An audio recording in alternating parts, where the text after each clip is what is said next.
lyd nå, Taran? Er det lyd nå?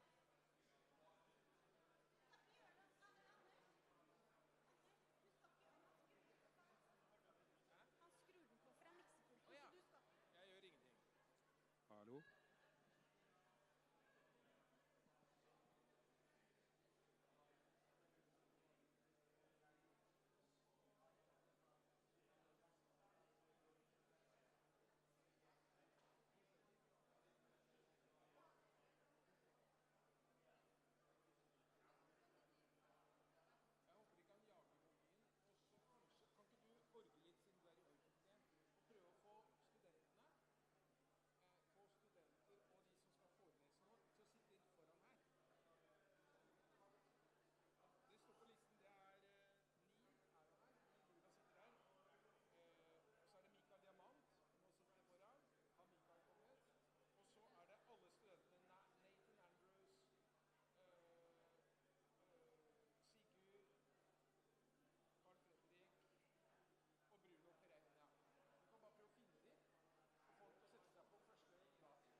Hallo? Var det lyd nå? Hører dere meg med ut? Det er for lavt, ja, men det går fint. Så da har vi i hvert fall lyd.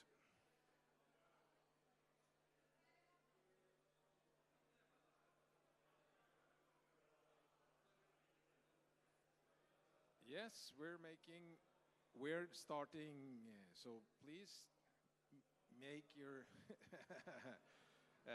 seatable or find your seat. So on the first row, I want the speakers for the first session to sit down. That would be fantastic. So Carl Fredrik and Sigurd and Bruno, Perenja. Oops, now it's feedback. So I can speak loud. So you don't need to push the volume up. Excellent.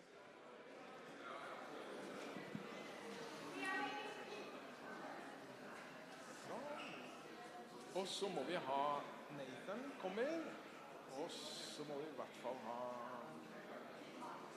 Sigurd.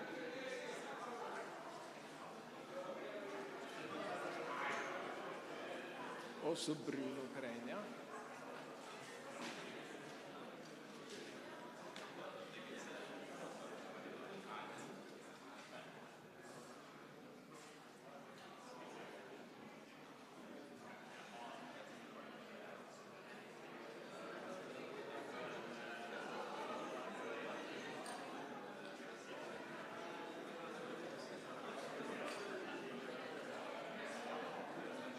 Yes.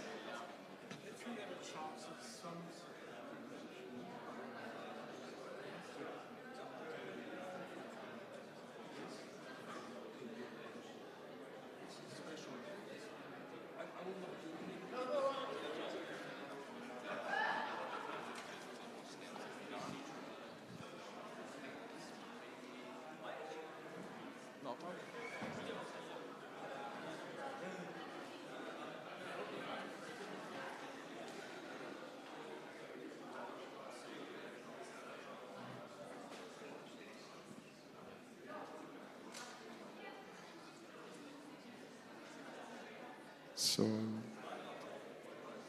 Bruno, could you sit here?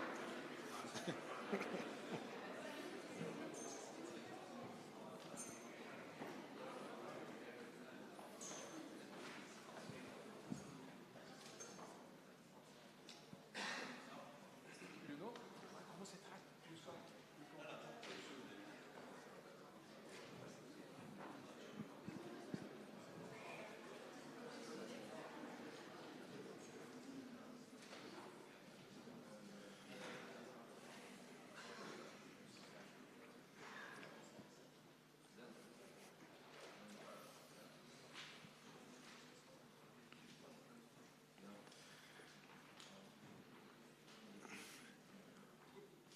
Welcome to Beauty and Ugliness 2024. So I will give a very short talk before we go on to this very exciting program. All the microphones will be down there. The corner is ready for you. So you should go down to the corner. We'll give you a sign for doing that. So the corner, yes.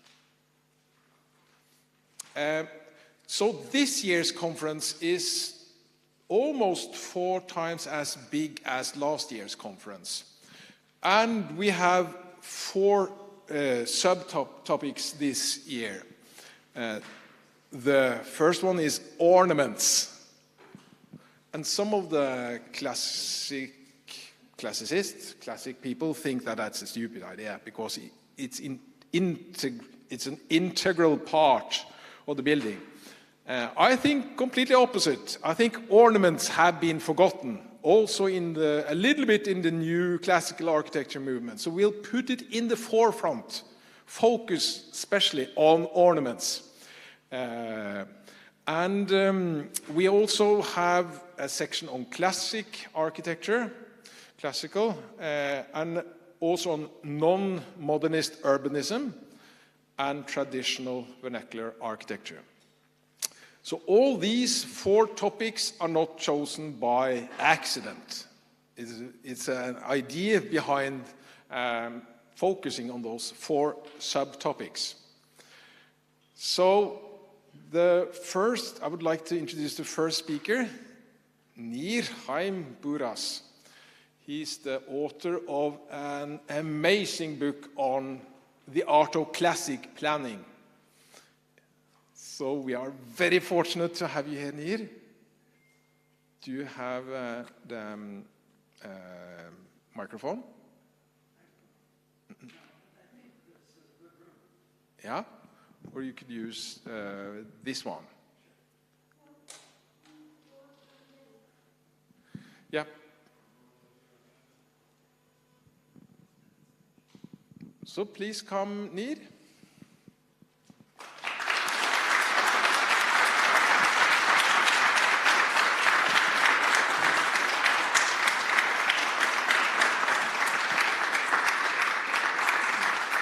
Thank you.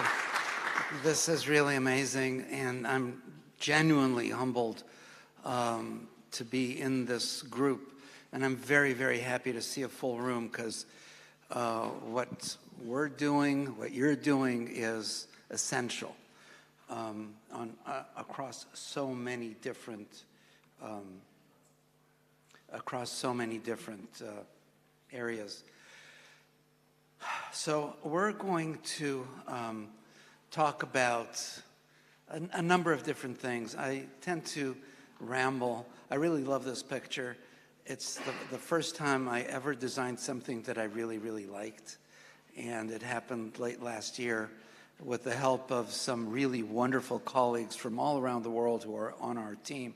We really are an international team from Bangladesh to Portugal to I'm just going to say Hawaii. We don't have anybody in Hawaii, but, you know, wait 5 minutes and we'll have somebody. I was trained to do this. This was an ideal when I was a student. But it just didn't make sense. It was just, I didn't get it. So I went back to school, and I knew already the history pretty much. I read again the history of the modern stuff.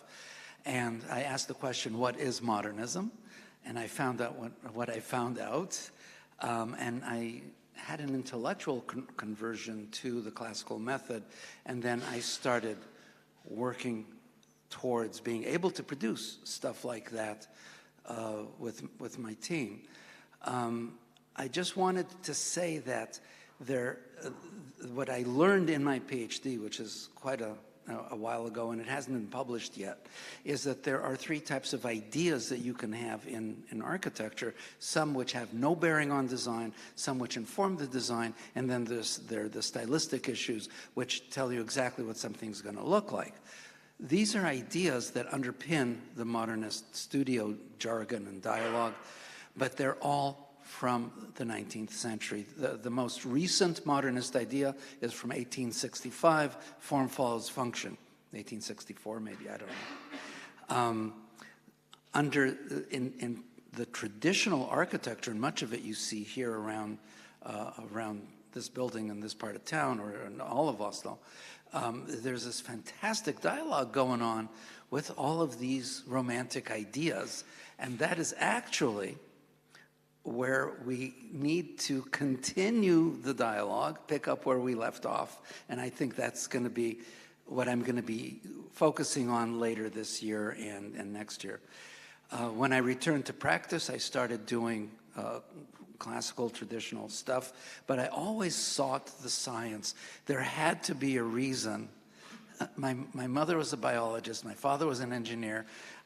I needed to find the scientific reason for whatever it was that I was proposing to others. If it didn't have a solid basis, I didn't feel that I could. And when it came to why, answering the question, why does this classical method work?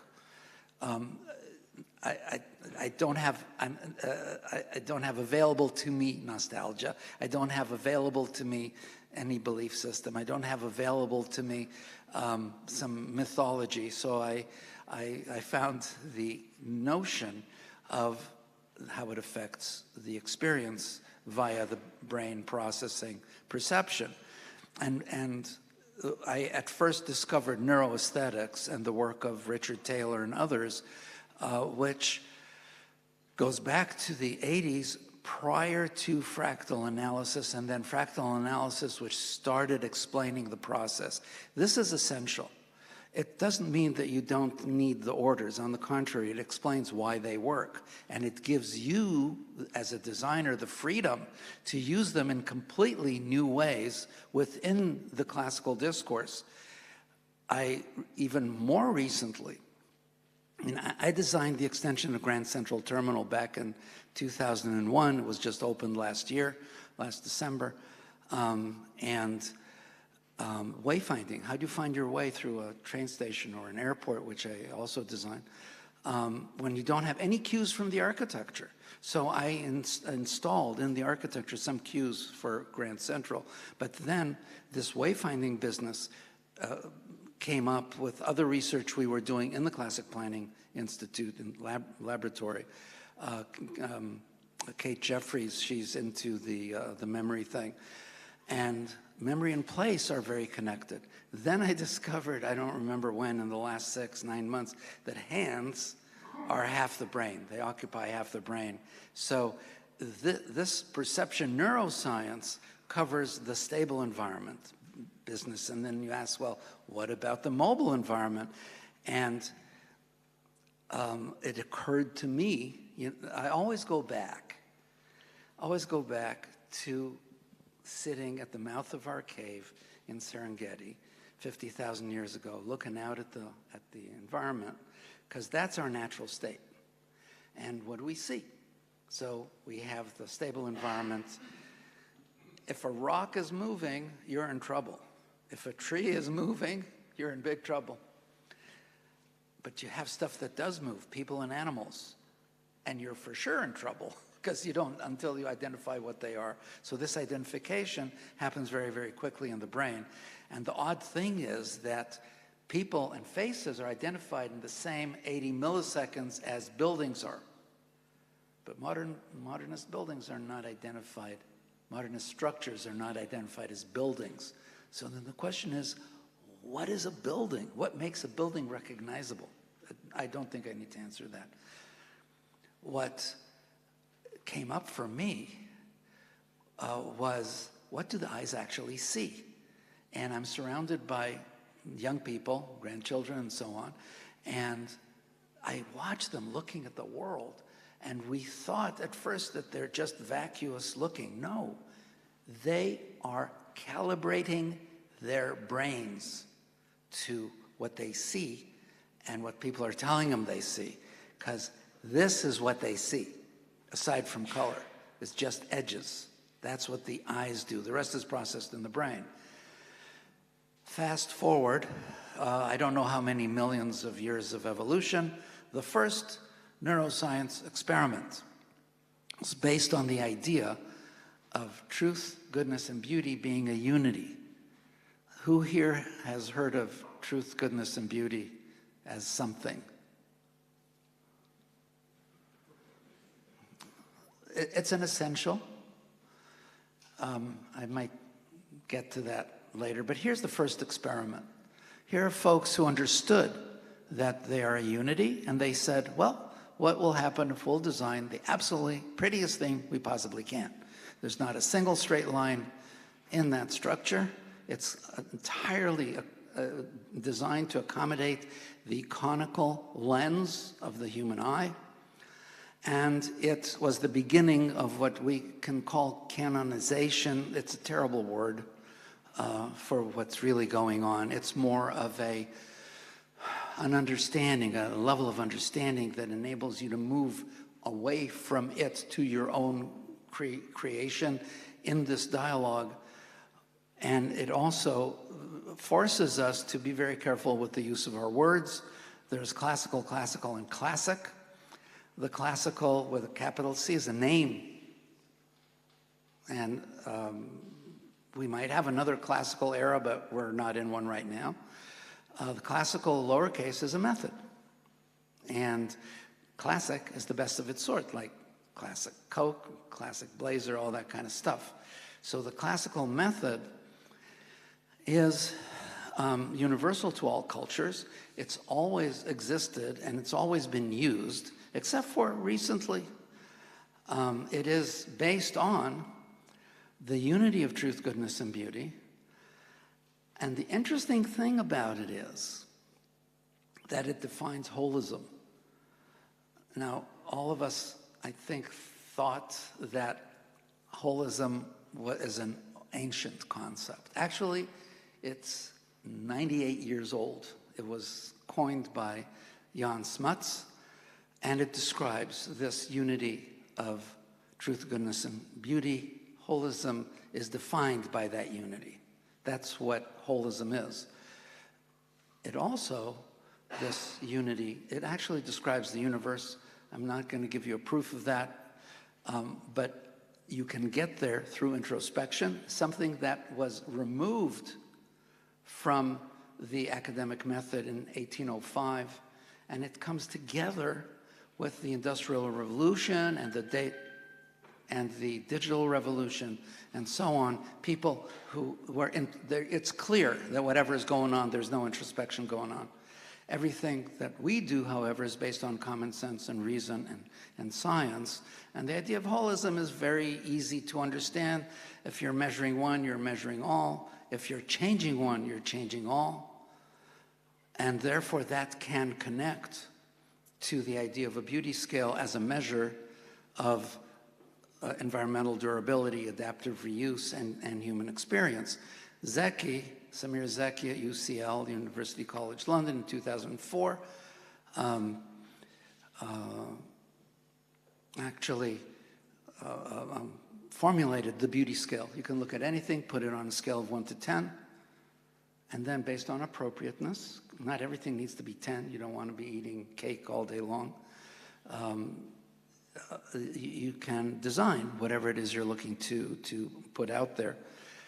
So going back to the experience of beauty, it's best explained by way of fractals. You all know what fractals are. Interestingly, trees have three fractals running in them simultaneously. The bark, the leaves, and the branches.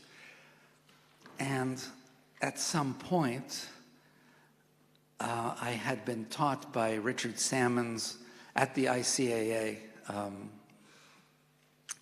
where I founded the DC chapter many years ago, about proportions. And the way the proportional systems work, you have one-to-one proportion, that's symmetry. Obviously, it's extracted by many as if it's something really special, but it's only one of a set of proportions you have. You have equality, you have differentiation, large and small, roughly golden section, and then you have punctuation. It's the tip of the leaf, it's the tip of the lion's tail, it's the earlobe, and so on. And we have actually at least 8 different proportional systems running through everything. And these proportional systems, each one, because you see it as, let me see if I can get this to work. How do I do that?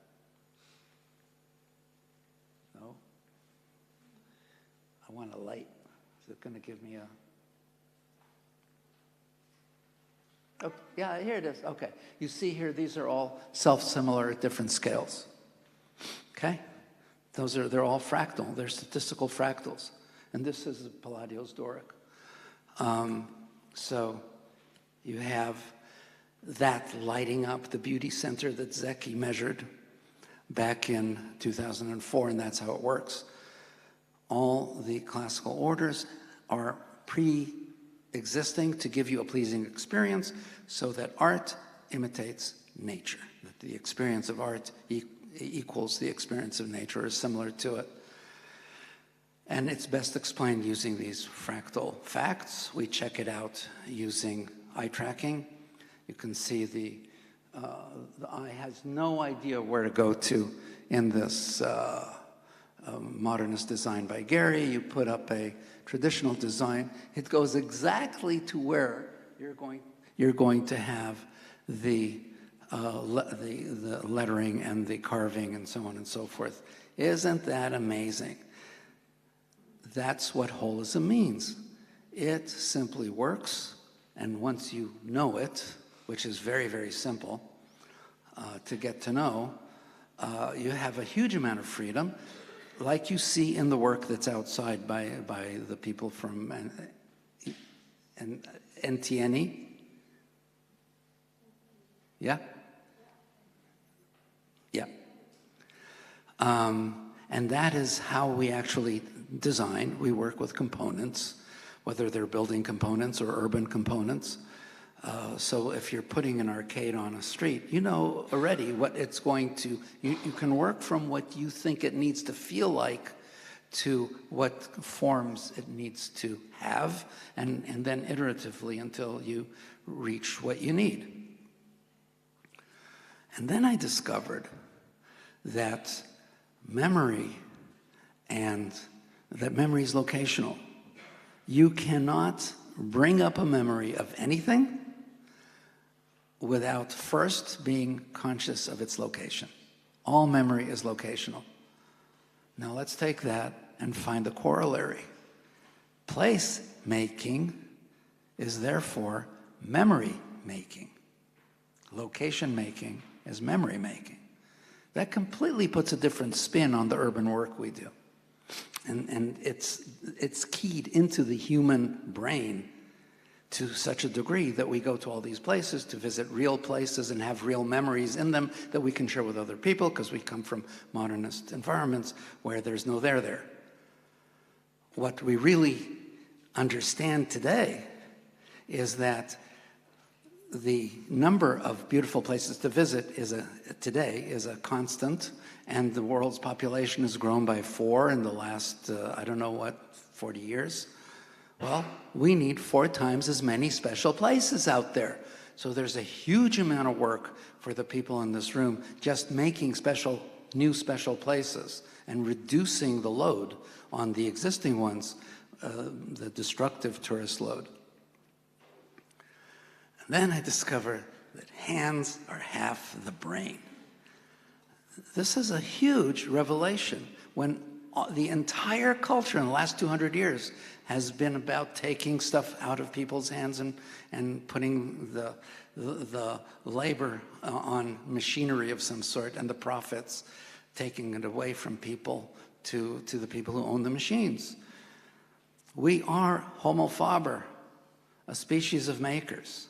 And the guys schlepping those bricks are they're using their brains more than nuclear scientists at CERN. You know, the scientists are using this much, and those guys are working with their hands, even if all they're doing is moving bricks around. And then, of course, you have the work that's done, built by hand. This is a huge social, political, economic issue. It could save the world if we actually formulated it in a way that was positive for all society.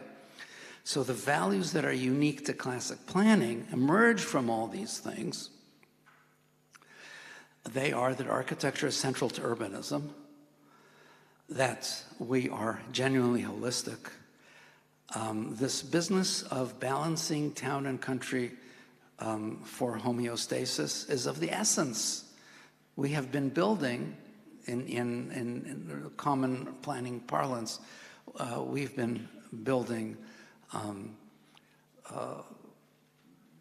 these garden cities, one next to the other, without the countryside that's supposed to be between them. And so that's what sprawl is. So we need to figure that one out. And then the crafts are essential. Getting to the mobility part, everything that's not attached to the ground somehow, mobile, is somehow processed by the brain as being animal, whether it's furniture, and that's why furniture has legs, and cars, which are processed as large animals, so that neuroception forces us into different town and country experiences and planning. So we need codes, different codes for those two. It shifts the AV program completely. We need to redesign streets, not for safety, but for intuitive driving and occupation of the street and stress reduction. And a safe street is where children can play. So classic planning is about applied science. It's wielding authenticity and beauty for durability and adaptive reuse. And I want to tell you briefly, how much time do I have left? Really? Oh, okay. I wanted to share with you just a little bit about the Classic Planning Institute and then show you some of the work we've been doing.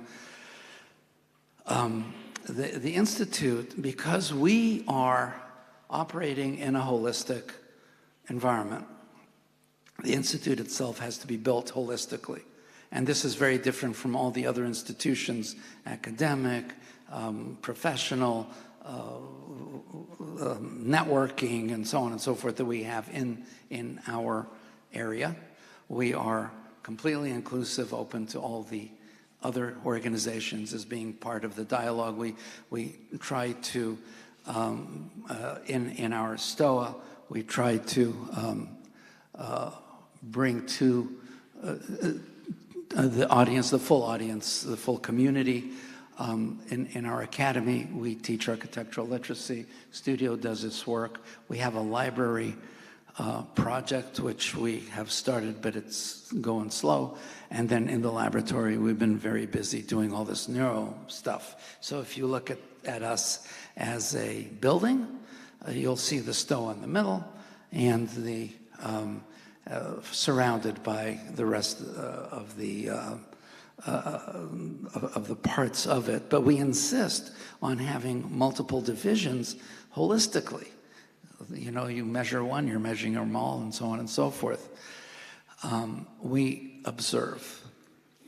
And this is of the essence, and we're the only place that actually teaches this, except for the Institute of Classical Architecture and Art right now, that architectural literacy is the lingua franca of the built environment. It's basically like notation in music.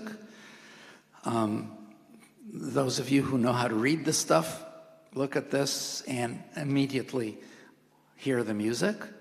And those of you who don't, see it as complex and what the hell is all this stuff? It turns out that it's based on a small number of simple rules. There are no 256 patterns of anything in the universe. There may be 3 or 4, and then they seem to recur in different ways based on certain arrangements of relationships. But everything has 3 parts, and you notice that this idea of top, middle, bottom, It's not three equal parts, left, middle, right. They're not equal. They come with information and really significantly important information. They are holistic. Everything comes in three sizes, small, medium, large. Your perception, your thinking depends on scale. If you see a kitten over here, you're going to relate to it very different from the elephant over here. And there are only three ways to connect rooms. Isn't that interesting? And you get this. It's easy. I mean, you know the simplicity of the diagram and the exquisiteness of the actual execution. And by the way, who here has visited this building? Palladios, Villa Rotonda. One of the best built buildings anywhere, anytime. Check out the stucco. And you can see the bricks. The columns are made out of bricks, and they're stuccoed over. You can see the shadow of the bricks through the stucco if you look carefully. But basically, the architectural literacy has these kind of threesomes. It's got the bits, the moldings, the orders, the columns and tablature, doors and windows, and then bringing stuff together, proportions, sizing, placement, appropriateness, and then design by deletion. As you well know, we can simplify things if we need to, however we need to, however we want to. And the neuroscience part uniquely validates this approach. In other words, classic planning is simply a documentation of what works. The methodology itself is not problem solving. We're not doing a nuclear sub or a nuclear bomb or any of that stuff. We're making places for people. It has to be aspirational. How do people see themselves? We use holistic armature plans. We have a way of looking at the environment through these holistic lenses. We work heavily with precedents. I like to say that we don't copy anything, we steal. And then the classic plan code is about 2 pages long. Urban codes today are 600 pages, form-based codes are 600 pages. What for? I mean, we're architects and planners, we're not bureaucrats. We work together with communities and so on and so forth, and I don't even know why the next slide is the one that's showing up, but it is telling you about, it's gonna tell you about the CPI courses, because we actually teach this stuff. The first year program includes architectural literacy, classic planning basics, and the 100-year plan studio. All the students work by hand because of this manual thing. That's the only way to teach it. You can't learn an order from a lecture. You have to draw it. You have to draw it fully, and then you'll know it. And nobody can ever take it away from you because it's in your brain, the way the brain works. We go through all the orders and the materials and the proportions and the elements and all that good stuff. The second year program is much more technical in ways. We have a lot of history for the precedents, and we teach methods and so on. Watercoloring, I think this week or next week there's a watercoloring class. Is Professor Funes here yet?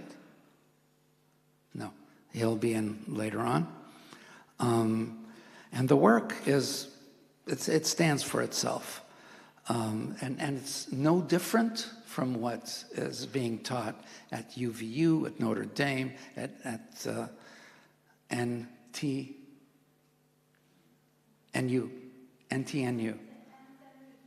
Yeah, I know, but it's not coming. And on the urban side, we go through these analyses. We learned about the Noli map and how to use it as a design tool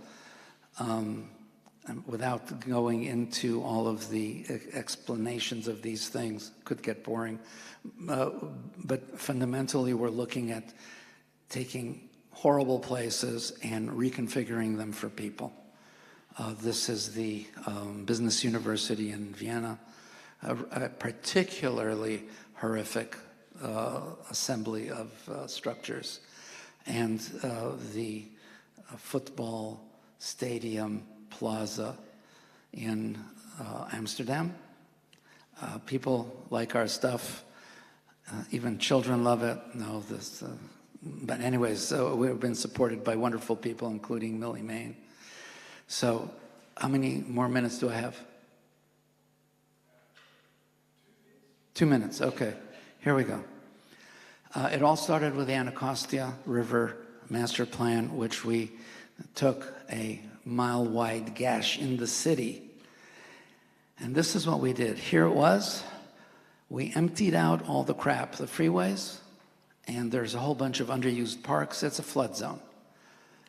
We narrowed the river to 500 feet, which is what the width of the Seine is. We simply stole the precedent of the Seine for a French city, Washington, D.C., French plan, and then completed the L'Enfant plan, extended it to the other side of the river, and creating a green plan for a green city, using the engineering understanding of the river walls of the Seine.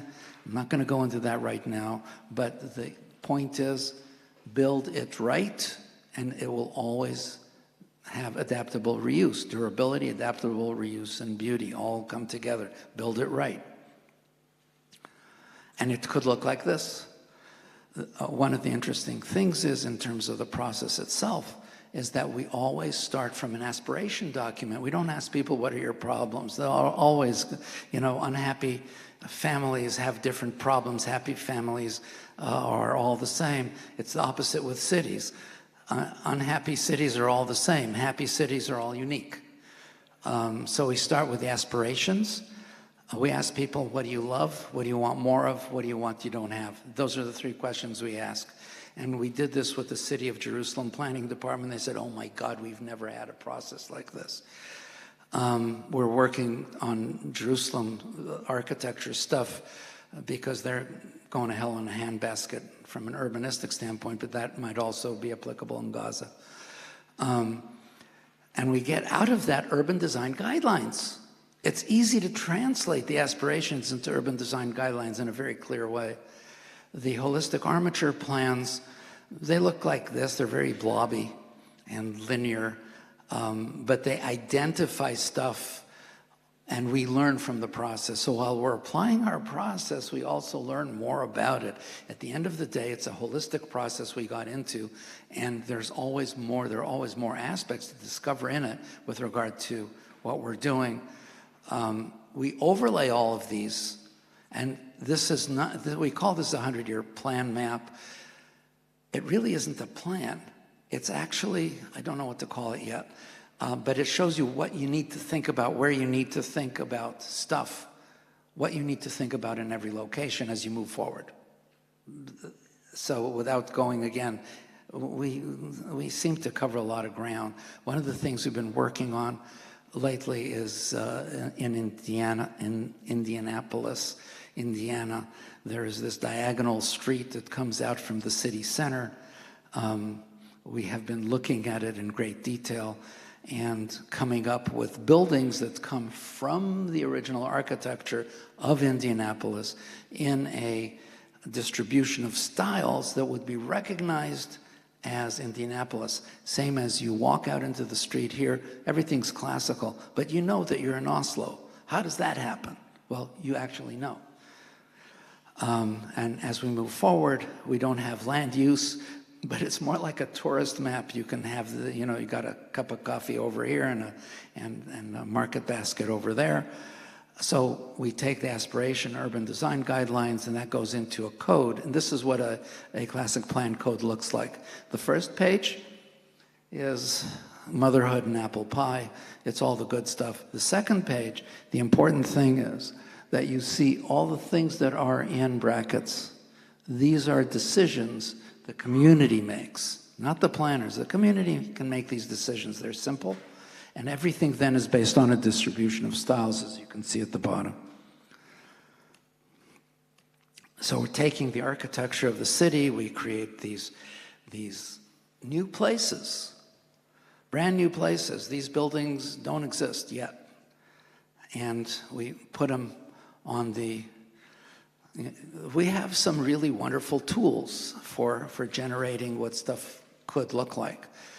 And then this is actually on the street. This is the intersection on that street. This is where the street is. It's over here on the bridge, and then the canal comes underneath it. We're actually in the process of designing this building right now. And as we do this, I'll show you one other little project. It's in a small town called Zionsville, Indiana. You never heard of it, but you might have heard of Carmel, Indiana. Has anybody heard of Carmel, Indiana? Has anybody been to Carmel, Indiana? Write to me when you come back. This is very different. Again, we're stealing architecture. This is a garage structure we designed. And we did it in a few different styles, and this is what the city selected.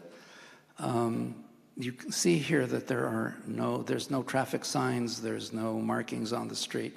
Actually, we just created two lines, this edge, brick to black brick, and this edge. And that actually governs the entire behavior of the drivers and the pedestrians in a pretty effective way. We were also asked to design a little a square, town square. It looks something like this.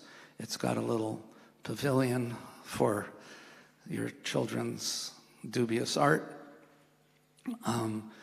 It's all about the community for market days, which they have there frequently, concerts, people playing on the grass down at the bottom, which also converts into a ice skating rink in the winter.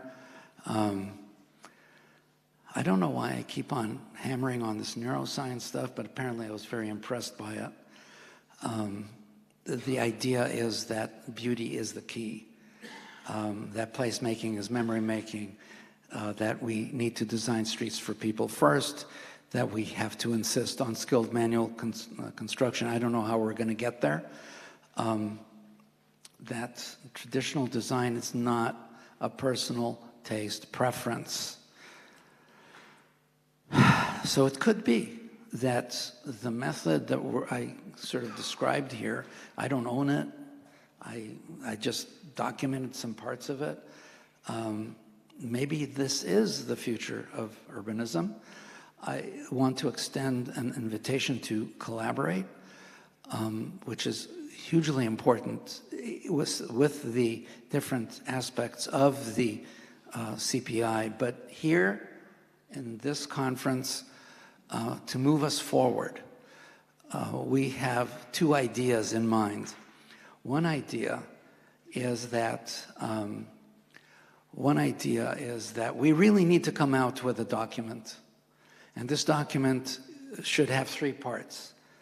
It's modeled on the American Declaration of Independence. We need to create a Declaration of Architectural Independence moving forward.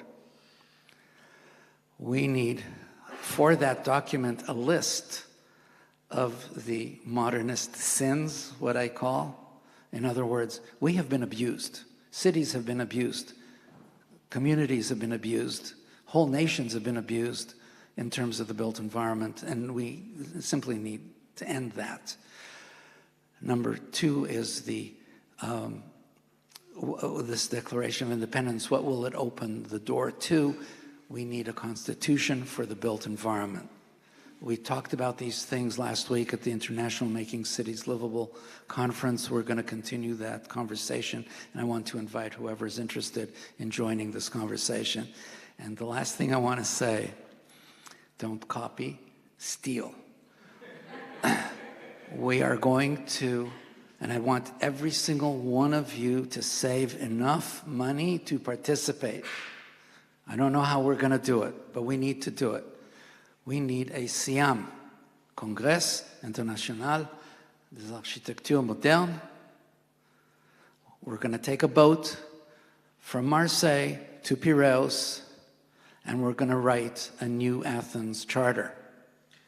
We're going to stand on the rail of the boat. Everybody comes with their Corbu glasses, and we're going to toss them into the sea. So there is a future. Look at the person on your right. Look at the person on your left. You are the future.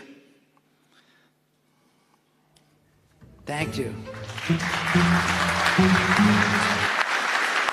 Excellent, Forrest. Excellent. I'm over.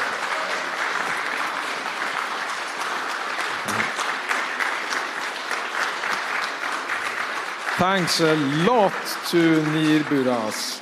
We have so many excellent people at this conference. I mean, the stars of urbanism and classical architectures. Next speaker is a celebrity in itself. Mikael Diamant, the origin of the architecture uprising movement worldwide. Please.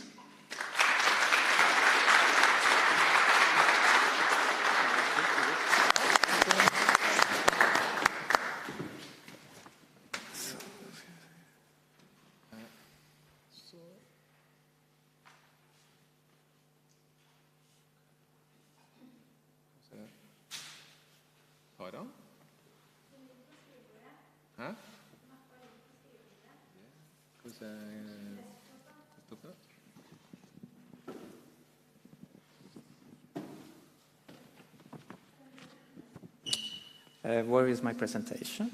Let's see.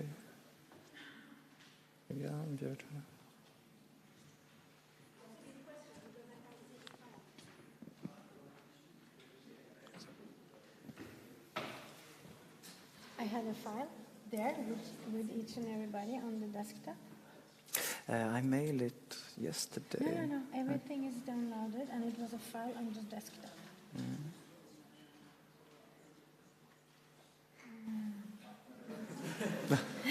Some technical issues? Yeah. This will actually continue because somebody has, I don't know, I really don't know. I have my own computer with me. I had each and every one is downloaded and it's on the desktop, and now it's gone, so I don't know what to do.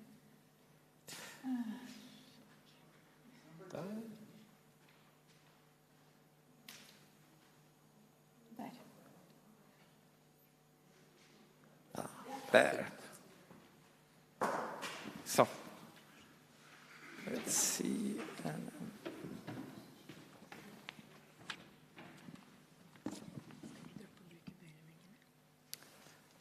Let's see. Excuse me, how do I get full screen on this one? Huh? How do I get full screen on this one? You know, I am not a technical. Huh? Control L, so. No, this is. So, thank you very much. Thank you. And thank you for that very, very kind introduction of these technical issues. I'm very impressed by this event.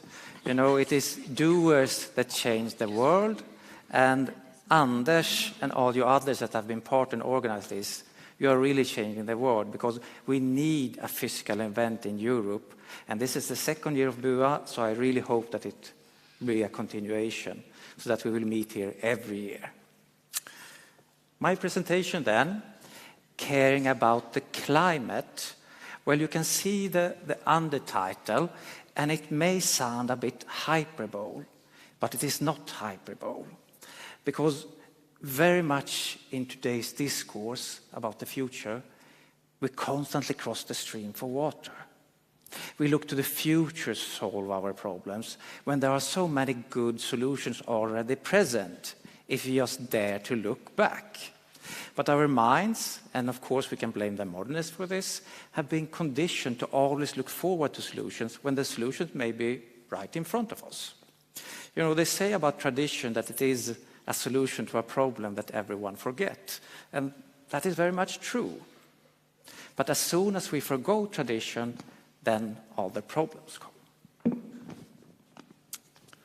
Well, for those of you that don't know me, Just to give a little who I am, a little bit of character presentation. I was born in Sweden, in mid-southern Sweden, in a very small hamlet, 2,500 people. That was very much a somewhere. But my parents, like most in their generation, moved to a bigger city. So I grew up in Stockholm. And while Stockholm definitely is a somewhere, it's just a small inner city. Majority of Stockholm, like majority of all cities, is a big anywhere, because majority of Stockholm's built environment is their modernist suburbs. So if I would show where I live now, your eyes would bleed. I live in a 1960s concrete high-rise here, but the location is good at least. My studies then, I studied urban planning and sociology at Stockholm's University. And I want to stress this because all too often you are told that if you are not an architect, you are not allowed to have a say about architecture. So in the way how I describe things, I don't describe them as an architect. I describe them as someone that has studied sociology or urban planning, as an outsider. But as you know, paradigm shifts seldom come from people within a field. They often come from people outside the field, because I have no loyalties within the field. There are no architects that are my friends, basically. I have no architect friends at the moment. And what I've been famous for is the social media advocacy that I've been doing now for 11 years. And it's kind of amazing how this journey has been. It began as a small Facebook folk group in Swedish, and now it has become a global phenomenon. There are more than 24 architecture uprisings now, all over the world, not only in Europe, but you have in Latin America, and you have in Asia as well. So this also shows, the need for beauty is universal. We are all humans, and we all want a beautiful environment, and we all are sick and tired of the uglification of our cities and our built environment. What are the modern problems then that I want to show a solution for? Well, these are just a few of them. There are of course many, many more, but I have a short presentation, so I just picked 4 of them. Some of them that feel very, very relatable, in the discussion that we have in society in general. First of all, you have the large climate footprint of modern architecture. Then you have all the transport that we need in our modern lives. And this transport, of course, causes CO2 emissions, and they also cause congestion. Then you have the social atomization, ever-increasing social atomization of our societies. And you have a worsening ethnic and class segregation, and often these two are combined. And then finally, you have increased obesity and worsened mental health in our societies. So, what are the traditional solutions then to these problems? The first large climate footprint of modern architecture, well, the traditional solution is, of course, materials. But I don't think that we should be fixating about materials, then we become modernist. More importantly, the traditional solution is to build buildings that people want to preserve. And what do I... these are 2 museums in Oslo. And what I mean when I say buildings that people want to preserve is buildings that have value beyond mere function. So if you build a beautiful building that are rich in cultural expression, when this is no longer a museum anymore, people will make an effort to find new use for it. Therefore, it will in general get a longer lifespan than the building to the left. In 100 years' time, maybe this is not longer a museum. Will anyone care if a developer wants to tear it down? Probably not, I would guess. Maybe a few die-hard modernists, if there are still any around, But otherwise, the general public will be very, very indifferent if this is torn down, while they will fight to preserve this one. And we can see it in so many ways in our society. We retrofit today old factory buildings and old utility buildings and make luxury living of them. Where I come from in Stockholm, we recently had a suggestion that make an old gas storage built in the 1900s to make it an opera house. Could anyone, imagine us having the same thoughts of a gas storage built in the 1960s, that we would repurpose it to an opera house. I don't think so. So if you build beautiful and rich in cultural expression, your buildings will generally have longer lifespan and thus lower climate footprint. The second problem, that of transport, that we are very much in need in the modern world. Well, the traditional solution, and this is something that I will stress many times of solution here, is cohesive urbanism. No dead spaces. You use every nook and cranny of the built environment. And then again, gentle, cohesive density. To the left here, you see a new urbanist plan. But this is not only the fault of new urbanists. You see many of these site plans. You see a very spread out built environment, and there are a lot of dead spaces also. And what I mean with dead spaces is, of course, not that anything can grow there, but it's a space that no one owns and no one can use. So you get very much traveling within this space. Compare it to old urbanism. This is Skagen in northern Denmark. You cannot see where one district begins and the other ends. Every piece of land is owned by someone and utilized. Therefore, if you have this type of urbanism, then transport is much less because distances are much less. Also, when you have an urban space like that, walking becomes an activity.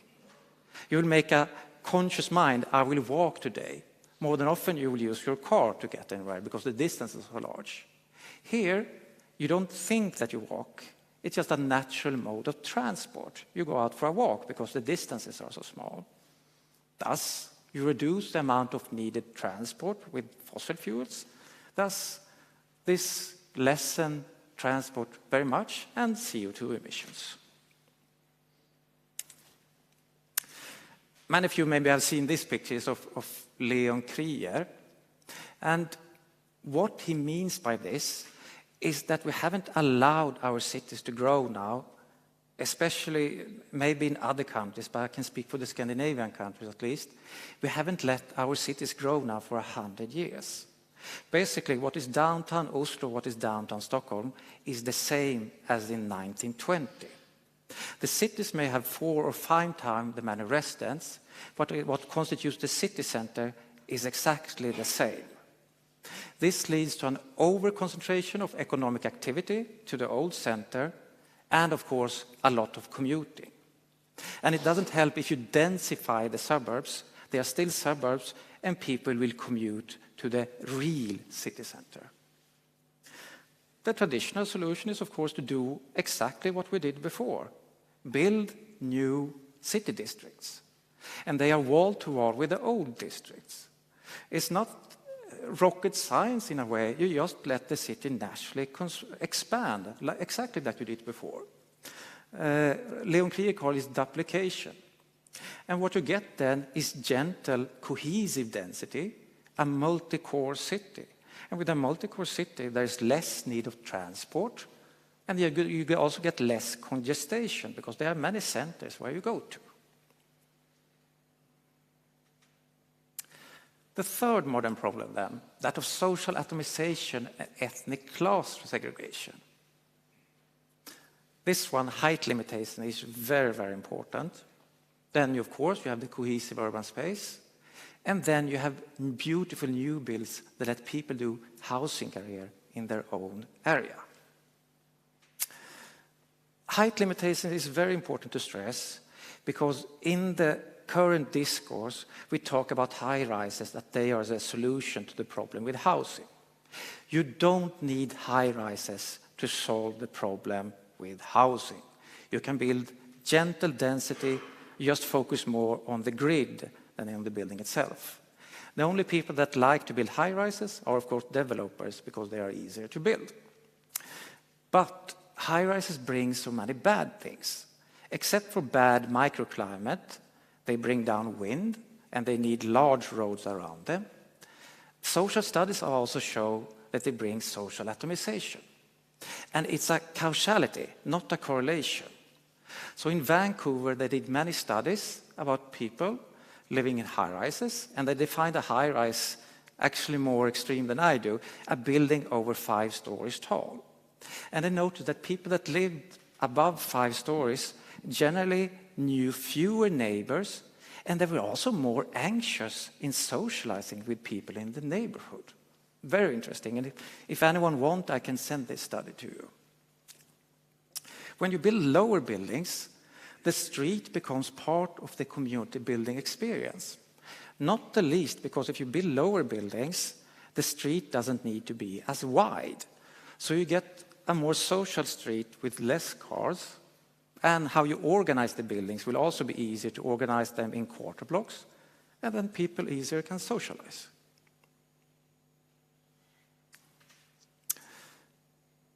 This is almost a hallmark of modernist planning.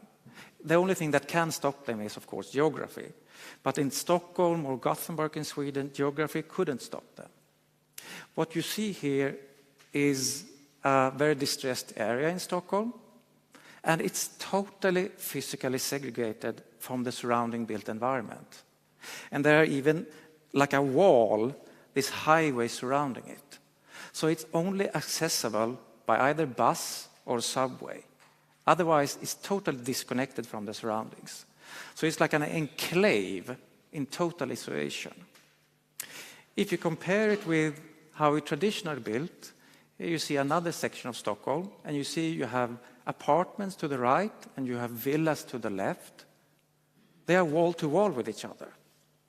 Maybe there are different kinds of people living in these two areas, but because of the physical proximity, they at least meet. They use the same services. Maybe they don't socialize in private, but the proximity just makes people physically meet. And that can always be a good thing. Here, I stress many things, but this is something that I see more than often. In our socially distressed areas, when we build new, we often build horrific new builds. Why is this bad? Well, because it cements the area's low status. In every generation in these low-income areas or these distressed areas, there are certain people that succeed. Will they make housing career when the new builds look like this? Well, of course not. They will move away, despite having family and friends in the area. If you instead do like Le Plessis Robinson, it's a French small town or a suburb to Paris, where lots of the original stock is 60s concrete, but you build new beautiful housing. The people that succeed in the same area, they can still live in the same area. They just make a housing career. Thus, you get a more mixed area in terms of class, and also the youth can see people that succeeded in the area and get different role models. Not only the worst of the worst, the gangsters, but you can see this person grew up in this area and he's a doctor and he lives there.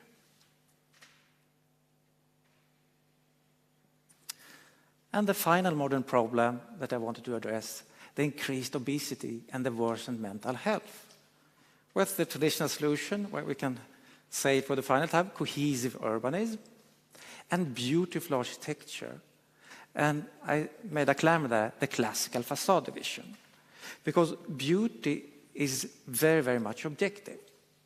But if we go back here to the cohesiveness, as mentioned before, if you build out a spread out community, walking will be an activity. But if you build a cohesive urbanism, walking will be a natural mode of transport. Sorry, it's mine. Walking will be a natural mode of transport. Thus, people on the right will actually be healthier than people on the left, because they will walk naturally to all their errands. They will not go for an activity, now I go out walk in nature. They just walk or bike, whatever they do naturally for the different errands. In terms of beauty, well, as mentioned, beauty is more objective than it is subjective. And this is supposed to know our origins. We are savanna creatures, and the most important thing when you stand on your two legs is to be able to read your environment.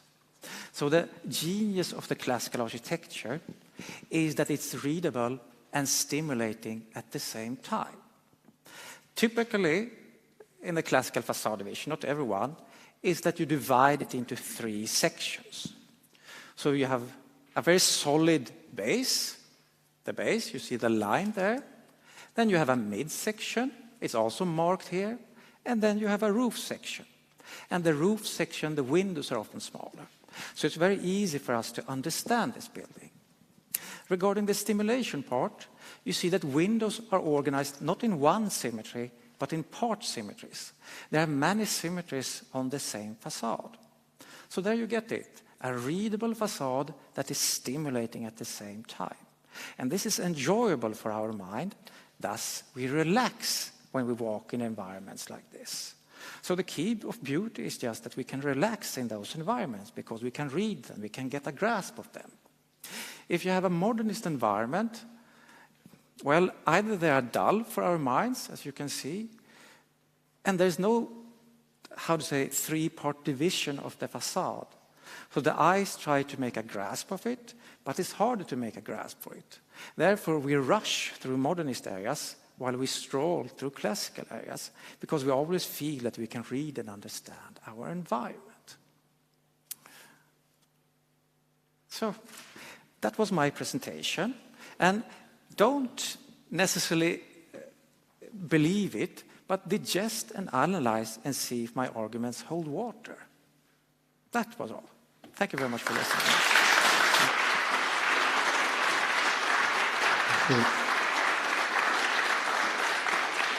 Thanks a lot, Michael. Excellent talk. And now we have from the National Civic Art Institute from United States, Justin Shubov. Please, welcome.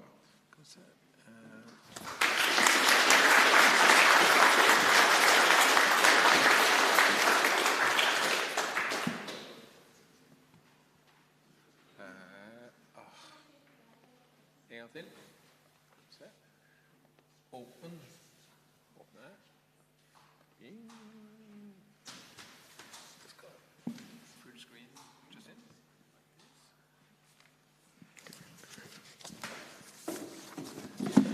It's an honor to be here.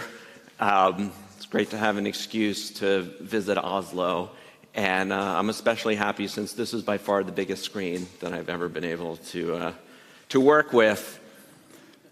While my subject is contemporary Americans' preferences in federal government architecture, I'd like to begin by noting that a nation's most important architecture is its public buildings, since these structures are intended to express ideas and values.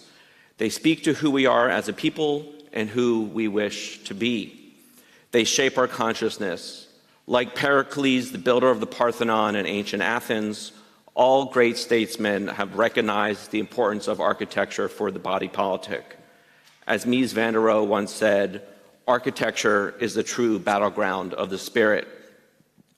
After much of the British Parliament was severely damaged by German bombing in World War II, Winston Churchill gave a speech calling for rebuilding the Parliament exactly as it was.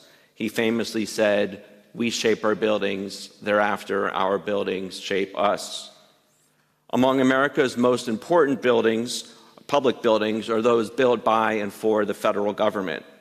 The country's founders took great care in choosing the design of the nation's capital and its core buildings of government. George Washington and Thomas Jefferson personally oversaw the competitions to design the Capitol and White House and actually influenced the designs themselves. As you may know, both Washington and Jefferson were talented architects in their own right. Jefferson advised that Americans, quote, "Architecture is among the most important arts, and it is desirable to introduce taste into an art which shows so much." Jefferson had great ambitions for new American architecture. He aimed, quote, "to improve the taste of my countrymen, to increase their reputation, to reconcile them to the respect of the world, and procure them its praise." Washington and Jefferson consciously decided, and its most important structures were to be classical in design. The physical manifestation of the American form of government and its political aspirations. including such values as good order, benevolent hierarchy, and reason. This decision connected the capital to the ideals of Republican Rome and democratic Athens. Believing the classical tradition to be time-honored and timeless, Jefferson expressed his personal desire for a capital designed after, quote, one of the models of antiquity which have had the approbation of thousands of years. He understood that the noble architecture of antiquity was the constant measure of permanent values. The founders invented a national idiom using the traditional vocabulary and grammar from the classical world. The White House and Capitol, the National Mall, and the plan for the entire city, these are universally recognized symbols of the United States that Americans take pride in. In a national poll by the American Institute of Architects, those government buildings were listed among Americans' top 10 favorite buildings. Now, if you'll allow me to give a quick overview of the history of federal architecture. Okay. This is the first important public building in the United States. This is the Virginia Capitol, designed by Thomas Jefferson himself, and it was based on the Temple of Nimes in France. This, of course, is the White House, continuing the classical tradition. This is the original design for the U.S. Capitol, which was chosen by competition. As you probably know, the dome was ultimately increased in size. This is a Second Bank of the United States, Greek Revival design in 1824. The Patent Office in Washington, D.C. Here's an example of a more eclectic style that became prevalent in the late 19th century. This is an Italian Renaissance design in Savannah, Georgia. This is the Custom House in New York City, a Beaux-Arts design designed by Cass Gilbert. This example I like a lot. This is just a small little post office in a town that no one's ever heard of, just showing the dignity that was provided for even humble buildings. Well, it doesn't look so humble, but even humble locations. Okay, let me stop there. In 1901, the Treasury Department codified existing practice by making classicism the official federal style. According to the chief architect, quote, the department decided to adopt the classic style of architecture for all buildings as far as it was practicable to do so, and it is believed that this style is best suited for government buildings. The experience of centuries has demonstrated that no form of architecture is so pleasing to the great mass of mankind as the classic, or some modified form of the classic, and it is hoped that the present policy may be followed in the future in order that the public buildings of the United States may become distinctive in their character. Instead of squelching good design, after this directive, there was an efflorescence of authentic American architecture in which citizens could take pride, including such beautiful buildings as the National Archives and the U.S. Supreme Court, which were built in the quote-unquote modern era. This I've already shown is one of those post-1901 buildings. Later, in the 1930s, Washington, D.C.'s monumental core was essentially completed with the Federal Triangle. Here's an example of one of those government buildings. We also saw historic styles throughout the country. Here's a more Spanish or Mexican-influenced design in Waco, Texas. This is a federal courthouse. Also, colonial revival designs.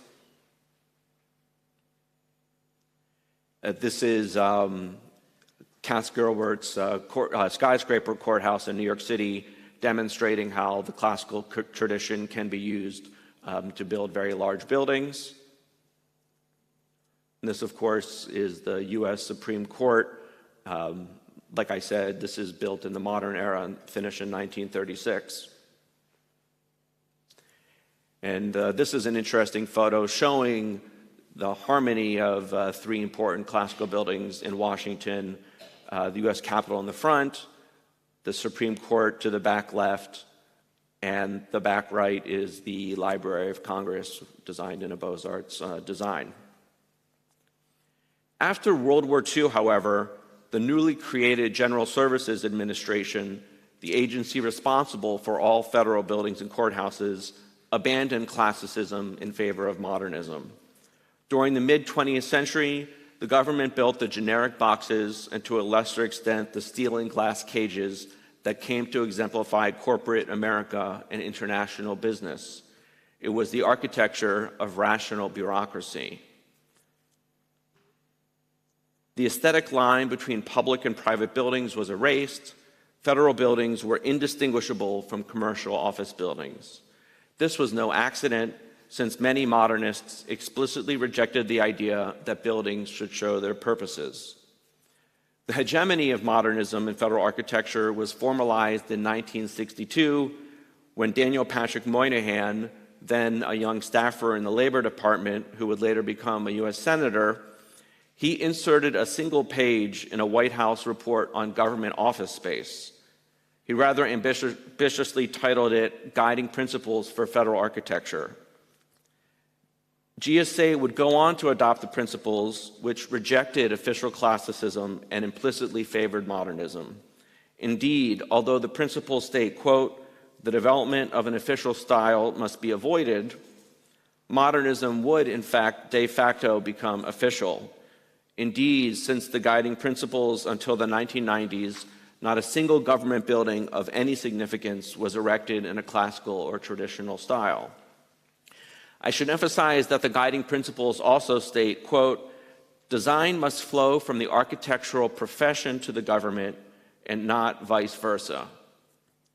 In other words, the government, that is, the client, abdicated authority. It allowed the elite private sector, which was entirely modernist, to dictate design to the government. This reversal of authority continues today. Let me emphasize that the federal government is the largest patron of art and architecture in the country. It spends billions upon billions of dollars on its buildings. Federal buildings constructed after the guiding principles were at best undistinguished, but very often ugly and soulless. Here's a quick tour of those buildings. A box in Kansas City, Missouri. Courthouse in Montana. This is a courthouse by Mies van der Rohe, who, as you may know, is one of the most important modernist architects. It's very interesting that there was a famous trial in this building in the 1960s that inspired a movie called Trial of the Chicago 7, had to do with the Vietnam War. And that trial took place in this building, but the movie used this exterior for the courthouse. And the interiors of the courtrooms were all classical because no one recognizes this as a courthouse. This is a building by Walter Gropius, another seminal architect, federal building in Boston. And here's the extremely inviting entrance. This is the notorious headquarters of the Housing and Urban Development Agency, designed by Marcel Breuer, another very important modernist architect. Two different, one HUD secretary said that this building was like 10 floors of basement. He was a Republican, so you wonder, is this a partisan issue? Well, then later, a Democrat successor quoted him saying, yes, it's like 10 floors of basement, and another Democrat also said the same thing. And he also said that it looked like something that could have been built in the Soviet Union. And it's obviously brutalist in style. One thing that's telling, however, is the General Services Administration, the agency that oversees government buildings. They uphold this building as an example of excellence in federal design. This is the FBI headquarters, another brutalist building. The head of the FBI, J. Edgar Hoover, said it was like something from Mars. Now this building is going to be demolished. It's already falling apart, even though it's not that old. I like to call it the Ministry of Fear. In 1994, GSA created the so-called Design Excellence Program to remedy what the agency, like its clients and the public, perceived to be the abysmal quality of its buildings. The program, which continues today, gives great weight to the judgment and taste of private sector architects and places high value on quote-unquote creativity and innovation. Under the Design Excellence Program, buildings have been designed with multifarious modernist and postmodernist vocabularies such that there tends to be little similarity or continuity among them. Indeed, what we get is stylistic chaos. Following the intent of Moynihan's guiding principles, the program is heavily biased against traditional design. Design Excellence has completed 78 buildings, federal buildings and courthouses, yet only 6 of them have been classical or traditional. That is just 8%. Many design excellence buildings, including those by name architects, have been architectural failures. Some have engendered controversy, and some are widely hated. Many of the designs resemble commercial architecture, and many courthouses are unrecognizable as such. The meaning and symbolism of the buildings are also inscrutable to the public and ordinary users. Demonstrating originality and novelty for their own sakes, some federal designs are avant-garde and disorderly. Furthermore, the buildings often show little recognition of their locale and urban context. Here are some of the buildings built under the current Design Excellence Program. It's a courthouse in Kansas City, Missouri. It has those gun-slit windows that were common in mid-century buildings. This is a glass box of a courthouse designed by Richard Meyer, famous architect, in Phoenix, Arizona, which, as you may know, is in the middle of a desert. This is the interior of the courthouse. It gets so hot in there that the security guards are allowed to wear shorts. And to my mind, I don't know how much you know about the panopticon prison design popularized by Jeremy Bentham, but that cylinder in the middle, to me, is reminiscent of one. Here's another courthouse by Richard Meyer, more of an alien spacecraft. This is the courthouse in Orlando, Florida. There was a big fight over this building. The judges in the courthouse had asked GSA for a classical building, but GSA imposed this modernist design on them. There was a big fight between the branches of government, and the executive branch defeated the judicial branch. This is a courthouse in Austin, Texas. I don't know if you know the game Jenga here, where you pile up little blocks. This is Jenga texture. This is a deconstructivist design in Las Vegas. A bunch of pieces that have been stuck together. Federal courthouse in Miami, Florida. In my mind, looks more like a luxury condo building. This is the super uninspiring U.S. mission to the United Nations in New York. Designed in El Paso, Texas. Another one of those glass boxes, this one by Skidmore, Owings & Merrill in Los Angeles. But as boxes go, you can't get much worse than this in my mind. This is the U.S. courthouse designed by Thomas Pfeiffer in Salt Lake City. You might think, well, what does this resemble? Well, the Salt Lake City Weekly had a news story titled, "Resistance is Futile, How Utah Ended Up with a Borg Cube for a Federal Courthouse." The Borg, as you may know, are some villains in Star Trek. This is a federal courthouse by the avant-garde architect Tom Main. And this, I think, is probably the worst of the design excellence buildings. This is also by Tom Main, who I believe won the Pritzker Prize. He's one of the most important architects in America. It's a highly aggressive, futuristic building. Looks like it's going to shoot laser beams at you. This is the side of the building. This is the interior. which already looks like it's been hit by an earthquake. Tom Main has openly said that his buildings take an aggressive approach toward the public. He also said in a small talk that in a courthouse he designed in Oregon that he put covert guillotines over the judges' benches kind of as a joke.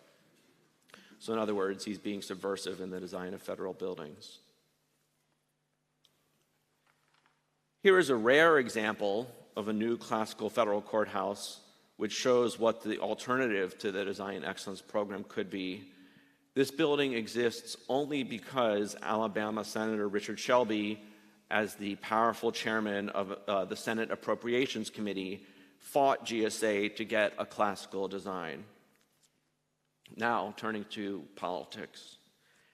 In February 2020, there were press reports of a leaked draft of an executive order from the Trump White House that would reorient federal architecture in a classical and traditional direction, including by requiring that new office buildings in Washington be classical in design. These reports brought more public attention to the subject than it has seen in many decades, indeed, if ever before. In response to this development, the National Civic Arts Society, my organization, decided to conduct a survey of Americans' preferences in federal design. The survey of 2,000 adults was conducted by the Harris Poll, a highly reputable, nonpartisan polling company. We wish to discover what matters most when it comes to U.S. courthouses and federal office buildings. What do Americans really like? There had been very few studies of Americans' preferences in architecture.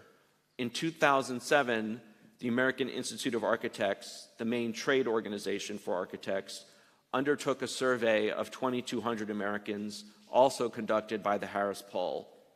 It was a survey of Americans' 150 favorite buildings. Called Americans' Favorite Architecture, the survey found that Americans strongly preferred buildings designed in a traditional style. According to the Wall Street Journal, the poll showed that, quote, Americans preferred older buildings that evoke ancient architectural styles such as Gothic, Greek, and Roman traditions. Of the top 50 buildings, only 12 can be described as modern-looking. The National Civic Arts Society Harris Poll survey comprised 7 pairs of existing U.S. courthouses and federal office buildings.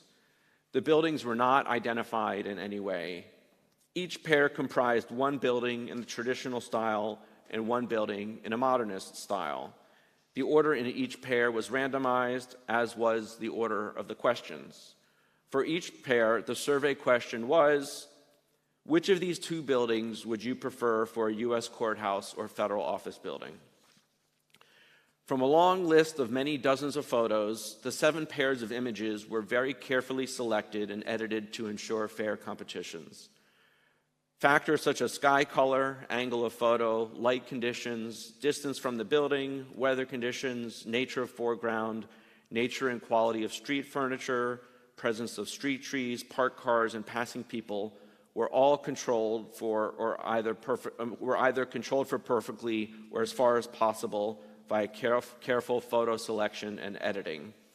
In all cases, the aim was to reduce to a minimum factors other than the building itself that might influence people's preferences. Here are the questions with respondents' total preferences indicated. So in this question, you can actually see on the right that housing and urban development building, and on the left, a building from the Federal Triangle, the classical building. The classical building defeated the brutalist building 81% to 19%. Here, these buildings, the one on the left is the headquarters of a federal agency, a brutalist building by Marcel Breuer, and on the right is the National Archives, obviously a classical design, and in this case, the classical design won 83% to 17%. Here we have Richard Myers Courthouse on the right, on the left, and a Beaux-Arts design. Again, the Beaux-Arts design demolished the modern design.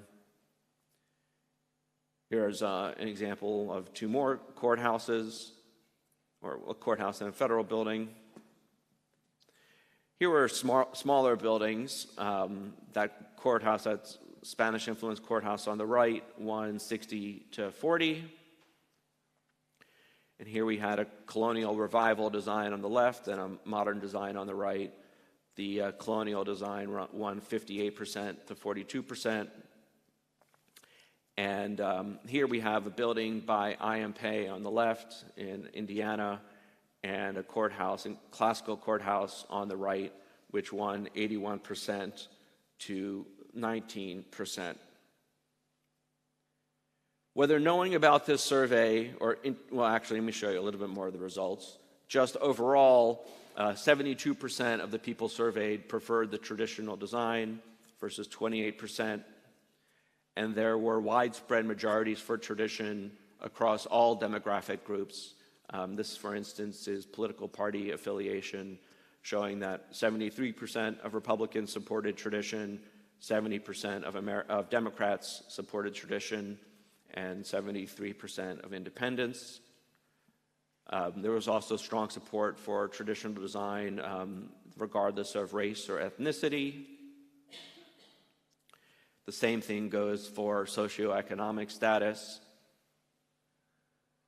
and also education level attained. Whether knowing about this survey or intuitively understanding what it represented, it was not surprising that at the end of his term, President Trump did issue the executive order on federal architecture. Titled Promoting Beautiful Federal Civic Architecture, the order highlighted the inspiring history of classical federal design going back to the founders and bemoaned the decline starting in the 1950s. The order noted that since that time, buildings have sometimes become ugly and often disliked by ordinary people, even if the designs appealed to architectural elites. So for instance, that Borg cube of a building from Salt Lake City that has received a high prize from the American Institute of Architects. The order singled out GSA's Design Excellence Program for critique and noted that it failed to provide for local communities to give input on design. The executive order did a number of revolutionary things. To quote the key passage, federal public buildings should uplift and beautify public spaces, inspire the human spirit, ennoble the United States, and command respect from the general public. They should also be visually identifiable as civic buildings and, as appropriate, respect regional architectural heritage. The order stated there should be special regard for classical and traditional architecture when designing federal buildings across the country. The order was at its most rigorous regarding Washington, D.C., requiring that new federal buildings be classical. The order broadly defined classical architecture to encompass such styles as neoclassical, Georgian, federal, Greek, revival, Beaux-Arts, and Art Deco. Traditional architecture was also broadly defined to include historic architecture such as Gothic, Romanesque, Pueblo revival, Spanish colonial, and other Mediterranean styles. Thus, there was to be diversity across the country. The order did not outright ban modernism, but it required, quote, that all federal buildings designs command respect of the general public for their beauty and visual embodiment of America's ideals. The order did, however, explicitly make it more difficult for GSA to approve brutalist and deconstructivist designs, which are the most hated by the public. Brutalism, in my mind, is the equivalent of a boot stamping on your face for all eternity, while deconstructivism is the architecture of disorder, subversion, and chaos.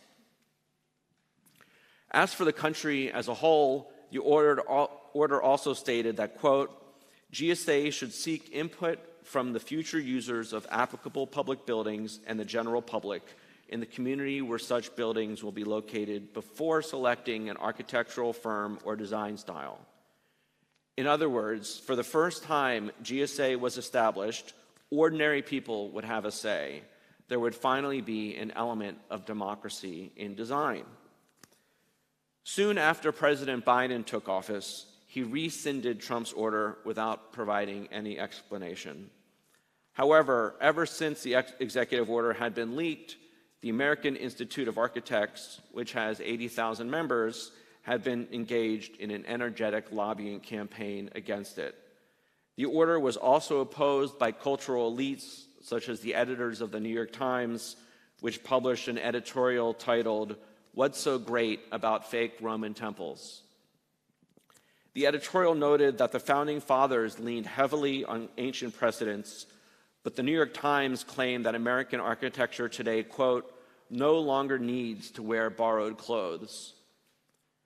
Of course, if classical public buildings constructed today are fake Roman temples, then it logically follows that the Times thinks that the US Capitol and Jefferson Memorial were equally fake when they were built. Although the executive order was rescinded, it has had lingering effects. In one case in point, the chairman of a congressional committee directed the Government Accountability Office, a highly respected nonpartisan agency, to undertake a study of how GSA chooses architects for federal projects. The report found that GSA's Design Excellence Program is not required to take into account public input, and the report stated that such input is often not taken into consideration at all. In one of its recommendations, the report stated that, quote, "by giving communities an opportunity to provide input on public building design, GSA could help allay concerns that the federal government is constructing buildings that are unpopular with local communities." The report concluded by recommending that GSA change its policy so as to require the obtaining and consideration of community input on building design, including architectural style.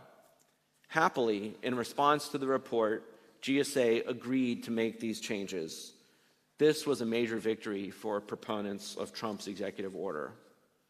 Most recently, last year, Republicans in the US House and Senate introduced now pending legislation that would essentially codify Trump's executive order. Now, one can speculate as to why politicians are taking particular stands on the issue, but I think the National Civic Art Society poll shows that the results of such legislation would be popular with much of the public. Thank you. Thanks a lot.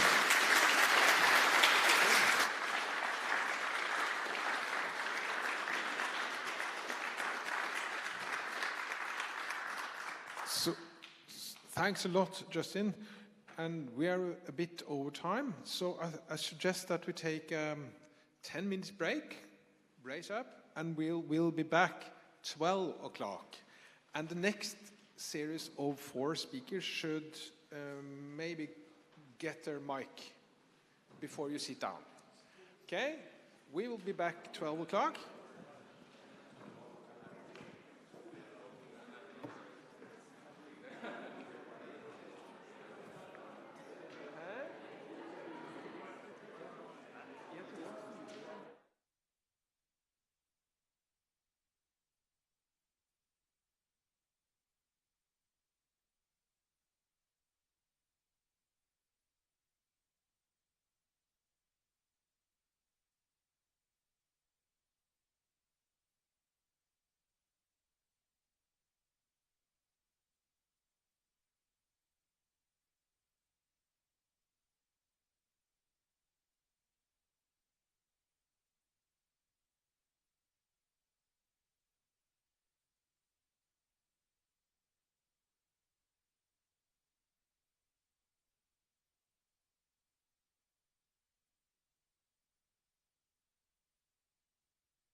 Ja. Ja, jeg prøver. Det er umulig å bry seg om at jeg reiser meg opp. Så jeg reiser meg opp. Jeg kommer til å reise meg opp som en slags sånn indikasjon. Dere må bare være disiplinert. Dere må bare være disiplinert. Jeg prøver å holde 8 minutter. Så har Christian og Vannsjø blitt syk, så vi klarer å catche inn altså overtiden. Men det er fint hvis dere ikke bruker dere er veldig disiplinerte, tror jeg, på studentseksjonen. Ja, men kan dere ikke stjele?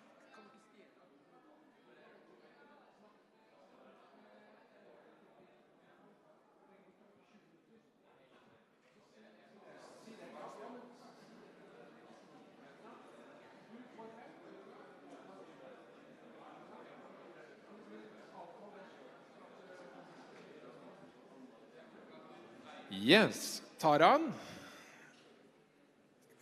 So we're starting again, and I need Taran.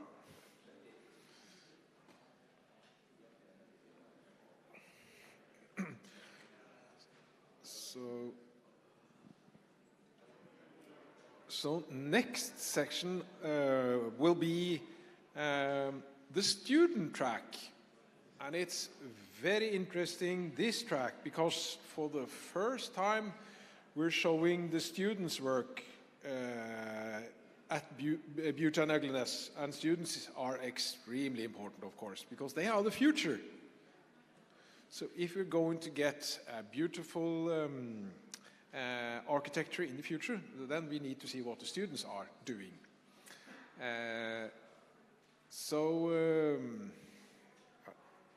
Taran is not coming, but so then I think we should welcome Nathan Andrews.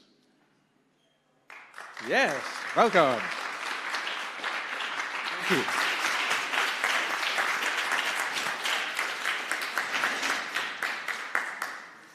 All righty. Yes, okay. So my name's Nathan. I live in Tromsø, which is in northern Norway. I study at the Classic Planning Institute, so we've all heard Nir earlier. He was the one who taught me almost everything about architecture. I also take a great interest in the work of Michael Diamant, speaking to us before. Very interesting man. And luckily, because of these two, they have taken all of the legwork out of my talk, and I can just show you pictures. So I wanted to give you a bit of context on Tromsø. It's a city 69 degrees north of all numbers. So that's very far north. It's so far north that in summer, the sun doesn't set for about 3 months. And in winter, the sun doesn't rise for about 2.5 months. So having colorful, nice, warm buildings is really important, because if you have a miserable gray modernist building, I can assure you it's 10 times more miserable when the sun hasn't risen for 2 months. But instead of talking about architecture, I really wanted to talk about planning with you today. If you plan out a street grid, it might last for literally 2,000 years. If you look at the center of London, you can still see where the Romans planned out their streets. But buildings don't generally last that long. It's the cities that we need to think for longer. So a good way of starting that is just looking at how it was already done. So this is the city of Bodø, which is in northern Norway. And, you know, okay, it looks like a town. It's quite small. We're talking about Norway here. And we can see that it's a coastal city with its maritime industries. And because of that, we have a very key axis, and that is the water. Everything is arranged around that in northern Norway cities. You always want to have good access to traditionally maritime industries, but also just it's nice being able to walk down to the water and it's accessible. Also, it's a bit hard to see with the scale. This street is about 20 meters wide, which some people would, you know, absolutely be revolted by because that's enormous. But when you're so far north, when the sun is not rising that high in the sky, you really do need a bit of extra leeway so that the sun can penetrate into the street. You can also think about street orientation, but that's less important because the sun does move and streets are very rigid. And just to give you an example of what this fabric looks like, unfortunately the city was destroyed in the war, so all this is gone. But you can see what the effect of the good grid was. Like everything's holding to the street, you've got the really nice street corridors, and it gives you an opportunity to do a lot of things because you have everything on the street front, so that's like your public, either facade if you're a shop or just the front of your house, and then you have the whole back, courtyard possibly, not so much in these, but you at least have a back that's separate as a really true private space. Next example is from Vardø, which is, again, an important maritime city. The fortress, I think, was built first, so you could see that's the important thing. But then straight after, when the city developed, you go for the axis along the water. Because, as I said, in northern Norway, it's the maritime industries that's the most important. And again, just an example of how that looks holding to the street. It's a bit messy. This is the far east of Norway. But, you know, they still try to plan it out and do it well and have nice wide streets.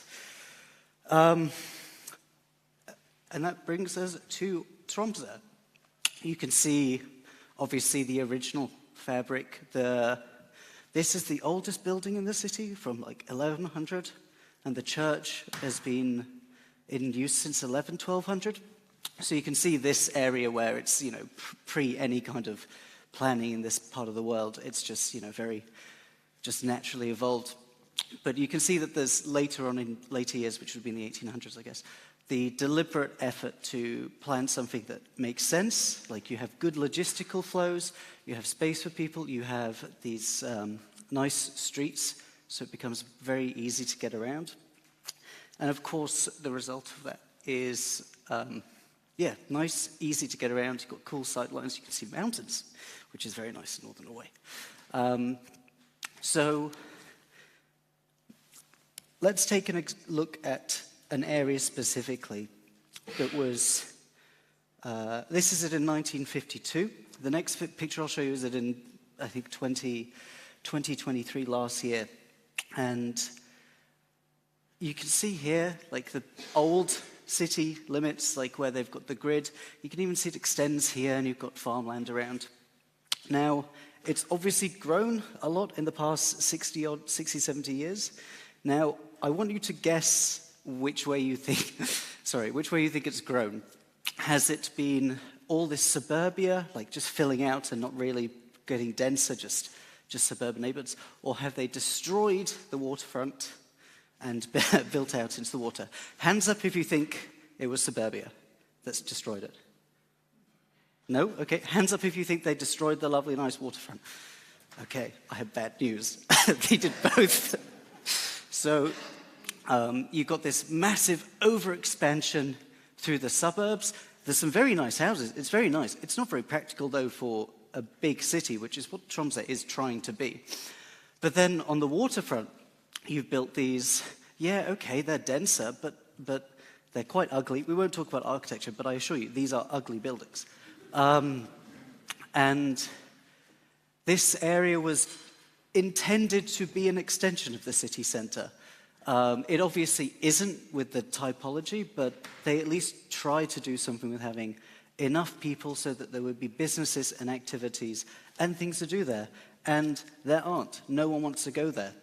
I'll give you one funny thing. There's something like probably about 2,000-3,000 people at least will be there when it's all finished. There's 3 businesses. There is a grocery store, a big chain grocery store. There is a bike fixing cafe that's open once or twice a week in summer, and there's an accountant's office. So it's not exactly a lively city. It's a miserable area. And some of you might look at, you can't really make it out, but there's green space here. Yeah, no one uses it, because no one knows whose it is. The people that live there, is it theirs? For some of their property lines it is, but if it's not obvious to you when you walk by whose land it is, if you're public, you don't feel comfortable because you're outside of someone's living room. If you live there, you're not comfortable because you don't want to sit where people can walk by. So it really is the opposite of how you could be developing here. Personally, I wouldn't have done this. From down here, which is the south, you get a wind that's known as the Balsfjord wind, which is cold. It's the coldest wind because it comes over Sweden and all the snow and all the mountains, so it's not very nice. But anyway, let's focus specifically in here. We've got a scale, so you've got an idea. North, for those that can't see, north, that way.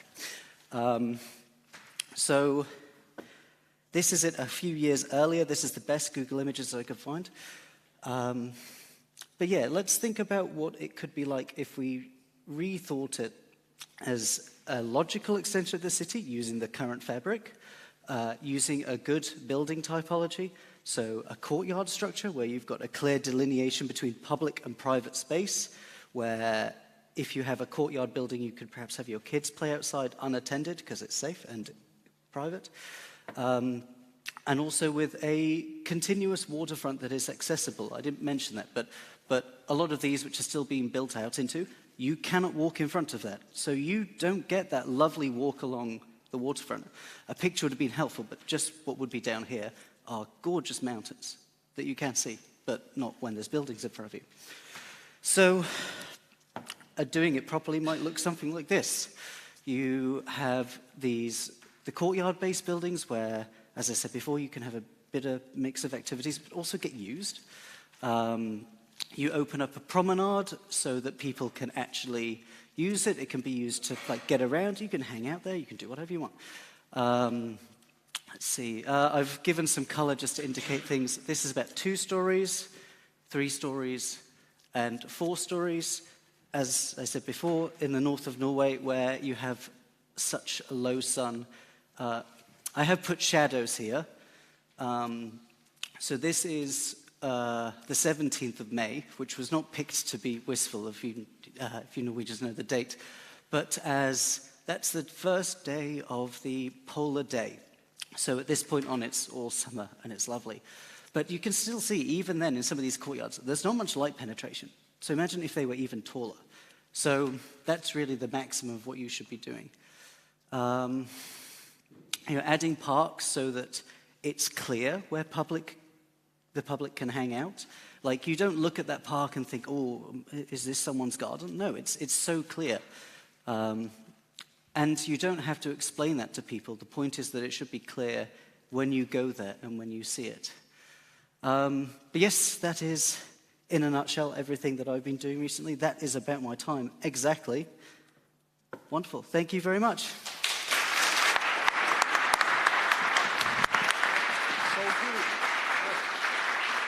Thanks a lot, Andrew.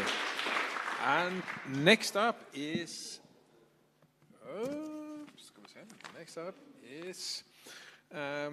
Sigurd Randby from NTNU. So that's presenting the first.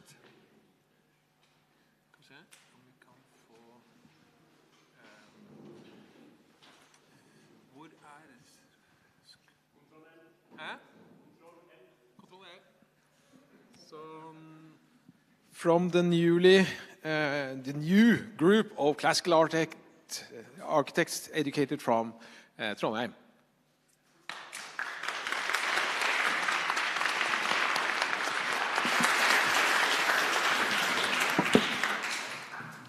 All right. Is that me? No.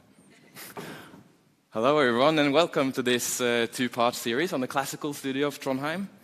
My name is Sigurd, and I represent the first attempt of running a classical design studio. And following me, Carl will talk of the second edition. Now, getting to design a building like this was quite a mind-shifting experience. Coming from a school of contemporary architecture, I would say we had to unlearn just as much as we needed to learn anew. So with this talk, I thought I'd walk you through some of our most spectacular mistakes, hoping that it can translate to insights for other architects wishing to take beauty more seriously in design again. So, first thing you need to know is that this was a rather reckless experiment, initiated in the frustration of my friend, Jacques Tonneau, sitting there, who reached out to Professor Branko Mitrovic, here today, with the desperate request of teaching him real architecture. Because by this time, Jacques and I had studied together for over 3 years, and though we both agreed for a long time that beauty was important in architecture, we didn't quite know what to do about it. like in previous projects, we had tried some ornamentation and some proportional theories, and even added classical elements by the book, but somehow it always ended up looking like a modern building with icing on top, like it was missing the essence. So we were hoping to learn another approach to architecture. So, long story short, Jacques convinced Branko to tutor this studio of classical design, and I convinced them both to let me join. And that was it, the first classical design studio of our university in 100 years. And I can't prove that, but I think it sounds cool. Thank you. But the question is still where to even begin. And for Branko, that was luckily quite obvious. You need to start by training watercolor, because if it's not watercolor, it's not architecture, he said. So we started by copying these historical buildings, tracing every line of the divisions and the ornaments of the facade. And for us, well, it looked classical. There was a lot of things going on. But when we started applying the shadows with watercolor, stroke by stroke, according to this constructed angle of the sun at 45 degrees, it was like the intention of it all made sense. Learning to render in watercolor teaches you that ornaments are nothing but a composition of light, made to please the eye. And it kind of reminded us that architecture is not constructed of lines, but three-dimensional forms. And that sounds a bit stupid, but I think it's really easy to forget. That by the choice of technique in architecture, it influences the way you think, more than you think, I believe.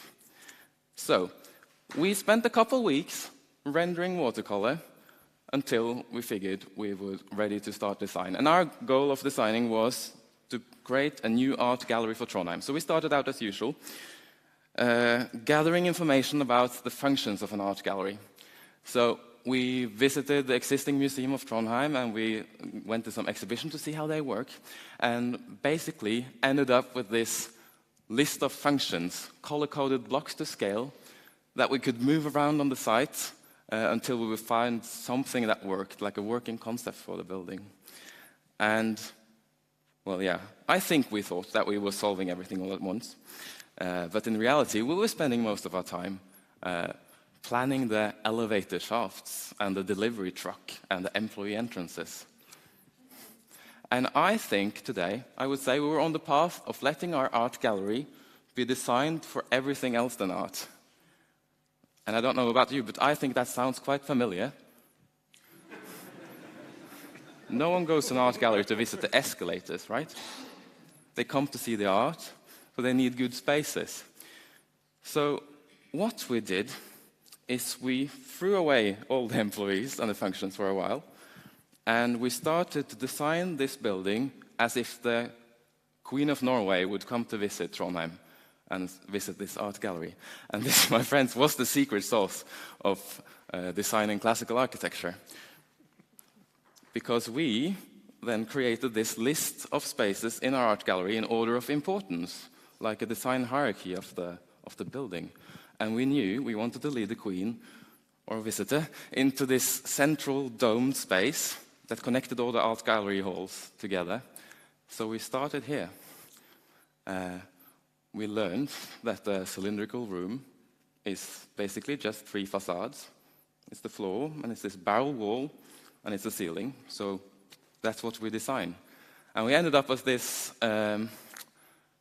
colossal or ionic order with a rusticated base and this gallery floor above with two ambulatory around, I think it's called, with the staircases leading down to this lecture hall, upper floor functioning as this gallery to look through, and on either side of this, we built these two monumental staircases leading up to the piano nobile, the most important floor of all. And these rooms were rectangular. That means 6 facades to design, and we designed it mostly like an outdoor loggia with this. We gave it Palladian room proportions, and its length was defined by the size of the staircase. And, well, its whole function was to lead people up to the gallery floor, where the upper hallway became this display of sculptures and doors leading to the art halls, which were all a bit different in geometries, but all were designed from the inside to have good proportions, good lighting, and then added to this structure of the staircases afterwards. And by this, everything else just fell into place. So I brought you here this simplified spatial composition that ended up defining our gallery. And I would like you to know that all these shapes are rooms, quite geometrically defined, and added together in a composition on beneficial axes. There are no random nooks in this floor plan. And you see they are also a bit offset towards every edge, because Branko said our building was so boring and needed more Baroque curves. So this is how we managed that. But I won't have time to go into that. That was a pain to design, but our building basically ended up looking like this. And here, I will say, it's quite obvious what is the art of classical architecture.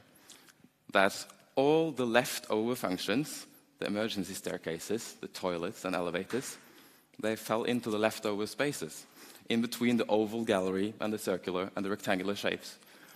So they ended up fitting into the architecture rather than defining it.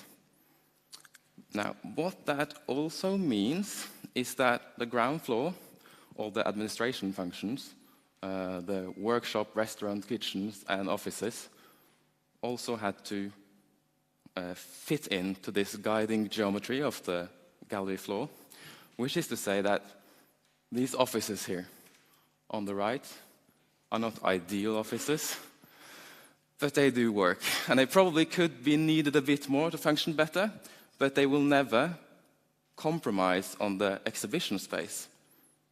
And that's the key difference. They are placed further down in the design hierarchy, and that's where they should be, I think. So we also ended up placing this building on our site, this empty parking lot in the middle of town of Trondheim. And we were criticized for it looking like a Baroque UFO having landed in Trondheim, which is fair. Our examiner said something like, this restaurant should have had outdoor seating, and this garden is not properly designed, and maybe double-curved facade is not completely right for Trondheim. But the key point is that all these changes can still be made without compromising on the core structure of the building, because this is not a building based on its function. It's based on some sweet spaces that we have created on the inside that can be fitted also into a rectangular facade just as well. So, learning classical architecture is learning a discipline, is learning a way to work with spaces and forms in a compositional manner, instead of working with functions as an equation, I think. And I think we all agree that we want more beautiful surroundings in this world. And I think choosing to design classical is putting aesthetics on top of this hierarchy so that it isn't lost in the end. Thank you very much.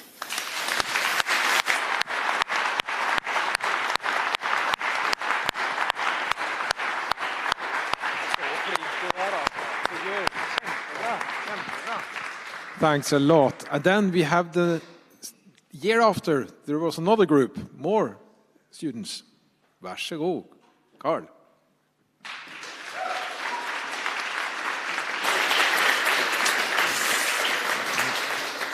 Skal vi se, oi, kanskje finne presentasjonen her.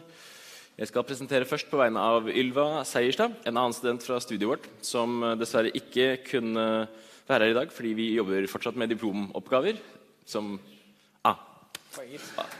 Sorry, I completely forgot. We are, of course, at an international conference. So I am first going to present on behalf of another fellow student of us called Ylva Seierstad, who could not be here today because she has to work on her diploma project. I feel like that is a very valid excuse.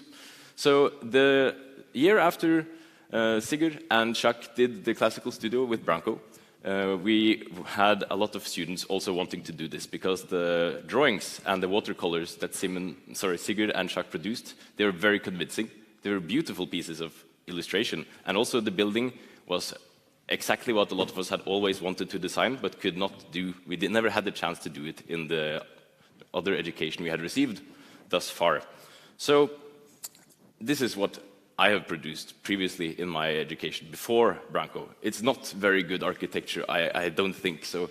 And we would use mainly digital tools, ArchiCAD, Rhinoceros, AutoCAD. This removes the hand, as was mentioned earlier, from the process.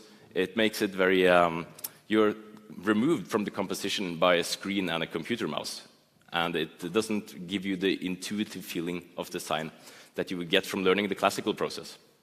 When you design classical architecture, you have to work with your hand, like this. You feel instantly when you're working with a surface, this is a facade, of course, that this composition is not right if it's not right. And you don't get this as intuitively when you're working digitally, and when you're working in model, as when you work in 2D with drawings. And of course, with Branko, our course had 3 assignments.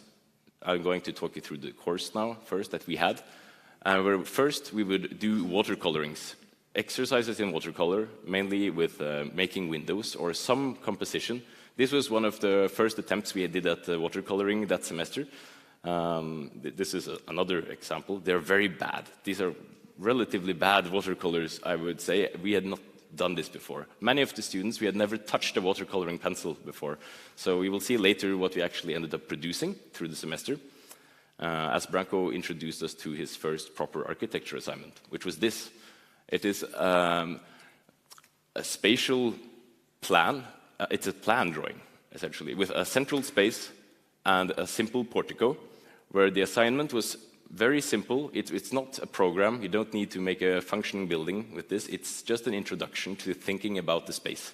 Here, the assignment is basically design the central space, make a portico and a facade, and a staircase leading to an ambulatory space around the central space. And this was the plan I ended up producing.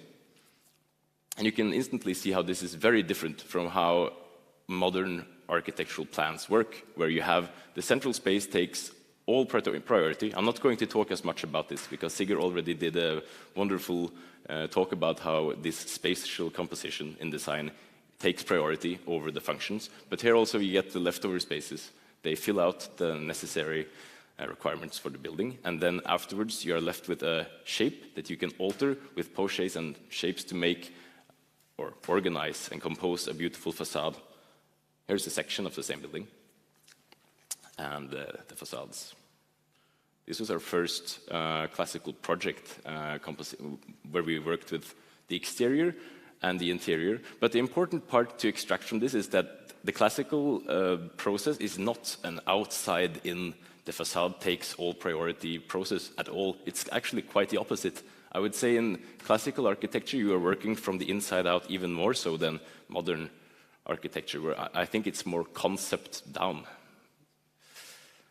So the main assignment we got from Branko later on was to design on a quite, it's a very different site from what Sigurd and Jacques was working with. We had a triangular, very unsymmetrical site in Trondheim. This is one of the plans from the project, where you can see how it lies in the context. There is the river running through Trondheim, Nidelva, and this is a part of the NTNU campus. So the assignment we had was a small astronomy museum and a planetarium for the Vitensenteret, a museum in Trondheim, where we were working then with the assignment, which was making exhibition spaces and a main central hall where you could enter with large groups and not stand outside in the rain, as was the case with the current museum, where the hallway is very small.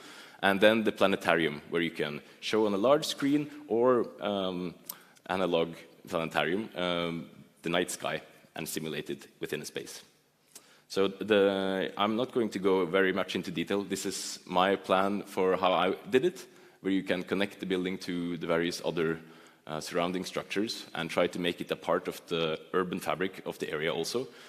Many of these drawings that I'm showing, they are on exhibition in the hall outside. So please go and check them out after in the break.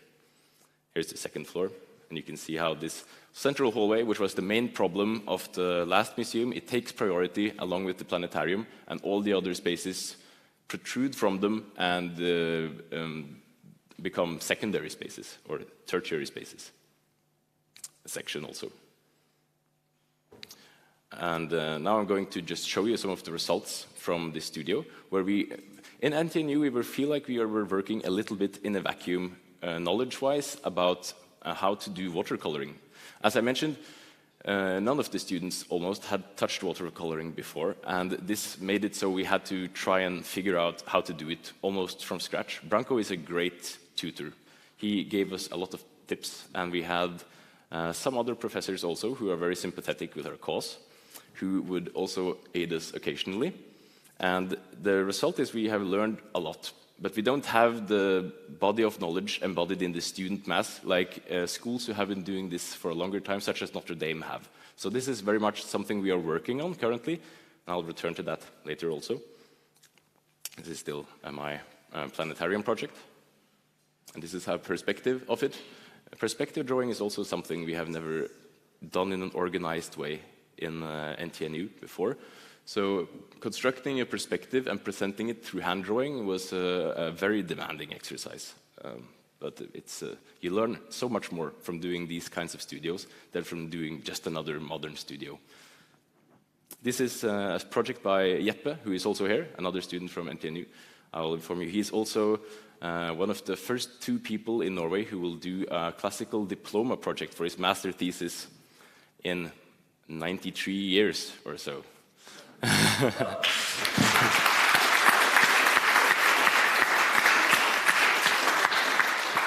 And this is not his diploma project. I will show you a sneak peek of that later, at his permission.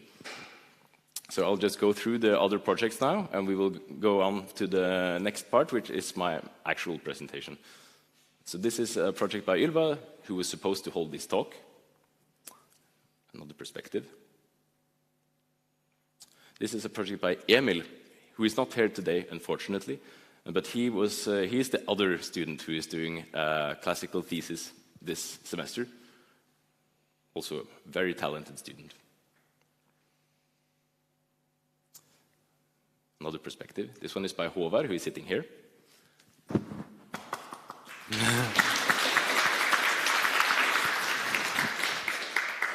Another project by Håvard also, which he completed after doing the classical studio, but under the supervision of another professor at NTNU. The interesting part about having had this studio is now other professors have to open up about allowing students to do classical work in other studios also. And this makes it so that we can give advice to younger students and encourage them and support the idea that it is legal, it's not sin to do traditional design, and it is spreading very efficiently at NTNU.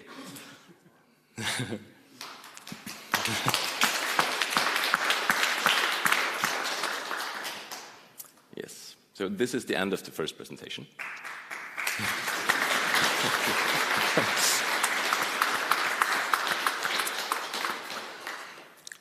Going to just keep on going here. So there we go. So I'm going to talk about what the future hopefully holds for Norwegian architecture and architecture students at NTNU. We have been experimenting a lot with techniques. As I said, we are working perhaps more so in a knowledge vacuum than I would say other places, since we haven't done this for a very long time. So maybe we are innovative, maybe we are naive.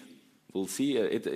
Anyways, we have done a lot of interesting experiments. So I'm just showing again these first drawings that we made after 1 semester of doing watercolors. The skill level went up quite fast, I would say. This is the process that we used when we started drawing this, where we would draw it digitally in AutoCAD, and then we would trace it on a light table with pencil, ruler and tracer, and we would get these large watercolor papers where you get a ditch where the pen has gone. This makes it possible to do watercolor. Without it, it's nearly impossible to get the watercolors to not bleed into the paper, and it gives you the crisp shapes. I'm going very into the nitty-gritty now, but I don't know how many of you have done watercolors before. Have any of you done so? Raise a hand if you have. Yeah, it's quite a few. Yeah, good. So what we invented, I would say, is you can laser cut drawings from digital mediums. This makes it possible to draw a lot of stuff digitally. Of course, the process should be, ideally, and is still for the students, by hand mostly. And then when you start drawing them like technical illustrative drawings, documentation drawings like this, you can draw them digitally to get them perfect. And then you can laser cut them and watercolor them by hand. You can see here the lines in the paper here are from the laser cutter. And then you go over them with a pen and you get a perfect, crisp, beautiful drawing with the ditches ready for watercolor, and it works perfectly. And this has allowed us to do some very interesting things. We are now running a student organization at NTNU called Acanthus that has been doing workshops with watercolor, where because of this technique, we can mass produce drawings and give them to students, first-year students, second-year students, and this allows them to try it themselves. And we can teach watercoloring techniques from very early in the education, which raises the level of skill, so that hopefully in 2 or 3 years, the students coming out of NTNU will be very proficient at doing this compared to what we were. So these are some of the first and second year students' work, and some of ours also. And we are also hosting guest lectures. This is from quite recently, where we did a guest lecture by Murbyen in Oslo, which gave us then a talk about traditional bricklaying techniques and traditional brick buildings in urban environments in Oslo and around Norway. And this was a very late lecture. People showed up voluntarily outside of school times to watch this lecture, and it was a very intense lecture because everyone wanted to ask questions. This subject, it causes a lot of energy in students, and we can really feel that when we are working with these subjects in NTNU. So something else we have been working with also is 3D modeling and producing ornaments digitally. So this is the volutes of a Corinthian capital that I have modeled in Rhino, and then put it on top of a simplified bell-shaped Corinthian bell, and put it into a 3D printing software so that I could produce it digitally without doing all this precision work myself. And then you can put modeling clay on it. You can make a latex mold, and you can cast a column with your own custom ornaments. And this makes it so that we can work with ornament design. Of course, you can tell we're not master plaster workers. This is the first casting attempt we did, but it's improving. So working digitally and manually combined to produce ornaments is something we have not done at NTNU for 100 years also. And Anders has been working actually quite dedicatedly in digitalizing old ornamentation books from the old architecture school here in Oslo that he has been so generous to share with us.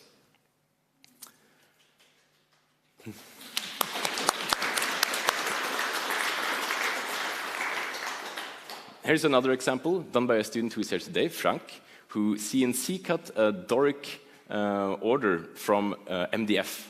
So you can also then model it digitally, produce it 100% digitally also, and then, of course, if you want, you can embellish it by hand later. And it just gives us the opportunity as architects to work with the ornament and not rely on craftsmanship, which is very lacking in Norway today, sadly. Or ideally, of course, we would wish there was more and we could rely on craftsmen. But if the opportunity is not there, then hopefully future Norwegian architects are able to produce ornaments themselves for buildings. Here's a close-up of the triglyph that was made. This is quite small. It's also an exhibition out there, so you can go and have a look. And now I'm going to talk a little bit more about the master thesis projects I mentioned previously.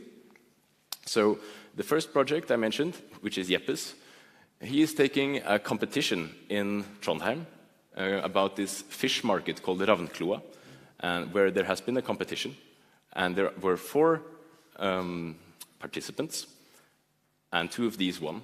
And of course, these participants were very unpopular. Arkitekturopprøret in Trondheim has been very active in showing how this was not a very democratic process at all, similarly to what we heard from the United States earlier. And Jeppe's assignment is about showing how you could do this successfully in a way that does not ruin the surroundings. You can see here the site. This picture is quite dark, but all of the surrounding buildings are wooden, traditional buildings in Trondheim. So the context is it's very demanding, actually, and you can't just plonk a modern building down there and say that's a job well done as easily as you could in many other cities. I mean, this is how Trondheim actually looks. It is a place with a lot of character and soul, and this here is actually Jeppe's proposal for the fish market. It's a very beautiful building done in a very appropriate style for Trondheim, where it's not a classical building in the strict sense of the word, but it draws from the knowledge and it uses the proportions, and it is very coherent with what we have been learning. Here are some drawings from the section and the plan. They are not completed. Jeppe, of course, is still working on this project. So this is just a little sneak peek. Hopefully he will be able to present it at some later time. The next assignment, the next master thesis, is about the Student Society building in Trondheim. This building, very nice building, Art Deco-like, very unique in many ways, and people really love it. So there was another architecture competition, of course. And this was the winning proposal, where they would make a glass box and then a separate building that maybe imitates some conceptual sense of this previous building. This is a render of it, made by Eggen Arkitekter. And it is not a very popular proposal. It's better than many things being built, but it's not relating to the old building in any meaningful way, except for having the logo on it. So this is Emil's proposal, which of course uses the language of the old building, which he has analyzed through the year, and produces a very coherent building. He also has plans and sections, of course, and it's a fully functional building design, which I cannot show you here. But here is a picture of his working model.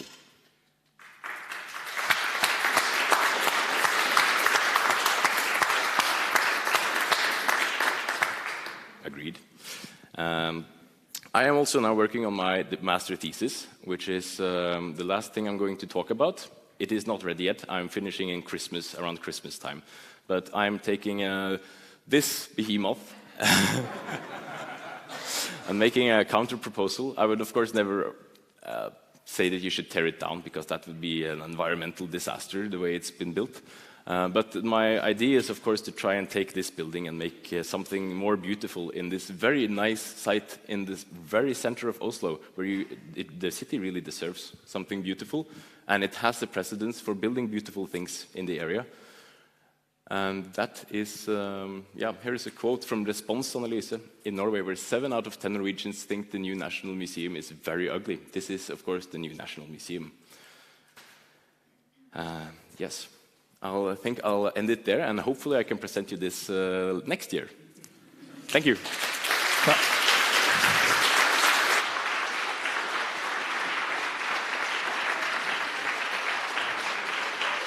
Thanks a lot for the Norwegian new generation.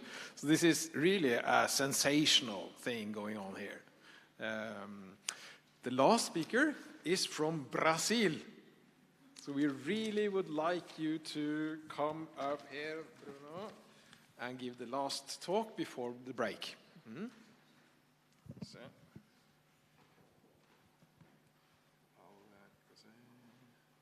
Please welcome Bruno. Like this.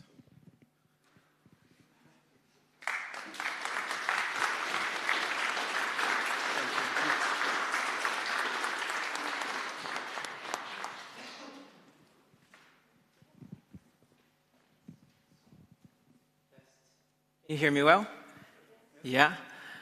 Thank you very much for this amazing opportunity. It's a pleasure to be here.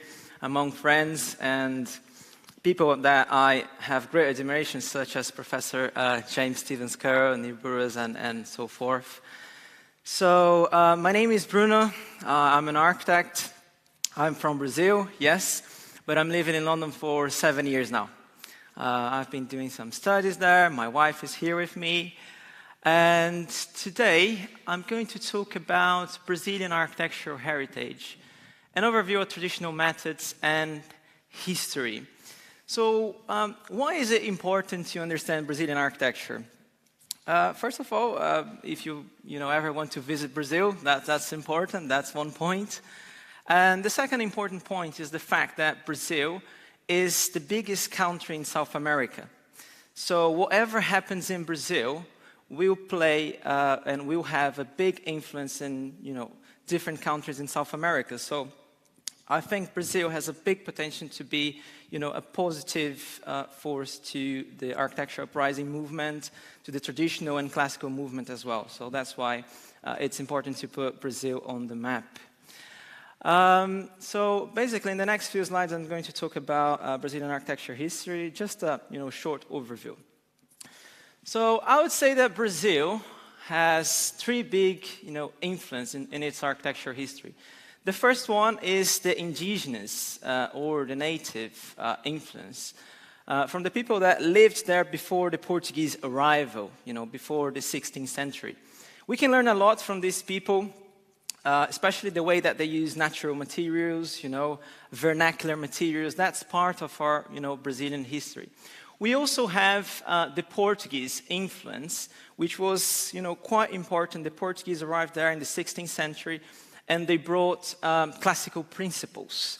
They brought this, academic discipline to Brazil. So we start to build these, amazing structures that, unfortunately, we just have ruins today. And then we have a third influence in Brazilian architecture history, which is the African influence. The Africans came to Brazil not in the best circumstances, we know that, but we can learn a lot from them. They brought some important building techniques with them, so they were extremely important. So I would say Brazilian architecture is a blend between the natives who lived there before the Portuguese arrival, the Portuguese who brought the classical principles, and the Africans who brought some extremely important building techniques as well. So Brazilian people in general, it's a mix of all of it as well. Okay, it's very difficult to identify a Brazilian because, fortunately, we are a nation with so many people. So normally we split Brazilian architecture in three periods. The first one is the colonial period, the colonial architecture. Here we can see some, beautiful buildings in a city called Ouro Preto in Minas Gerais. We can see, a human scale city. It's a very walkable city, lots of color. Okay, one of the things that I would like to point out here is basically the eaves of the house. You can see that we have long eaves, right? Well, there is a purpose for that. Brazil is a tropical country, so it rains a lot. So that's the explanation. And traditional architecture is all about adaptation to, its local geography, climate, and so forth. So we have an architecture, or at least we had in the past, that was completely adaptable to our environment and to our country. So this is what we're trying to, rescue from the past. We're trying to bring this back with our institute, the institute that we recently created, and with Inkbo Brazil, which also joined the institute. So another thing that I'd like to point out here is the elements, the colors. Anyway, it's a very walkable city. You can tell by looking at the pictures. Here we have this, beautiful Baroque church. We can see some, beautiful elements here. Christian elements, Christian symbolism, and local stones, local artisans. It's something completely traditional. It's something that represents Brazil in many different ways. Okay, we have these cities that were created in a very interesting geography, in a very organic way, not from top to down. Okay, here we have the second period in Brazilian architecture history, which is the imperial period. This is a very significant period as well because by that time, I mean, beginning of the 19th century, the Napoleonic Wars were taking place in France. So the French classicists, they were in trouble. So Emperor King John VI invited these people to Brazil. They came to Brazil and they established some very important institutions. They brought like classical principles, classical education. So it was a very significant period in history, especially in Brazilian architecture history. And as a result, we had some, fantastic buildings. This is not Paris. This is Brazil. We were talking about Brazil in the late 19th century, beginning of the 20th century. Okay, different range of styles, eclecticism, neoclassic styles, neo-Gothic styles, and so forth. We're talking about a vivid city, very walkable city, first floors being used to different purpose, especially commercial purpose. The upper stories being used to different purposes as well. So we're talking about a fantastic architecture, okay? Brazil was literally like Paris in the late 19th century. Now I want you to pay attention at this picture, okay? Just pay attention for a second. This was Brazilian architecture in the late 19th century, beginning of the 20th century. This is called Avenida Rio Branco in Rio de Janeiro, and this is the same avenue today. Yeah, it's very discouraging in a way, but it just shows that we have a lot of work to do. People in Brazil, they are really inclined to traditional architecture, but they don't know how to fight the system. That's why we're creating this institute. So yeah, it's very sad. And then we have the last period in Brazilian architecture history, which is the Republican period, with some beautiful eclectic buildings. You can see the local theater in São Paulo. You can see the new colonial movement bringing back, these Portuguese and classical elements of the 17th, 18th, and 19th century. Beautiful architecture, richly ornamented with classical elements, arts, and so forth. So you might be wondering, well, if Brazilian architecture history is all of that, why you guys are building all those rubbish buildings, like glass buildings everywhere in São Paulo, Rio de Janeiro? Well, there are a lot of explanations. Okay, we're gonna get there soon. So how did we go from this? Okay, we were talking about Ipiranga Museum, beautiful museum, built like in 1895. By Tommaso Bezzi, like neoclassical building, richly ornamented. How do you go from this to this? Okay. This is a museum. If you didn't get it, if you didn't understand it as a museum, I don't blame you. It's really difficult to understand that this is a museum. Okay. But this is a project designed by Pritzker winner Paulo Mendes da Rocha. Okay, so it was built in 1995. So in 100 years, from 1895, we had this. Okay, but 100 years later, we have this brutalist structure, and then they're exposing this. I don't know. Whatever it is, and making it a perfect place to visit on the weekend. So yeah, unfortunately, we've been through some very difficult times, so we have a lot of work to do in Brazil.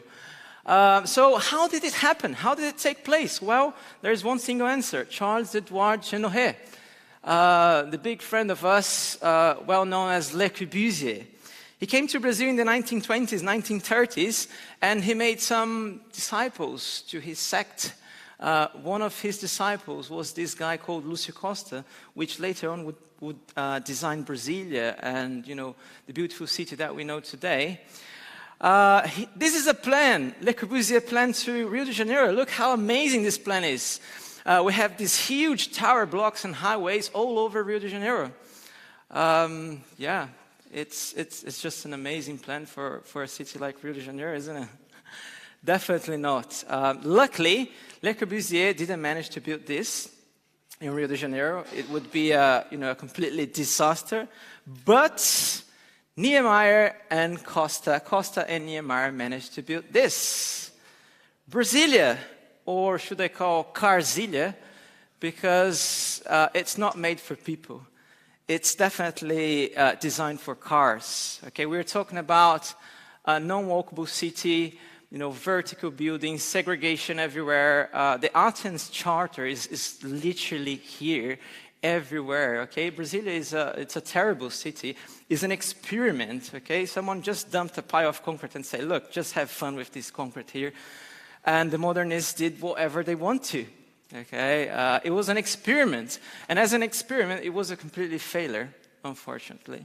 So it's just a model of how not to build a city. Okay, so yeah, and just to finish my presentation, I've got some good news. We have some, brilliant architects in Brazil. They are working almost like, the FBI secretly, hiding from the establishment. But we have some, fantastic architects, such as Zanini Caldas. He passed away a few years ago, but he is a fantastic architect. He has this vernacular approach using wood and different natural materials in Brazil. We can clearly see here a Brazilian house, not only with its materials, with the eaves, as I mentioned before, the roof. Anyway, it's clearly a Brazilian house. Here we also have a Brazilian house with a different approach. So we can design different houses with different approaches. Traditional architecture is not about the classical approach only. We are talking about a different range of approach that you can use according to the country, according to your culture, your geography, and so forth. So here we have a more classical approach, which is totally related to Brazilian architecture as well, but in a different way. Two different approaches, exceptional outcomes through different design approaches, okay? So it's the same everywhere in the world. We can work with different approaches in different places. In 2023, I founded IBAT, which is the Brazilian Institute of Traditional Architecture. I'm not doing it alone. I have fantastic people doing it with me. We have different departments. We are also in Brazil. We're going to have our first summer school next December on the 16th, 17th, and 18th of December in São Paulo. If you're coming to São Paulo, we'll be more than happy to welcome you there. Thank you very much.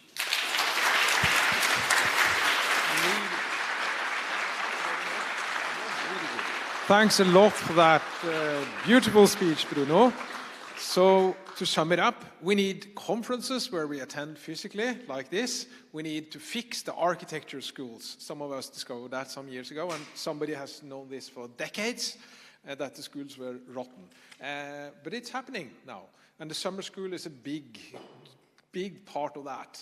So we are a little bit late. Unfortunately, the tour guide, he has been sick, so you have to get you some lunch yourself, actually. Attend, be back again, 2 o'clock, so it will be 1 minute. 1 hour, sorry, 1 hour break. What a kickstart of this conference. So much cool, so fantastic lectures. I would like to clap for the lecturers in the morning. So good.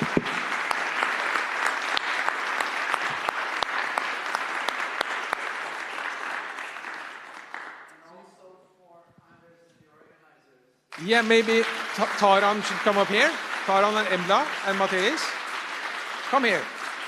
Because all of this is made on the spare time, free time, voluntary work, 100%. So Fredrik is also a big part of it, so we should present ourselves. So these, if you have any questions, ask Matthijs or Embla or Taran. So this is us, plus Fredrik Stokkvik, plus Fredrik. He was here in the beginning. So we will be back 2 o'clock, and the speakers for the next talk should be here at least 5 minutes before, preferably 10 minutes. So please be here in time. Go out in the beautiful Oslo spring lot of sun, and a lot of joggers on the marathon. Bang!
Then we're ready for session 3.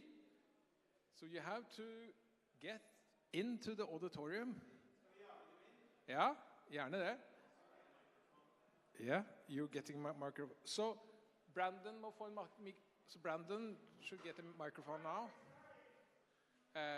So there he comes with the microphone, and several others. So we need for you, Christian Hoff Andersen.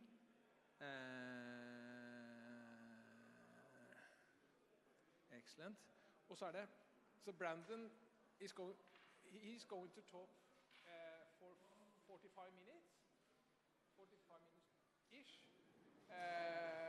So he's the most important to get the microphone. And then he's the most important. And then Olav Anders, you should get the microphone. And Christian Hoff Andersen. Christian. Has anybody seen Christian Hoff Andersen? Christian Hoff Andersen.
Yes, I think we are ready to start the third session.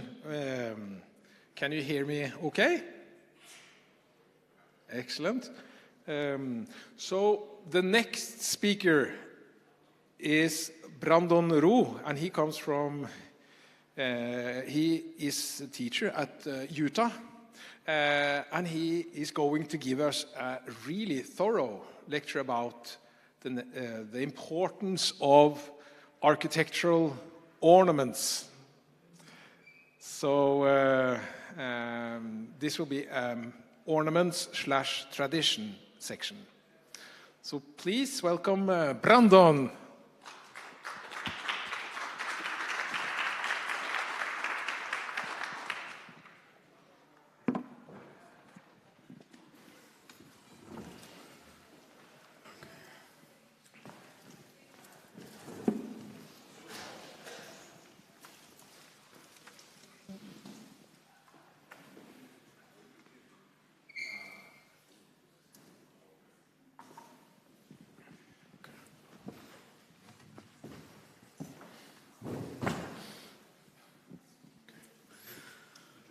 Good afternoon, everyone.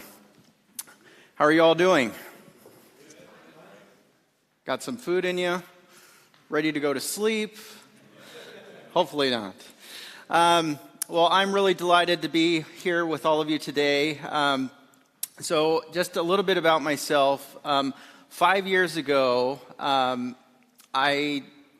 me and a colleague decided to start a new architecture program in the state of Utah, in the Rocky Mountain region of the United States. And with this architecture program, we wanted to do something a little bit different. And we decided we're going to create a classical, traditional, vernacular architecture program. Now, that's coming from someone that was trained as a modernist. And so you might think, what are you doing trying to create something you never were trained to do? So my talk today is going to be a little bit about that process, but also what we've discovered in doing so. So my talk today is Beauty and the Brain, and we're going to reconsider the role of ornament. But before I do that, I want you to look at these two images of buildings. What do you notice in these two images? Perhaps it is that one is very simple, it's very plain, it doesn't have a lot of details on it. The other one has a lot of ornament. Now, I'm going to give you a quote. Oops, wrong way. I'm going to share a little quote by Philip Johnson in their 1922 book on the international style. And I want you to think about this as you're looking at these two images. He says, the absence of ornament serves as much as regular horizontality to differentiate superficially the current style from the styles of the past. Now, with this, when I attended architecture school, I was taught that this building on the left, that was good. That was good design. And we were supposed to emulate that. Now, my professor said this image on the right, that was bad architecture.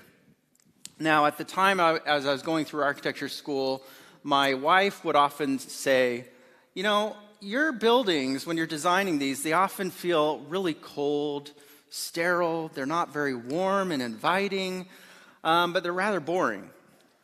I said, well, sorry, honey, my professors, they know what they're talking about. They said this is good, and they said this is bad. But then we would go and visit buildings like the one on your right, and she would say, this is beautiful architecture. Your stuff's ugly. So I have since come to the realization I've had to repent and say, sorry, honey, I was wrong. You were right. And so where did all this stem from? Well, Adolf Loos, in his 1908 essay titled Ornament and Crime, argued the following. He said, quote, the modern person who tattoos himself is either a criminal or a degenerate. We have gone beyond ornament. We have achieved plain, undecorated simplicity. Now, he considered ornament to be criminal, primitive, wasteful, and pleasureless. In fact, Le Corbusier praised Loos as one of the predecessors of this new spirit. Around 1900, when the enthusiasm for the Jugendstil style was high in the time of excessive decor, Loos began this crusade against the redundancy of these tendencies, Corbusier argued. Now, like Corbusier, Ludwig Mies van der Rohe advocated for an architecture of simplicity and promoted the phrase, less is more. Now, this ideology continues to be promulgated in schools of architecture, but not all have embraced this. We have Robert Venturi, who says, instead, less is a bore. So who is right of all these thoughts? This is one of the things we're going to explore today as we look at ornament. Should architects adhere to Loos's philosophy that ornament is a crime? Or that Mies's celebrated mantra of less is more? Or should they heed Venturi's provocative assertion that less is a bore? So by diving into various related concepts, we're going to explore this topic and understand the significant role that ornament plays and its effect on architectural design, but also human health and well-being. So we're going to begin by asking the question, what is beauty? According to Plato and Aristotle, beauty was this measurable condition. Beauty, as Dr. Burris said earlier this morning, was related to truth and goodness. It is this means to another end. Aristotle, on the other hand, believed that it was this union of order. It was also dealt with symmetry, with magnitude and scale, when nothing could be added or taken away from a composition, but it would be detrimental to the whole. Now, we've already seen how the ancient Greeks and Athenian culture counted beauty among the ultimate values of society. We see this expressed architecturally, right, with the Parthenon on the Acropolis. And then if we flash forward 400 years, the Roman architect Vitruvius writes in his treatise on architecture that good architecture is composed of three things, one of which, venustas, delight, beauty, or tied to aesthetics. Now, when Alberti comes into the picture 1,400 years later, he defines beauty as this relationship between the parts and the whole composition. So we ask ourselves in the 21st century, is this still a good definition of beauty? Now, when we look at buildings in and of themselves, and we've already seen some of these images, our brain makes a judgment call within the first 3 to 5 seconds, whether something is interesting to look at or not. In this first glance phase of vision, we can call this that something happens on the unconscious level. Before our age, gender, education comes into play, unconsciously, our brain allows us to choose one or the other. For now, we're going to call this attractiveness the beauty factor. Philosophers have long argued that beauty is in the eye of the beholder, but science is now revealing that beauty is actually in the brain of the beholder, especially when visual attention is captured and looked at. Now, according to the neurobiology research by Semir Zeki, fMRI brain scans reveal that when people listen to a beautiful piece of music or they look at a beautiful image, a singular part of their brain, known as the medial orbital frontal cortex, is activated. So as a result of this, we find that when people want to nourish their emotional brain, they're seeking for those things that are beautiful. In contrast to the minimalist experience of architecture without ornament, when we look at these images of buildings, they possess different patterns. They possess ornament. Zeki's team concludes that the universality of architectural beauty probably lies in its satisfying inherited brain concepts of proportion, harmony, and geometric relationships that are more formally expressed in mathematical terms. One of these patterns is called the fractal, and we've heard a little bit about this, and we were having a conversation over lunch about fractals. But one of the best textbooks that we have on beauty is nature herself. Michael Snyder, in his book, A Beginner's Guide to Constructing the Universe. Sounds esoteric, but it's actually a really good book. He suggests that nature itself rests on an internal foundation of archetypal principles, symbolized by numbers, shapes, and their arithmetic and geometric relationships. We find these in the smallest subatomic particles to the largest galactic structures. So, what are fractal patterns? How do they affect us? Well, a fractal pattern is a pattern that repeats itself on different scales. Trees are a great example. Dr. Bruce talked about this earlier.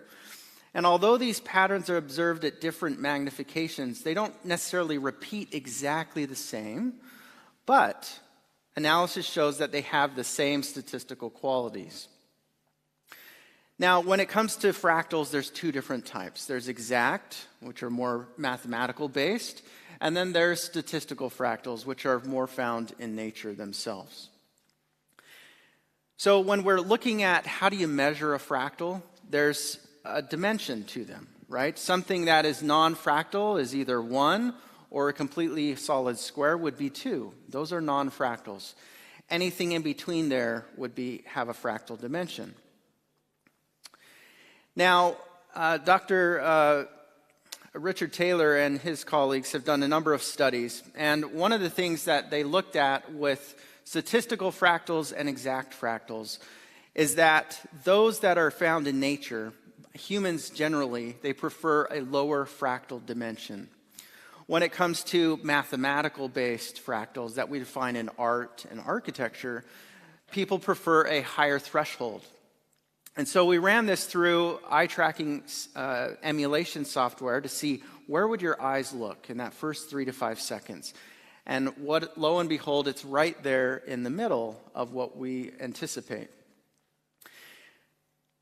Now, I believe someone, I can't remember who spoke on this last year, but with the fractal dimension, we find that fractals in nature, they typically follow this pattern of the 1.3 to 1.5.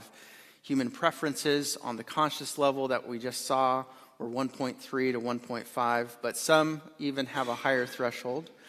And then on the unconscious level, which is before our age, gender comes into play, it's the 1.3 to 1.7. And so you may be asking, well, that's nice. What does all these numbers mean? Well, when it comes to non-modernist architecture or traditional classical architecture, they have a similar threshold. There's been a number of studies that have shown that viewing fractals in and of themselves, whether it's in artwork or others, can actually affect the level of stress that we experience as human beings. So the 1986 NASA study showed that skin conductance measurements were used to measure people's physiological responses to different images. Those that were abstract, like the image on the top, actually increased stress, where those that were of nature actually decreased stress. And so if we looked at those images and ran them through the eye tracking simulation software, we can see how much attention is actually going to some of those images. So I'd like to move on to then what is ornament. Stemming from the Latin verb ornare, ornament is really to confer grace or honor on something. It's to dress something up. It's to equip it, to decorate it, to furnish, to adorn, to garnish, to trim, to embellish. And ultimately, ornament is to beautify something. If we take ornament from its Greek roots, from cosmos, ornament then relates to ordering something, taking chaotic matter and creating a cosmos from it, creating order from that. Now, a couple of definitions of ornament are as follows. Dr. McNamara, in his book on Catholic Church architecture, suggests that ornament is this enrichment of a building that reveals its use, its purpose. Decoration, on the other hand, is this enrichment of architecture that adds beauty by making the structural systems more legible. It's a poetic expression of structure. Now, in Utah, this is our Utah State Capitol, and if you're looking at these images, we start to zoom in on them, and as the closer and closer you get, more detailed patterns are revealed. So Stephen Sims, in his book, The Architecture of the Classical Interior, suggests that ornament could be defined as the architecture of the near view. Now, Alberti describes ornament in a number of ways. One of the ways that he describes is that actually the column itself is the principal ornament. He suggests that you can combine this to adorn a portico, a wall, a form of opening. Ultimately, all of these possibilities confers grace and dignity on a project. So ornament is not just the sculptural decorative components. It can also be the classical orders themselves. So why ornament? For Alberti, he suggests that it's allowed that the pleasure and delight which we feel on the view of any building, it arises from nothing else but from beauty and ornament. He goes on to even suggest that beauty will have such an effect on an enraged enemy that it will disarm his anger and prevent him from offering it any injury. So if our buildings are beautiful enough, we will not have a desire to destroy them.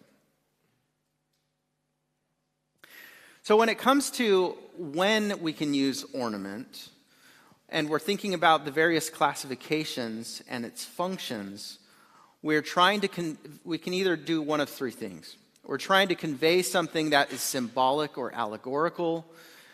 We might be trying to celebrate a mythical historical person, event, or a place.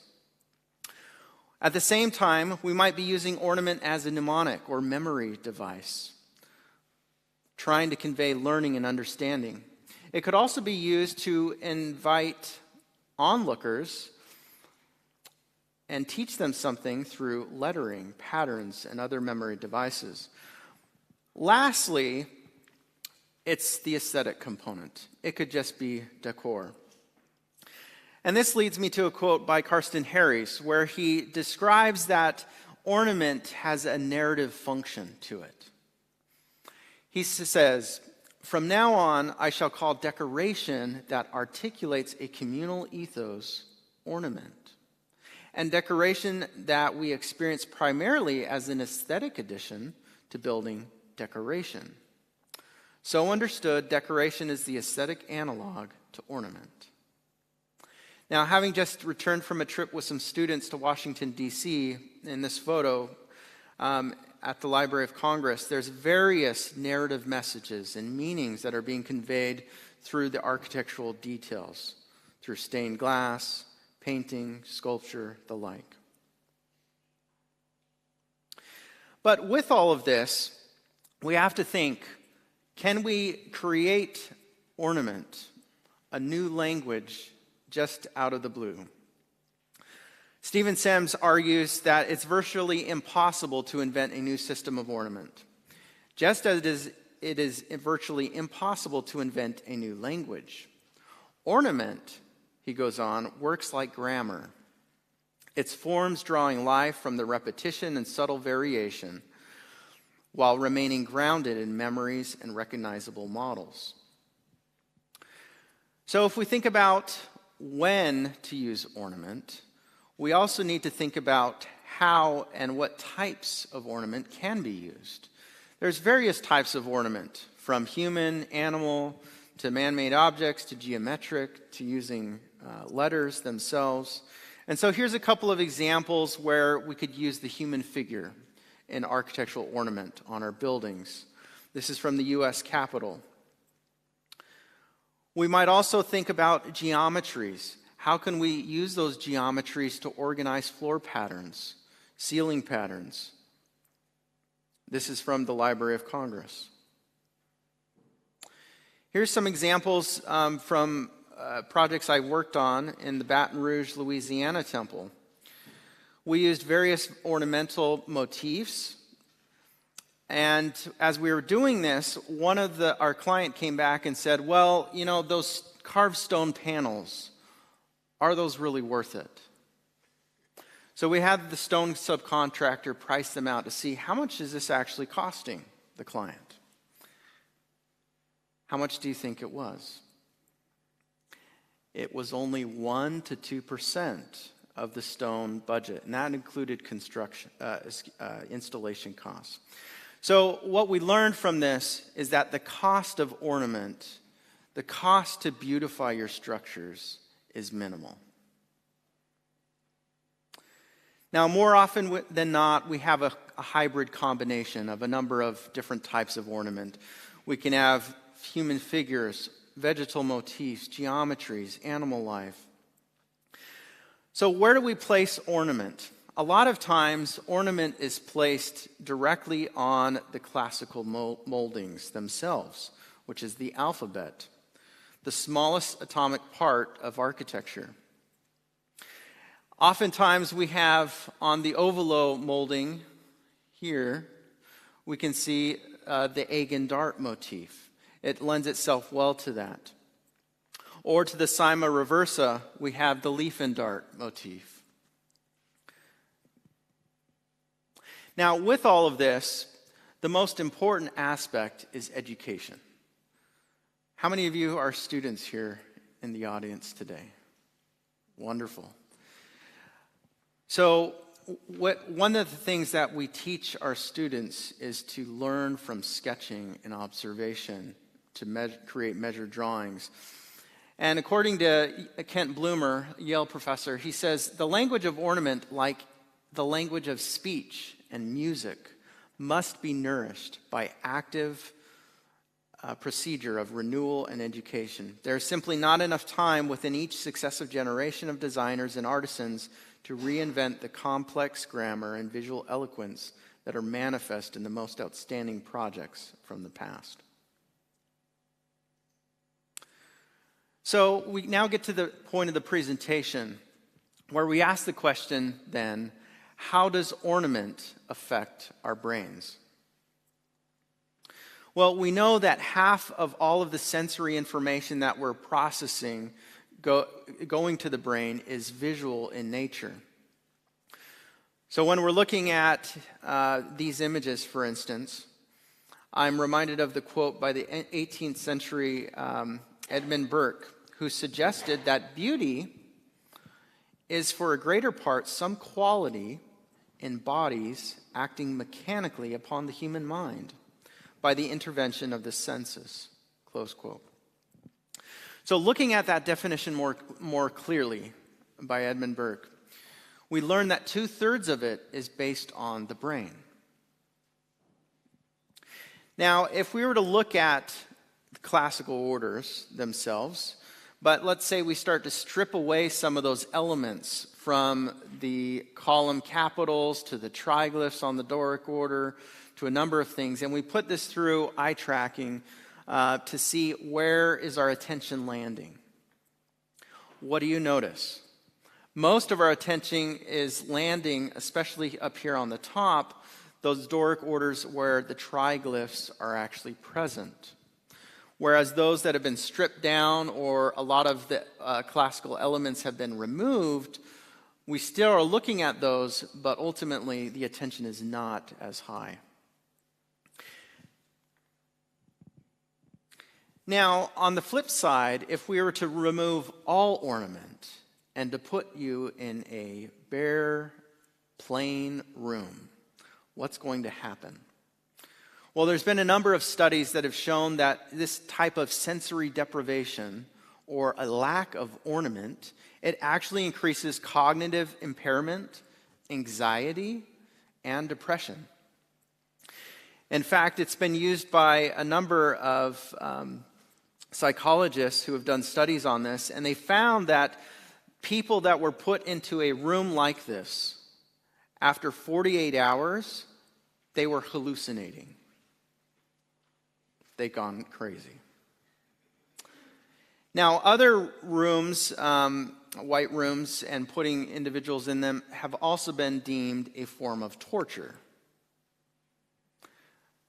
So that makes you ask the question then, is less really more, or is less a bore? So we're going to look at a couple instances of what are the implications of the fractals that we were talking about earlier, and especially as it relates to architecture. Now, this is a drawing by Leon Krier where he tries to illustrate this point pretty clearly. From a distance, a modern and a traditional building will look the same. Same with a person off in the distance. But as we get closer and closer to those, there's not as much detail. And so when our eye is bored, our brain is bored. Now, I'm going to show you a couple of examples here. This is the Port of Antwerp in Belgium, where you have a modernist addition to a historic building. So if we put this through eye tracking, similar to that distance from afar, we can see that visual attention lands on the entire thing, both the traditional building and the modern addition above it. As we get closer, that level of fractal scaling, closer to the building, the details start to somewhat fade away a little bit. But ultimately, as we get even closer, the modernist building tends to lose our visual attention. And this is all on the unconscious level, okay? Now, we might also think about what are the implications for design styles of architecture. Now, designs that possess fractal patterns, these proportions and geometries that are based in nature, they will resonate with us more and hold our attention better than those that do not. So here you have a couple of church examples. A couple here in the United States as well as in France. Another modern one in Spain, the Parish Church of Santa Monica, and the Oakland Cathedral of Christ the Light. And what do you notice between the traditional buildings versus the modern ones? The visual attention is much more fragmented, and the eye doesn't know necessarily where to go. So this brings me to another study that we looked at, and Justin's presentation earlier has already explained how in their findings they conducted this survey to see what people preferred, traditional or modern federal buildings. And what we were looking at specifically is taking those same images, and we're asking people, which of these do you prefer? So as people are looking at the two images, we found that 72% like the traditional, 28% like the modern. And so our question then was why? Why is this the case, right? So we put these through our eye tracking emulation software, and there's a number of reports that popped out. But ultimately, what we found with all of this is that most of the traditional buildings gathered more visual attention than the modern ones. Now, it wasn't completely the case. So here was the Harris poll that was mentioned. All of the traditional buildings won. Now, with our study, there were two modern buildings that actually won over the traditional ones. So we wondered, why is that the case? So we looked at those two specific pairs of buildings. And we started noticing that a couple of these buildings had a lot of vegetation, like a big tree in front of it. All of these had other trees. And so we said, okay, well, let's take those trees, those vegetation, the biophilic elements out of the equation, and let's put it back through the simulation. So we did a little Photoshop magic. We took out all of the vegetation. We also took out all of the cars, people, things that would kind of distract, that were obscuring the buildings. And what we found was that after doing this, the traditional buildings actually did win. So going back to our original, the Harris poll, and then after we removed those biophilic elements, we had alignment with that. And just recently, this past week, this study has been published. So if you'd like to access this, feel free to take a snapshot of that. But we ran a series of statistical tests to see, okay, is this just by chance? And so after running through those things, what we found was that the traditional buildings were able to retain people's attention. It didn't go down when people took it on the conscious level. So the scans were the unconscious level before our age, gender, etc. comes into play. And then once our consciousness comes into play, as was demonstrated by the demographics that Justin showed, we had complete resonance with that. Now with the modern buildings, what we found was that the modern buildings did not always have the ability to gather our attention, but sometimes they did. And those that did not, we found that later visual attention actually went down.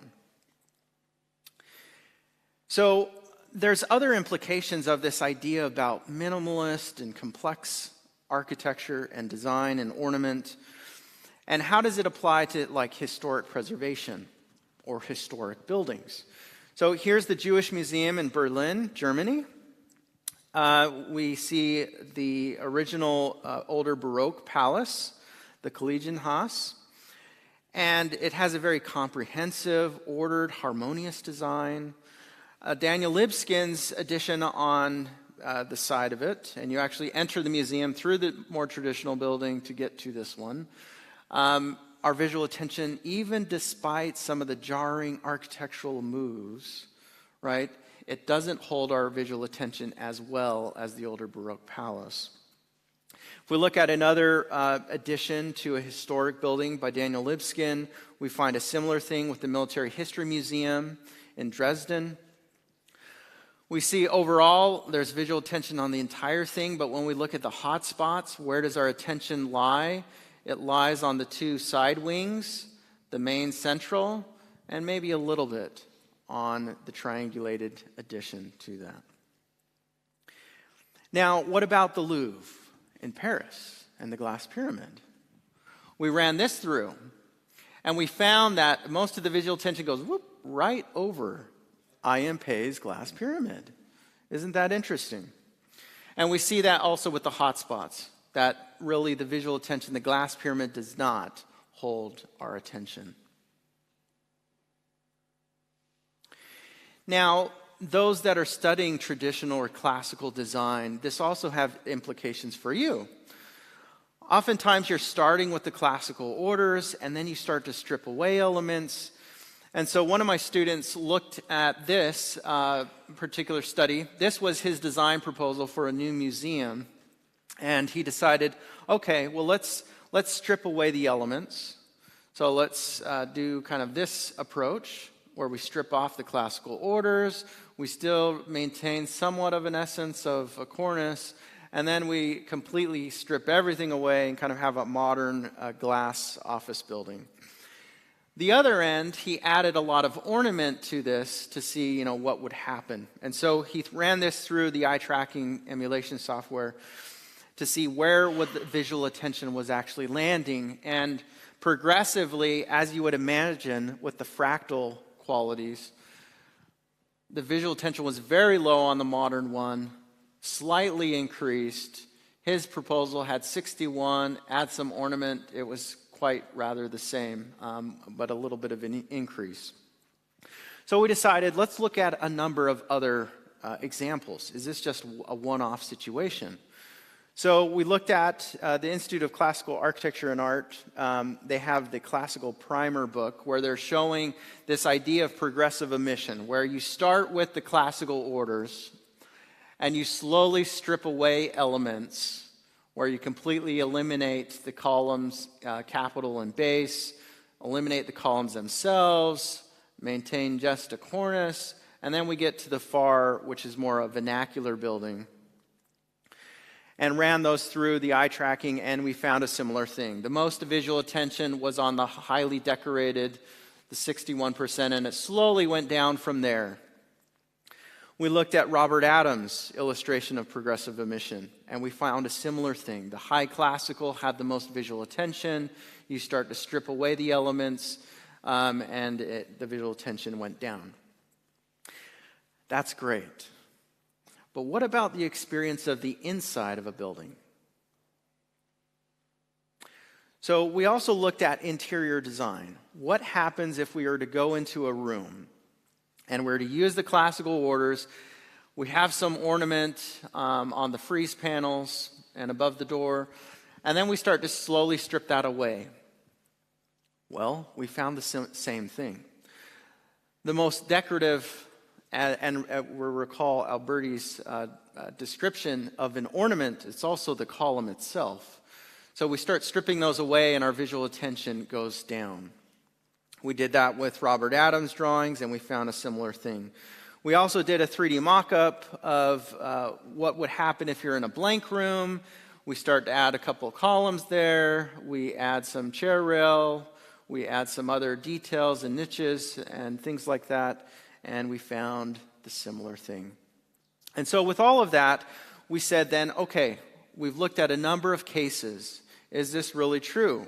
Is there a relationship between architectural complexity or the ornamentation, the level of ornamentation, and the visual attention that is actually landing on a project? And we found a statistically significant relationship between those two. So as we come full circle then, we start to ask ourselves, is ornament really a crime, Adolf Loos? No. It's probably could be considered criminal to design a building without ornament because it's detrimental for our human health. Less is not more, Mies. I'm sorry. We have to side with Venturi, and less is a bore. And so ultimately, by diving into these related concepts, I'm hoping that each of you will see the significant role that architectural ornament does play on our visual attention, but ultimately on our human health and well-being.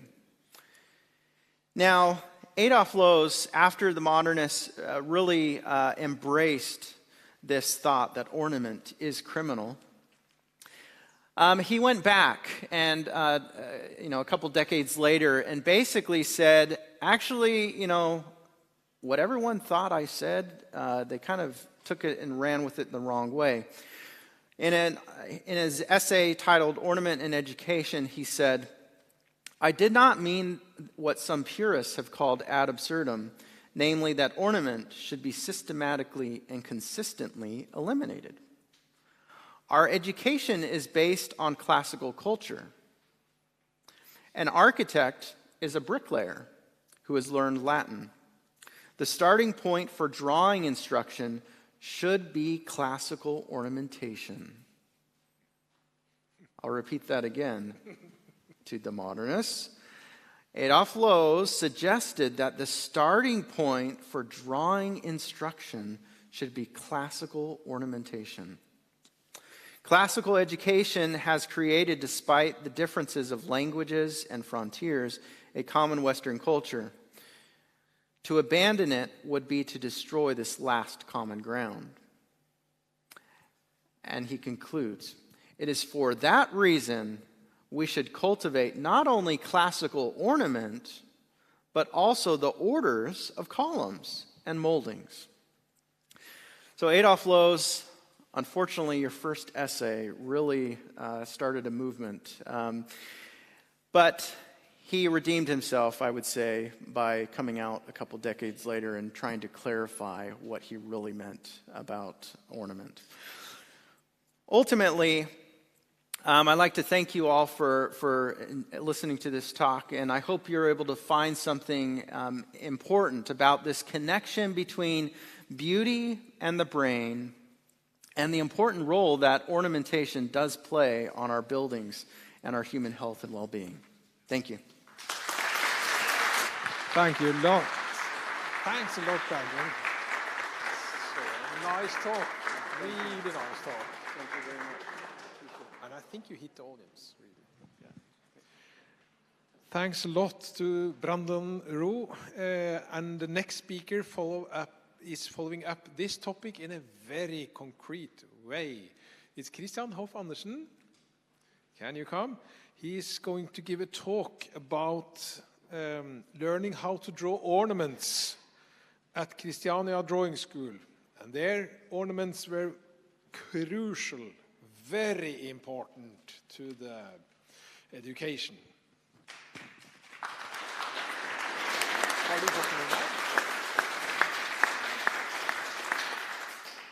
Just gonna have to open this. Yeah.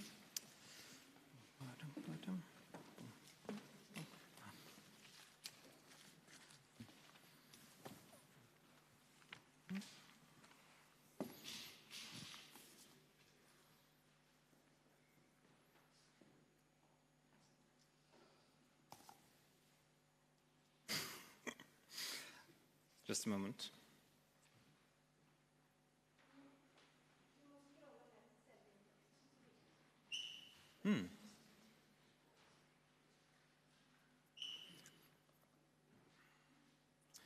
Here we are.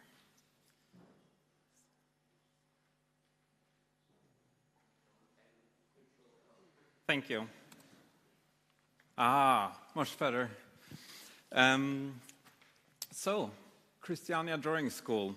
That was a very interesting phenomenon where in the early 19th century, small number of people decided that they wanted to elevate the education, especially of craftspeople, but it would also be available to people who wanted to be architects and to those who were apprentices. The building on the left here is one of the many places that the school was located in the Theatre Street number 1. And it was supposed to be preparatory, but there were some very ambitious people in Christiania Drawing School, and they more or less decided on their own that they would turn it into an academy. And in fact, there were 75 people who were educated as architects only from Christiania Drawing School. This is something that up until quite recently was not known, but some very thorough academics, especially Mathilde Sprovin, has gone into this and found a lot of documentation on what was actually happening and how elaborate this education and this so-called preparatory school actually was. One of the findings being that 75 architects who were practicing in Norway in this period and later were only educated from Christiania Drawing School. There were also a number of different versions of the program, but most of the drawings I'm going to show you are from a later period. And then they had 7 subjects. It was freehand drawing, construction drawing, ornament drawing, model making, architectural drawing. There was like a subject drawing for craftspeople and decorative painting. Then I'm going to talk especially about the ornament class, which was also in 3 parts. There was elementary ornament with the construction of a pattern. There was number 2, how to stylize a plant. And number 3, applied ornament, according to stylistic periods and the different crafts. Of course, classical antiquity was all the rage around this time, and the idea of academies was very much based in the ideals of antiquity. And so some of the earliest material that was preserved from the school was based on measure drawings from antique buildings and their ornaments.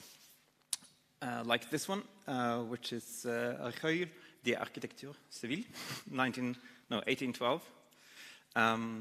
Like this one, none of them actually went to the Pantheon, but they had access to very high quality drawings that they could copy and learn from and understand 3-dimensional detailing and space while using. There was also simpler drawing. There were simpler drawings like this. This is from one of the books used at the school called the Book of Ornaments. So they were not just drawing plants, there was also animals and other geometric figures. But of course, learning proportion and learning ornament from antiquity was fundamental. Like this one, this is another book, Hetch, Fundamental of Drawings, where you can see how you start extremely simply with lines, different angles, and then you learn how to build an ornament, and you learn the logic behind the ornament, which allowed for students to not just copy, but quite easily become creative. Of course, the plant theme was very important in that regards as well. I should say that the use of all these posters and all these wall charts, it was slightly controversial because, especially at the second half of the 19th century, there was this feeling of being overwhelmed with information, that there was so much access to all kinds of impressions, all kinds of references, historic and all kinds of different techniques, that that focus later became more directed towards how to literally build up an ornament on your own. This is a plant called Senecio vulgaris. It's almost like a weed in Norwegian gardens. But I find that what he does when he goes, this is an architect called Sinding Larsen, and he goes, from these very naturalistic studies of this flower and adding color, and then uses classical ornament and replaces the well-known acanthus with this beautiful, strange little weed, and the results are phenomenal. Another way to approach the theme of ornament, especially towards the end of the century, when, again, you had this enormous access to all kinds of references, was to go very physically at work and go out and have a look at the architecture, which in their minds also provided a connection to the landscape, assuming that the use of materials would be connected to the way ornaments were shaped. So, for example, that most Norwegian stone is very, very hard, which means that you don't usually make extremely elaborate ornaments from it. It becomes a little bit more flat, a little bit simpler than ornaments that are carved from, for example, limestone, which we don't have a lot of in Norway. So one of the important guys who were arguing for this was Herman Schirmer. He was very much into medieval architecture and felt that medieval times had sort of hit the spot with finding a balance between the different materials, the need for ornament, the amount of contact from outside. He didn't view art or architecture as completely independent, but he was also very much into the idea of a national architecture. And so he would lead these study trips. He suggested them already in 1880, but he didn't start until 1895. And during those 12 years from 1895 to 1912, he led 14 trips where he would take students out in the countryside and they would do measured drawings.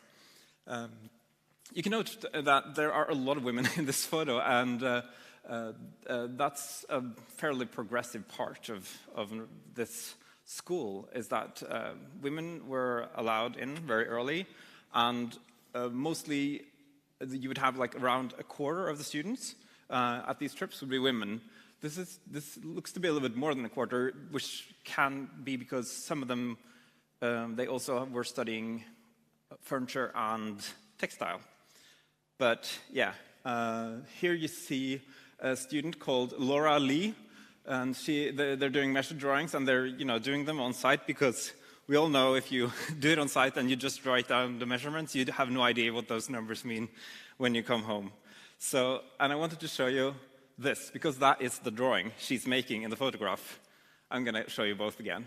So this is her drawing that she's making when this picture is taken. And of course, doing these measured drawings gave the students a very thorough sense of how ornament was connected to material and to tradition. And then they would later apply it in the buildings that they designed. This was designed by one of Schirmer's students, Gjerdis Grøntoft, in 1898. How much time do I have on it?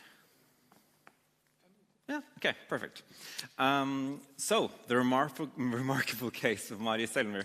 She was also one of the students who was under Schirmer, and what someone discovered, I think it was Anders Sagerløsæter, it was...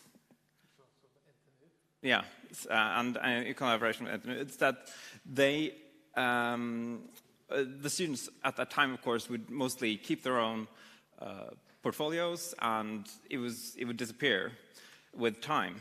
But someone had the sense to keep a complete portfolio from her studies at the school.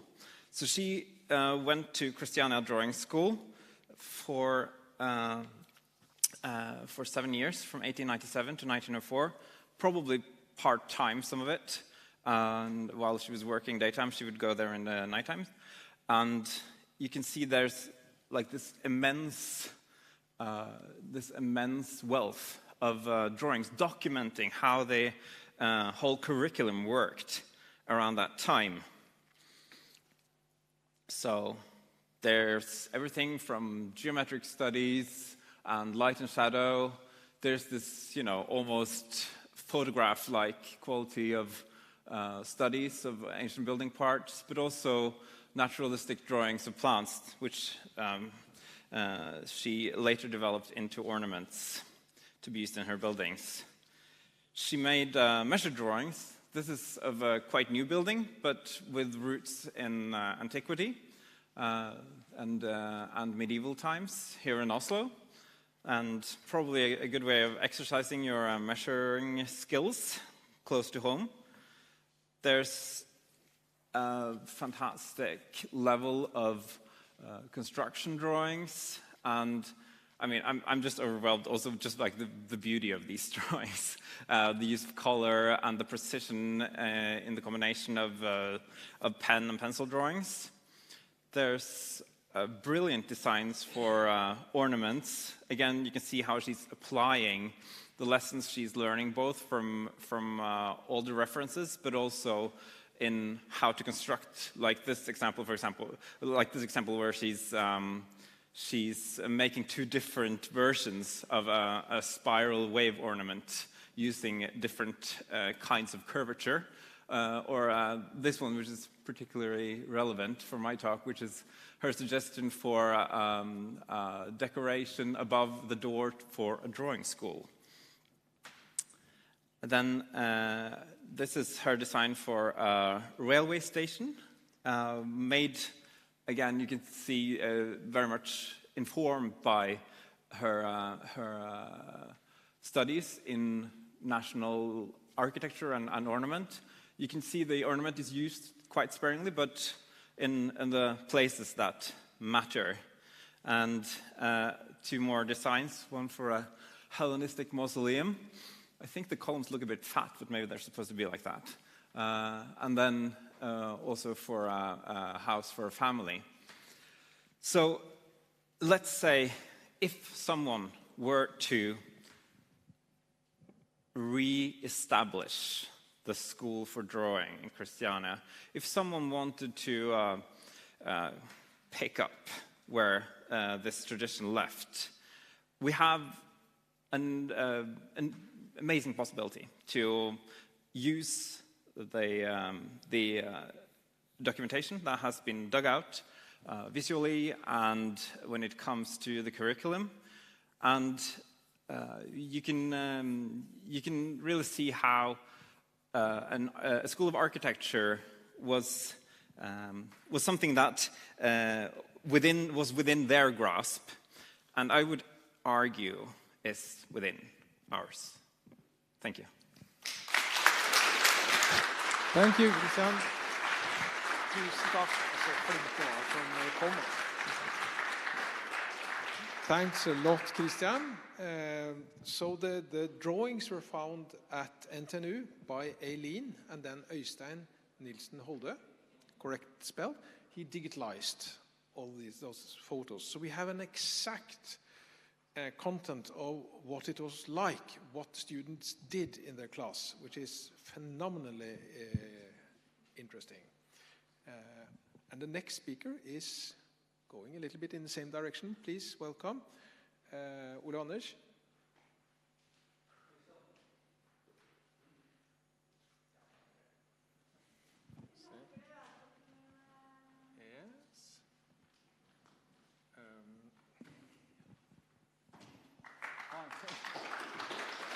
Just help me. Okay, here we go. Bare finne fram. Det ska jag väl med. Ja. You always have to try twice, right? opposite. Yes, that's fine. Jeg kan bruke den, kanskje? Ja, et lite øyeblikk. Ikke nå.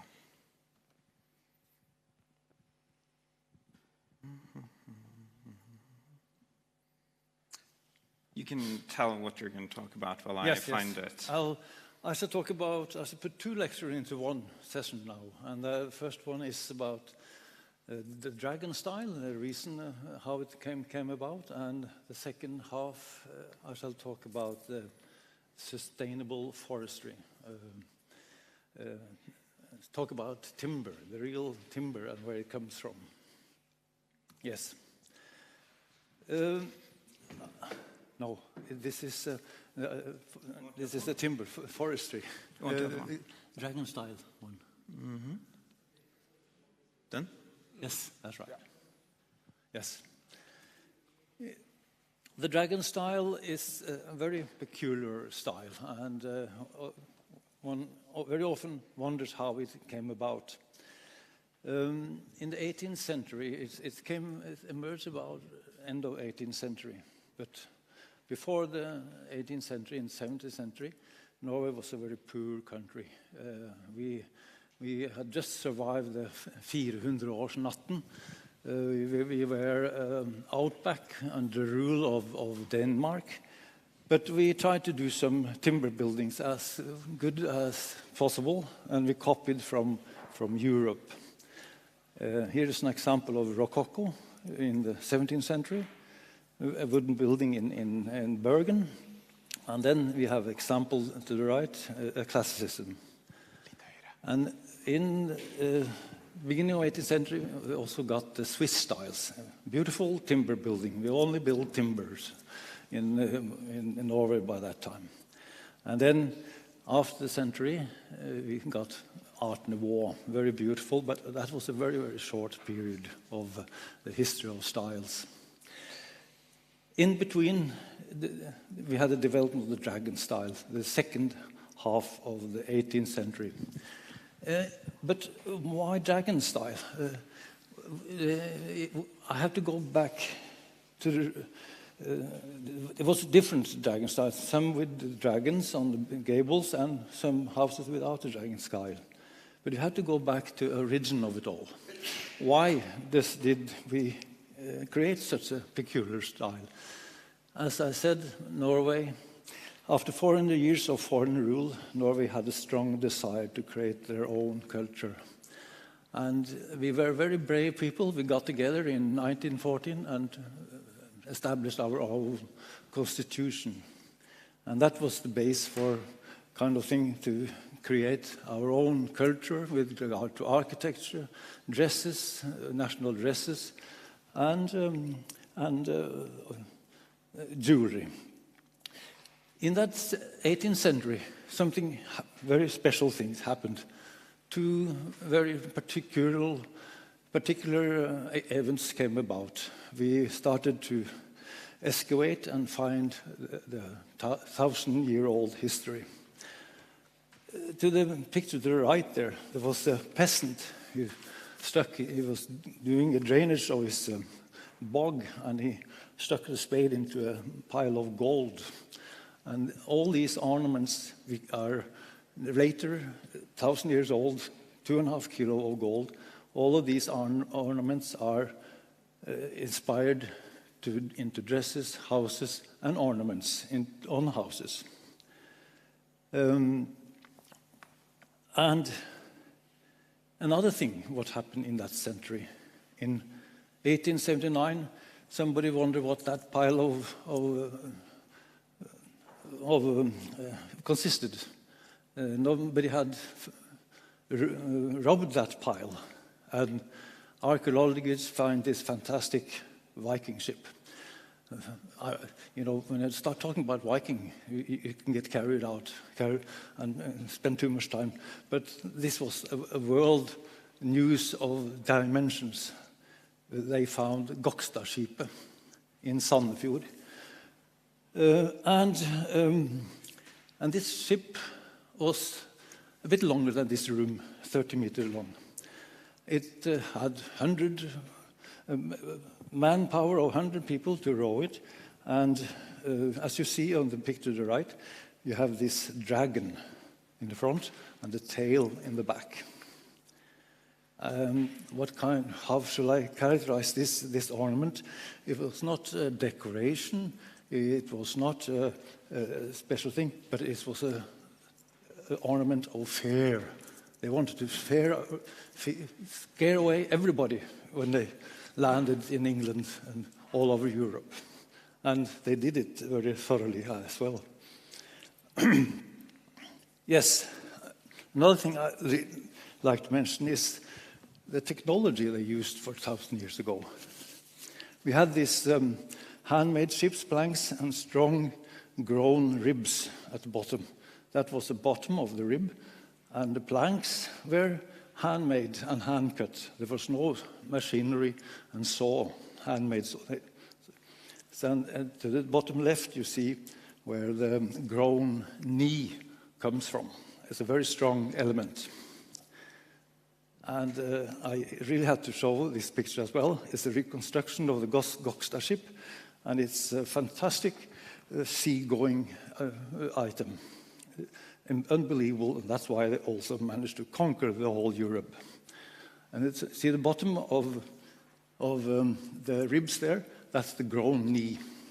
And that grown knee is also used in the building. So we learned a lot of advanced technology from the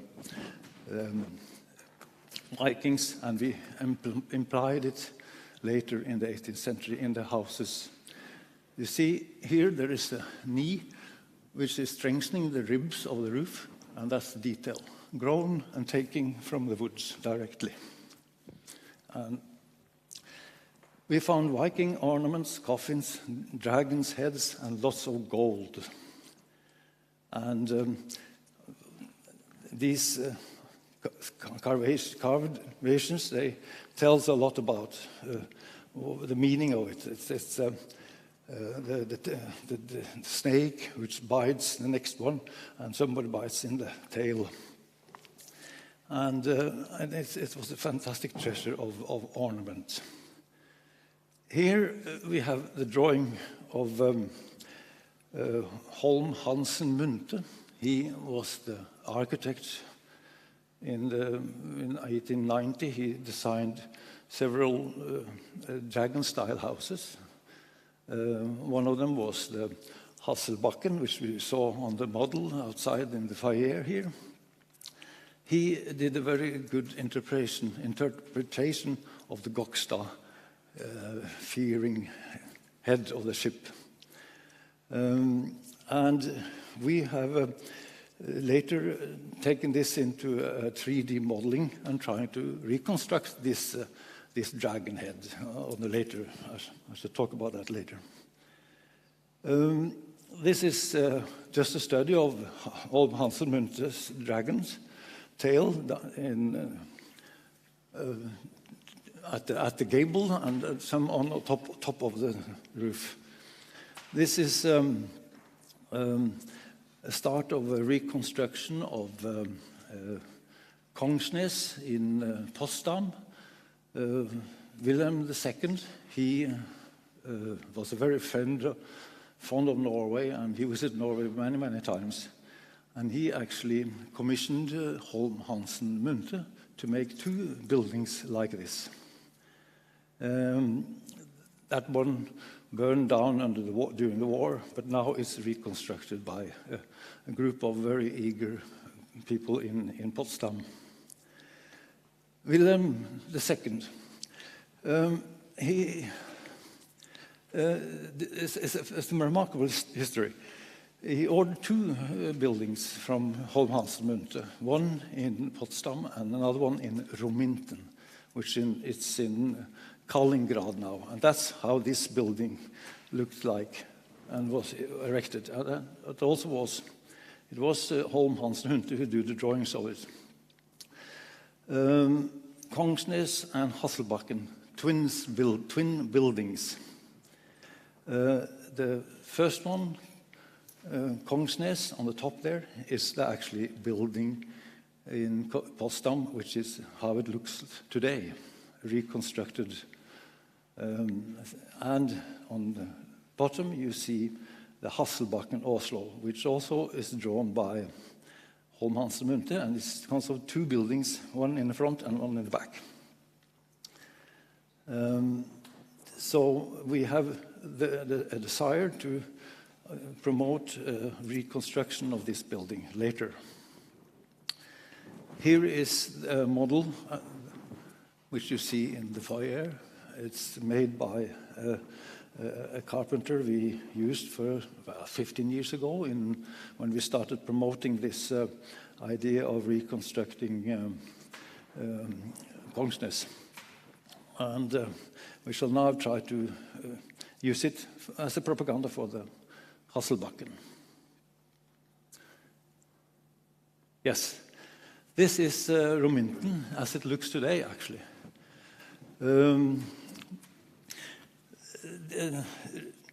This was originally a Rominten hunting lodge built for Kaiser Wilhelm II as a royal resistance to the Rominten Heath, then found in East Prussia at that time, which is today on the Russian-Polish border south of Poland. The Red Army attacked on the East Prussian. The lodge was dynamited and destroyed. It was Göring who owned it at the time. And the Nazis, Nazis retreated, but Rominten survived. The building survived.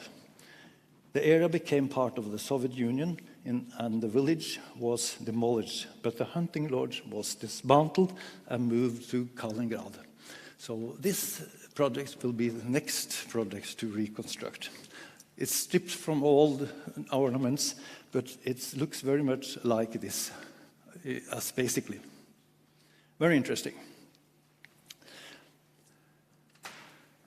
Kaiser Wilhelm, he was very fond of Norway. He went very often to Union Hotel in the west coast of Norway. I would like to mention that this is actually, it's a part, old building, and this is the reconstruction, additional building, which is done not far away. This hotel has a special room called Wilhelm's room, so we can actually rent it for a piece of, and sleep in Kaiser Wilhelm's surroundings. Here is some example of dragon style as it stands today. Villa Fridheim, Bjørøya in Krødsherad. It's not far from Oslo. And Holmenkollen Hotel is still very well maintained buildings. And in Sweden there is a railway station, Boden railway station, which is also very well maintained and built in dragon style. There is a few buildings around, and lots of private dwellings are also erected in the dragon style. Here is Frognerseteren restaurant, and you see the dragon there is exactly a copy of what we have modeled out there and what we tend to reconstruct. This restaurant is a very popular place, and it's very well used. And here is also a building in Bath in England, built in dragon style. And the bottom left is a small cafe in the National Park in Oslo, actually, which I don't know where it comes from, but it's actually brought from the land, from the district, and put up in the park, National Park. Hasselbakken consists of two buildings built in 1890. After the city council decided on April 10, the same year, the other in 1896, both according to drawings by architect Holm Hansen Munthe. The building was built by Strømmen Trevarefabrikk.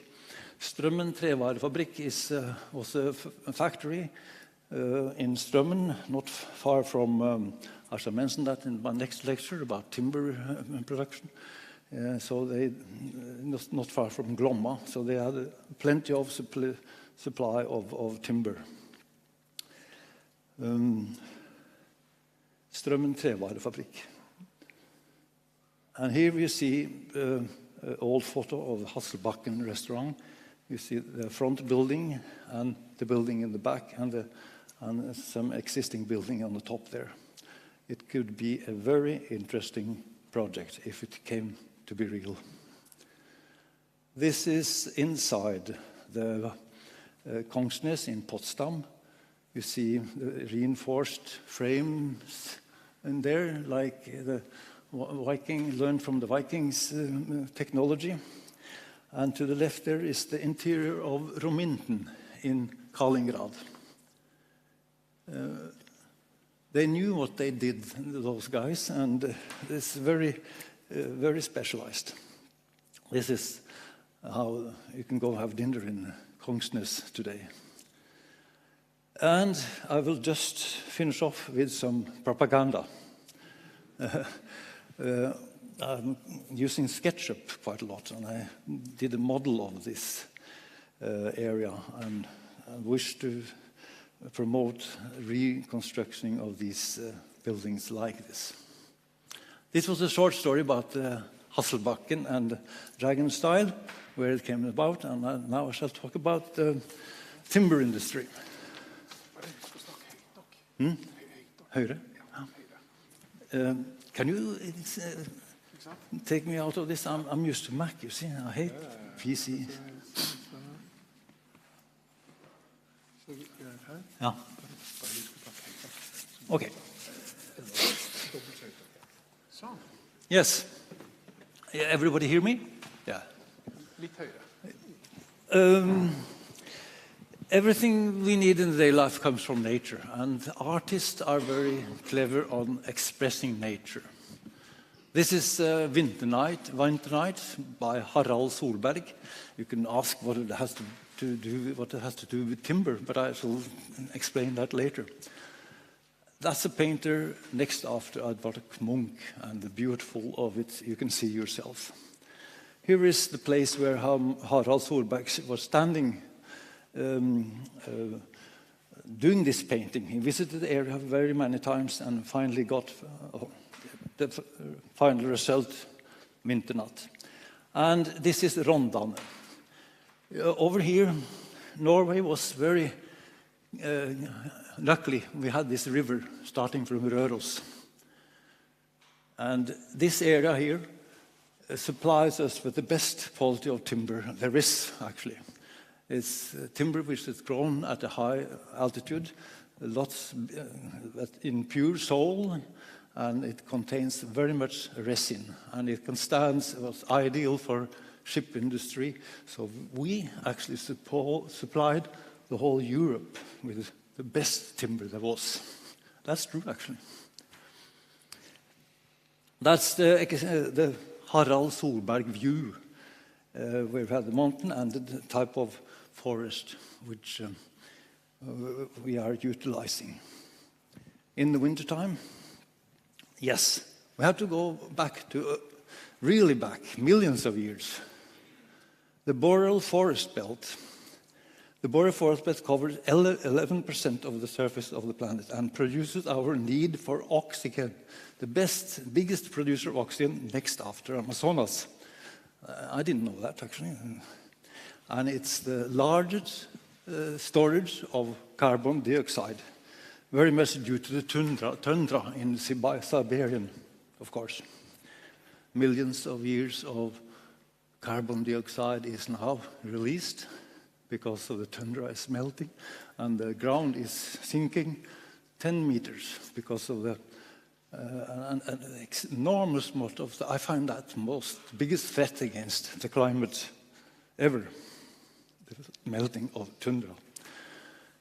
Where you see the triangle there, that's the best forest, best boreal forest, and we export it to the whole Europe through Glomma. Glomma is 630 kilometers long, and it provides the transport of timber for 600 years. You know, you're from Europe, some of you, and what you learn about Norway in school was the 3 Fs: farming, fishing, and forestry. So this is, and luckily we had this stream which brought all the timber all the way to Sarpsborg, and then it was shipped down to the whole Europe. Traditional forestry and transport. This is how forestry were carried out in the 17th century. By horses in the wintertime where the resin is low, and they are piled up in front of the lake. And when the ice comes, they loosen the bottom log, and all these piles rolls out in the sea. And you will, for the next pictures, you will be amazed of how much timber we produced and how much timber we transported. Along this transport route, along Glomma, there was hundreds, thousands of sawmills run by water power. Of course, we had also plenty of water power. And they produced planks and timber for their own use and also for export, of course. In the 17th century, 16th century, timber was made by planks, but after the invention of the Oppgang saga, there was somebody from Brazil showed us how they saw planks out of huge timbers. We same did that, but we had many blades, and then the circles saw also came about. So in the 17th century was a boom in the industry. This is a side river to Glomma, a cascade, and I think it was about 36,000 people who was employed in floating, employed by the forest owner, by the landowner, and they had to sort out great big pile-ups. Very, very dangerous work. Many people perished in this work, and we also, through passing the biggest cascades, the forest owners, they had to get together and agree on building gutters around the dangerous cascades. That made it more efficient, and this is timber gutter, made out of timber, floating timber. Everything was timber. And all these are side gutters and cascades along the side rivers to Glomma. It's amazing how much Glomma could help us. Careful blinking of each to be taken down, each tree to be taken down. This is the way it should be done, really. They choose the best timber and let the small ones stand for the next year. And to the right here, you see the mark. Forest owners had its own bow mark on each log. You can imagine how they managed to divide millions of logs owned by several hundred owners, forest owners. That was cooperation. And here is an example of how forest owners got together and built side cascades. So it was, I don't know, some of you probably remember when they put advertisement in the paper, now we are opening the dikes so that the timber can flow. A lot of people turned up to watch that sort of event. I did that in Maridalsvannet when I was a small boy. I remember still. It was some kind of entertainment we had at the time. What have woolen socks to do with timber floating? These socks saved hundreds of lives. They put the socks outside the shoes and tied it very thoroughly. Why? They didn't have studded shoes. That's because they could run away if the cascade or the pile-up suddenly loosened. It was, you can see these people in there. They had to run very quickly, to get away if the pile loosened. Have a close look at this picture. There's 4 people sitting there, placing dynamite in this pile-up. Really dynamite, and they really had to run fast with the socks on the foot. Incredible. Now we come down to Fetsund Lenser as the biggest pile-up and biggest gathering of timber there was in Europe at the time. Glomma supplied the whole this area, marked by yellow there. And it has an enormous count in the economy at the time. There was also a competition among forest owners to get first to the harbor, to ship it over to Europe. You know, 18th century, Norway was a fairly peaceful area. We managed to stay out of the big wars. And there was a very good price on timber for the warriors in Europe at the time. They went to shipbuilding, very much of it. So they put sail on the bunch to get across this great big lake. Øyeren, it's a long lake where the water was very calm. Here is how they managed to sort out each in bunches belonging to each forest owner. And that needs organization, very much organization. The floaters are standing there, quickly have a look at the stamp on the timber and put it into pile at the end here. This is the beginning of Øyeren. It's a big lake which they had to sail the bunches all the way to Fredrikstad. Or I can't remember the place, but anyway. Here is Solli Bruk. It's a big Solli sawmill was established in 1750 and employed 500 to 600 workers who cut up to 42,000 dozen of logs every year. The business was closed in 1925. Quite amazing. You see on the bottom here, a bit in the shade here, that's the rest of the sawmill, and that's the actually water wheel was running, which was supplying power to many sawmills, saws. A remarkable, you should go and see it. It's a remarkable place. And that's down to Solli Bruk. And from Solli Bruk, we had another advantage of having this great big river. We didn't find rivers in Siberia, and they went up north. So here we had a big river going south, and it was ice-free ports the whole year round, and we could export timber for the war industry in Europe for many, many years. So 18th century was a boom in the forest production. I'm back to this picture again.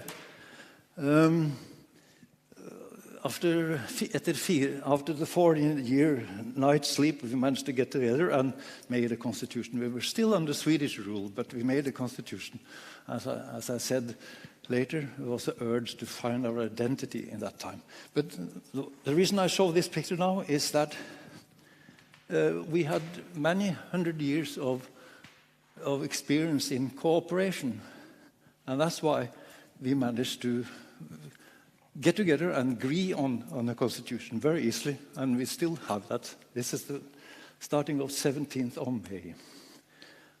But now we are on a disasters method. It takes a clear-cut production of, the forest industry. They say that we are all so clever. We are storing a lot of carbon dioxide using timber. It's very good. But what they don't consider is the destruction of the forest bed. it takes 30 years.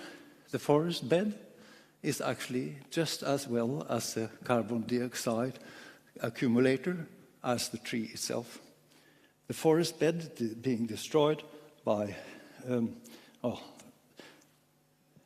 I shall go a bit, sorry, I think I'll stay where I am. It takes 30 years before the forest bed recapitulates the ability to store carbon dioxide. Okay, that was the side spring. So, and back to the sawmills, which we find many examples of still in the countryside when traveling. This is a modern way of cutting timber, and I shall now show you a quick process of making log houses. This guy, Tor Einar Skogdal, he is the guy who supplies us with the model, and he's been helping us in teaching handicraft in Poland, and he's a very clever craftsman. This is the logs being prepared for timber production, and how they use, now they use, of course, electric saw, chainsaw, to cut out the upper cut and the lower cut, and exactly, so they go very exactly got together. Especially the corner is very essential to make it tight so that the wind and the insulation is preserved. Here is actually, I'd like to show that again, Røros.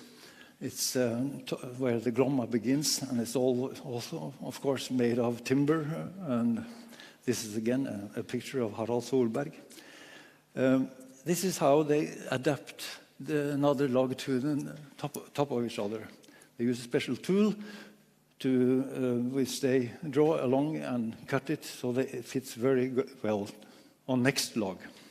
You turn it around with a special tool and then mark the groove, which is filled with insulation and moss. And here is the special tool down to the left, where they actually handmade the groove. And the groove here is then filled with insulation before the next log is coming out. Yes, and to the left there is wooden pegs called dimler, which are hammered into the next log so that they could prevent from buckling, like this. It's a 1,000-year-old tradition. This is Solja Church, been standing for 300 years without treatment almost, because it's such a high content of resin. And this is how the log are being prepared in the hall. And the top log is putting on the floor, and then they continue on the top part of the house. Another hall where they assemble timber log houses. And I'll just give you a quick look at the process of putting up a log. They take one day. They start with the bottom log and then continue on with the next log. And you see it all came to the site with insulation and rubber bands to tighten the corner, the corner, as I called it. And here is how it proceeds. And these pictures this is columns. They are actually, I would call the gafling, we call it in Norwegian. It's the kind of forking. It's made out of a fork kind of thing, and it's put on top of the bottom leg, and it binds these two logs together. An intricate system of handicraft. Here you see what I'm just talking about. These guys, they can handle, they can shave your face with an axe. So careful they are with the instrument. Also things which are axed out and hoisted on board. This is what the timber industry claims, how clever they are in using timber and storing carbon dioxide, but that's the false thing. You know, this building needs to be built of concrete. The 7 top floor has to be built in concrete because it needs a heavy weight in order to prevent it buckle 2 meters in the wind. And it's not comfortable to live in a flat which is swaying 1 meter to each side. So it's a fraud. Yes, here is the result of clear-cut forestry. And the forest bed here is not able to produce or timber or store carbon dioxide until 20, 30 years, actually. Of course, they are replanting.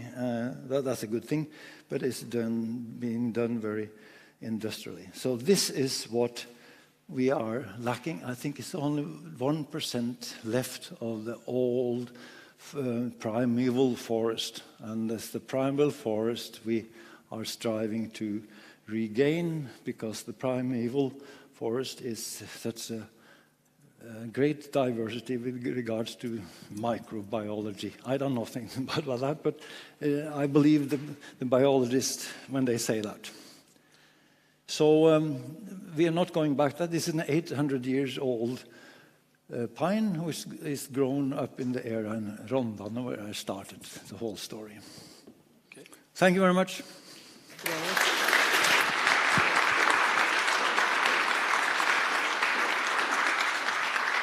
Thanks a lot, Olav Anders. Now we have planned for a 5 minutes just break before we go on to the last session. So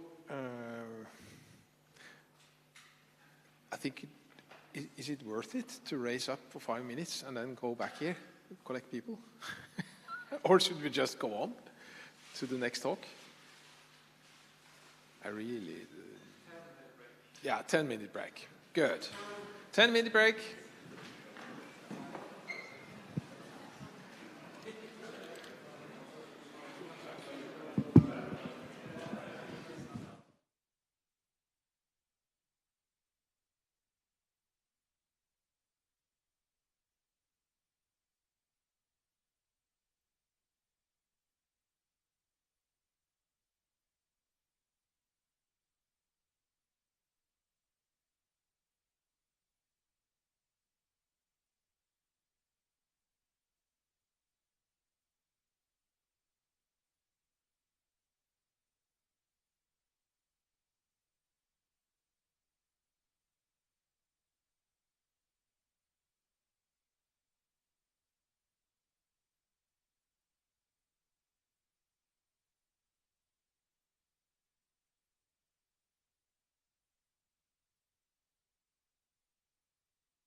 All of you out there in the restaurant area, we're starting again. So if you can come to the main auditorium, that would be very, very nice. So we can take the next speaker.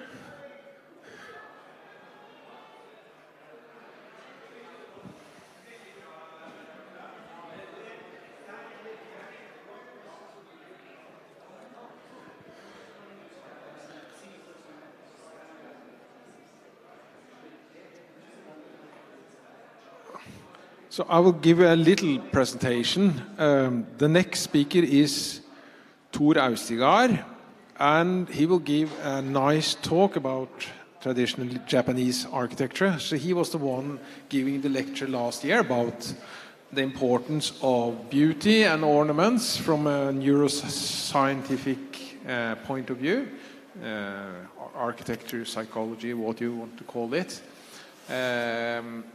And after Tor's talk, there will be a drawing class led by Brandon. So that is really cool. And I think it will take place in the room down there. It's made ready in the side room behind it. So we have bought a lot of pencils and we have the paper.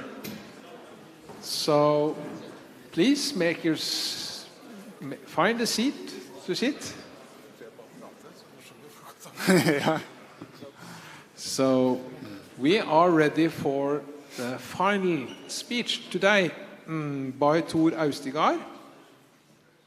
And yes, please welcome Tor.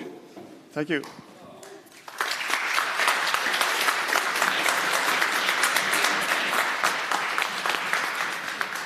Yes, so I will be talking about Japanese architecture.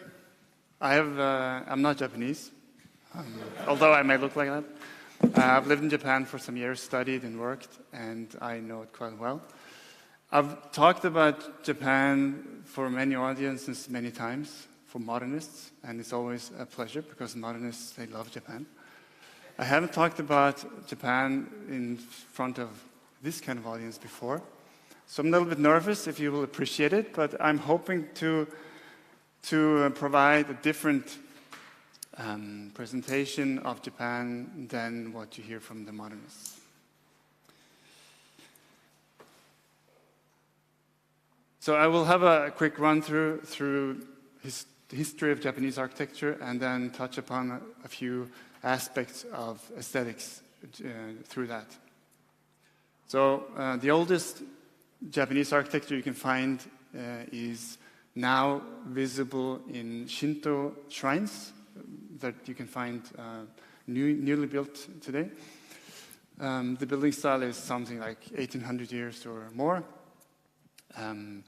Heavy thatched straw roofs protecting from the rain, and often something you can see lying on top of the roof, and then columns sort of rising straight out of the ground. That's what you can recognize this style from. And already here, this is the Ise Shrine, and already here we can see some important aspect of Japanese aesthetic, which is here the concept of impermanence. So this Ise Shrine is rebuilt every 20 years. You can see the old one over there and the new one there. So for 1,500 years or more, they've been rebuilding this every 20 years, tearing down the old one and building a new one. And there are people who are full-time employed to make the components for the next 20 years, and then they assemble it, and so on. So what they have achieved with this during the time of modernism is that they have preserved the handicraft. So the buildings are not preserved, they are impermanent, but the handicraft is permanent. So that's a different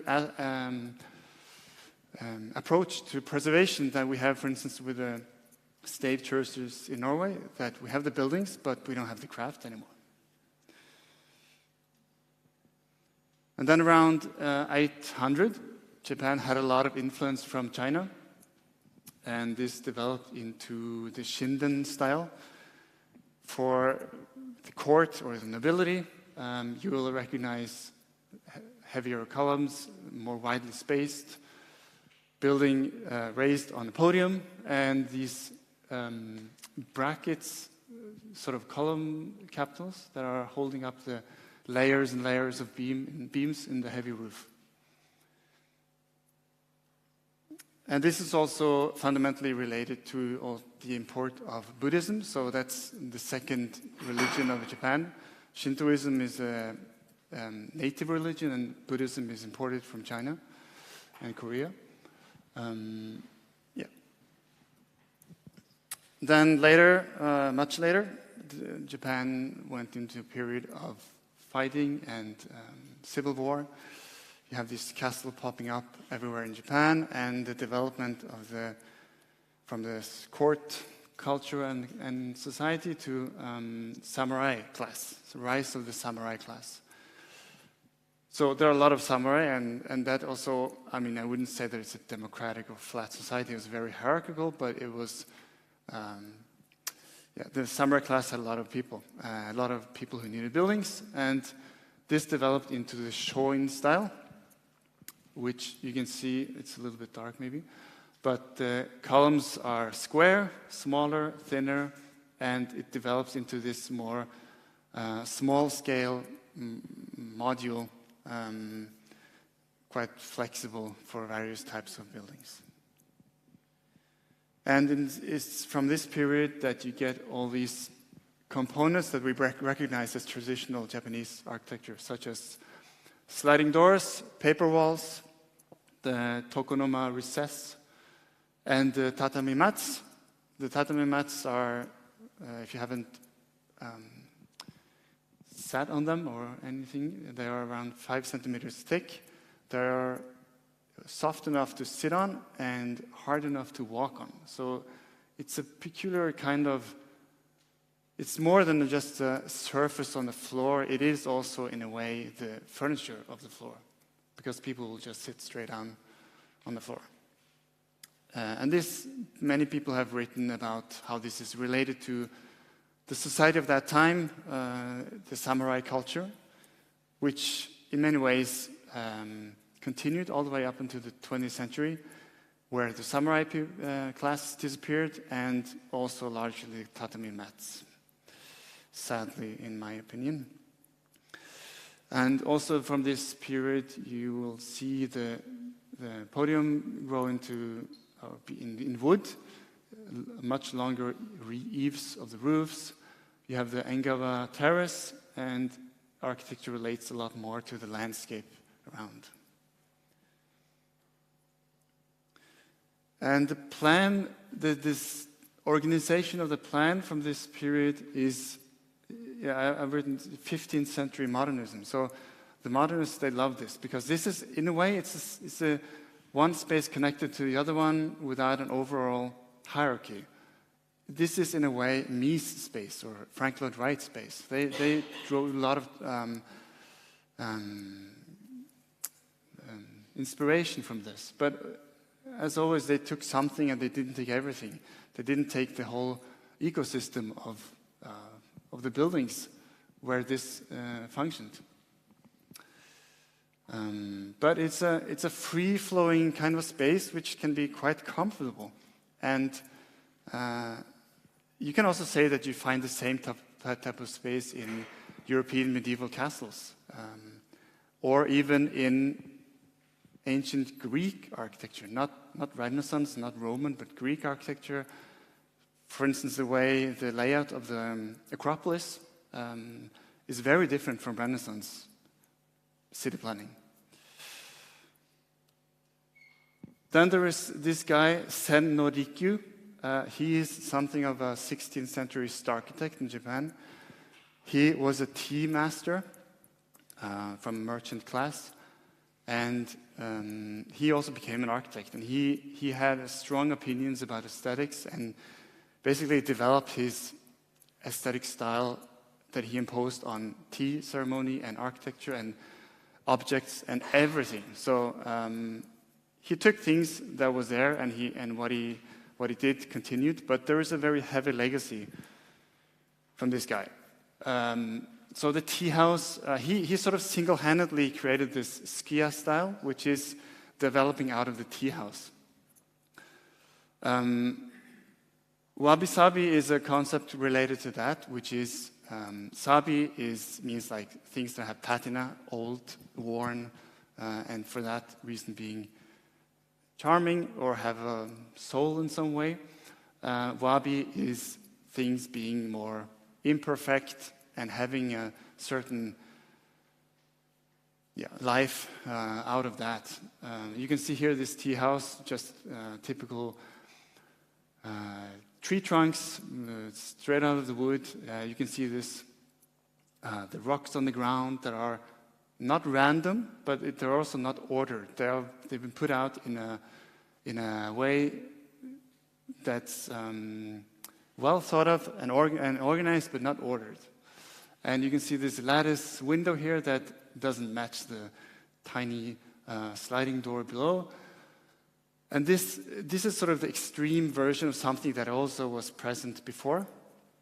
And it was debated at the time, in the 15th century, and it still is debated to some extent, whether this is an aesthetic that is interesting and relevant, or is it this poor person aesthetic of rich people, because it's rich people who have tea houses in the garden. But wabi-sabi is a concept that nonetheless is quite important. Here is also kintsugi, maybe you've heard of that. A vessel is broken and you fix it with gold to retain the history that it was broken, it was repaired, and in some ways becomes more beautiful than before it was broken. So this attitude is something that has prevailed in Japanese aesthetics for quite some time. You also have yohaku nobi, which means the beauty in empty space. So this gravel garden with very few objects in them are in many ways empty. They need, decorations here. But the intention is that you will look at this, there are not enough fractals, there are not enough things that will fill your imagination or fill your perceptual need. So you will read things into it more. In one way, it's a play with perception, but it's not the intellectual play of perception that you have in modernist art, for instance. This is all about beauty.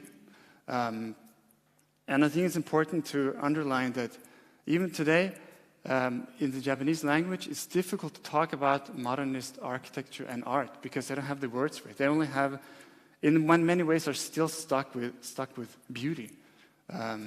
So art in general, in Japanese context, is making beautiful things. And then you have the art school. Oh yeah, that's where you make those funny things. And they're struggling with, naming that and putting that into the context. So although Tokyo doesn't look like this at all now, this aesthetic or this mindset of beauty is still very present. And this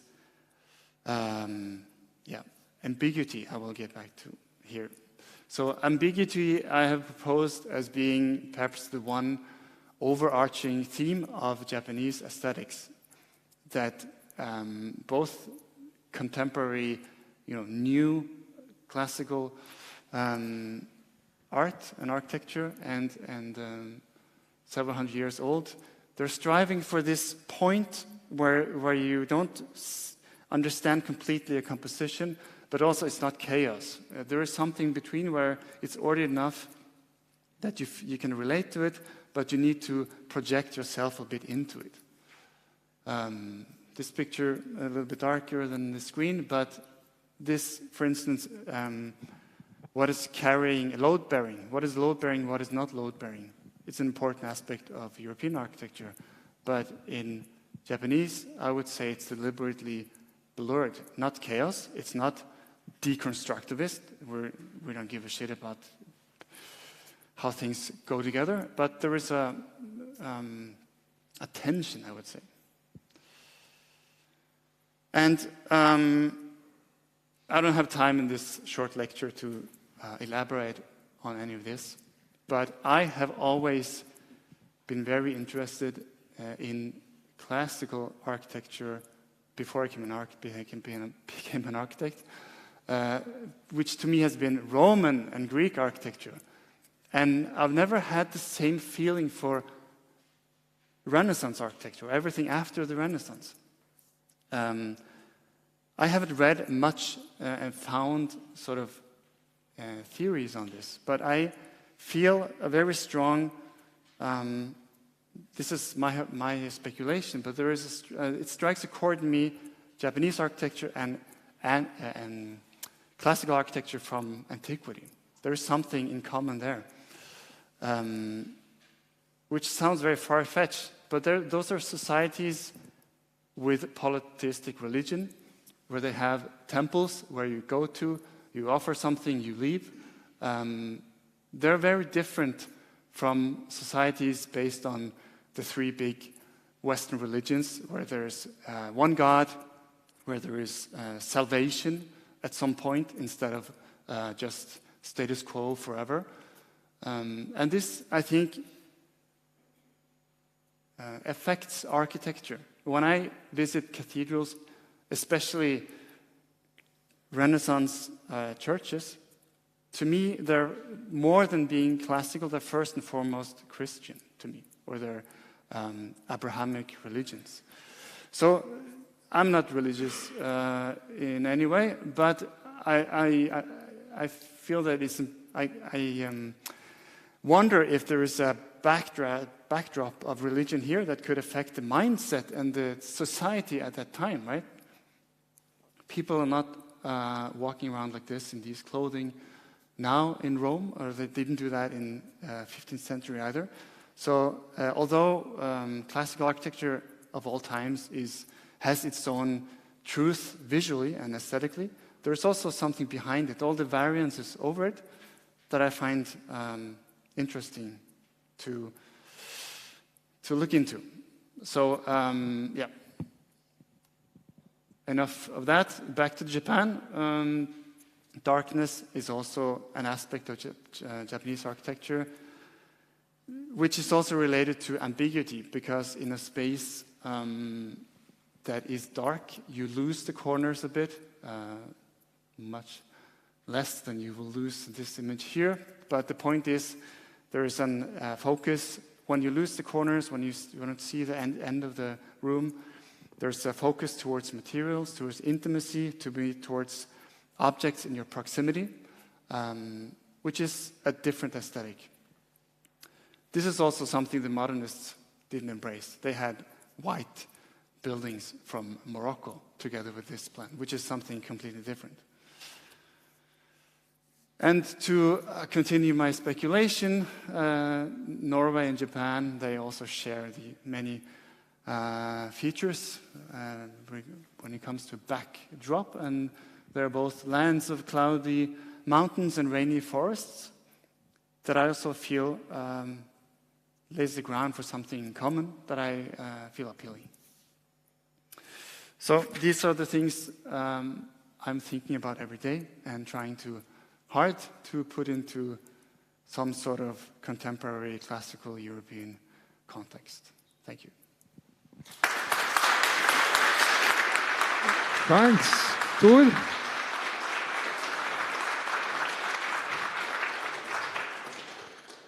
Now there is a drawing session.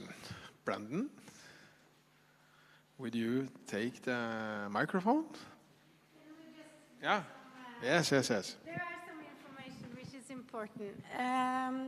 The drawing will happen behind those doors.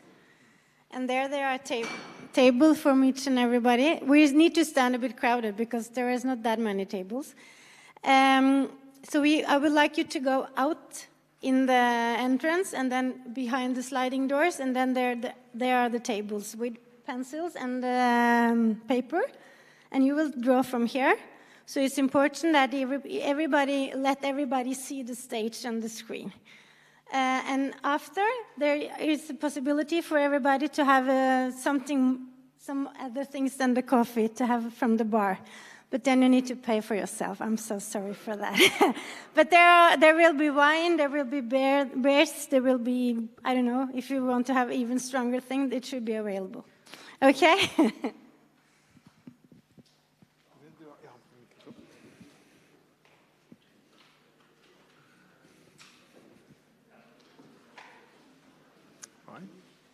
If they want to draw here, they can. Yeah. So Brandon says that if you want to draw, you can do it here, but it's maybe some easier to have a table. So yeah, it's but we're opening. So we have both pencils, which we bought half an hour ago, and also the papers. Just pick things. Don't do the microphone. You have the microphone. To be the boss, because I don't want to be the boss now. You can lead.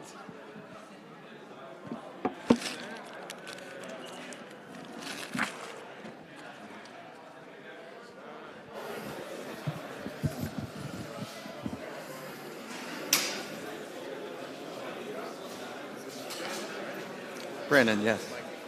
Michael. Good to meet you.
Oh,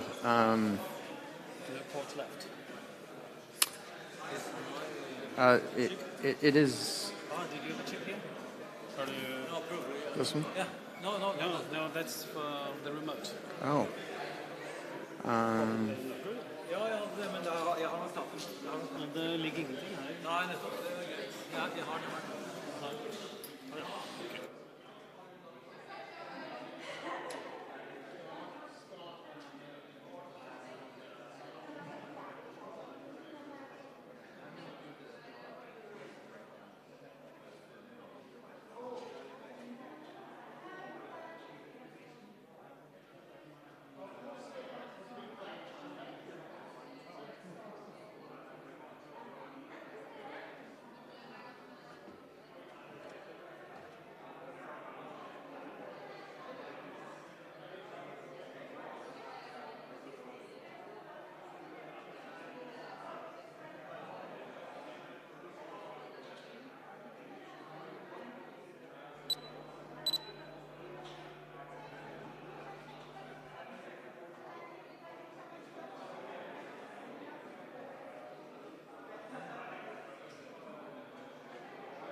Can we turn the mic on? Okay. All right. Can everyone hear me?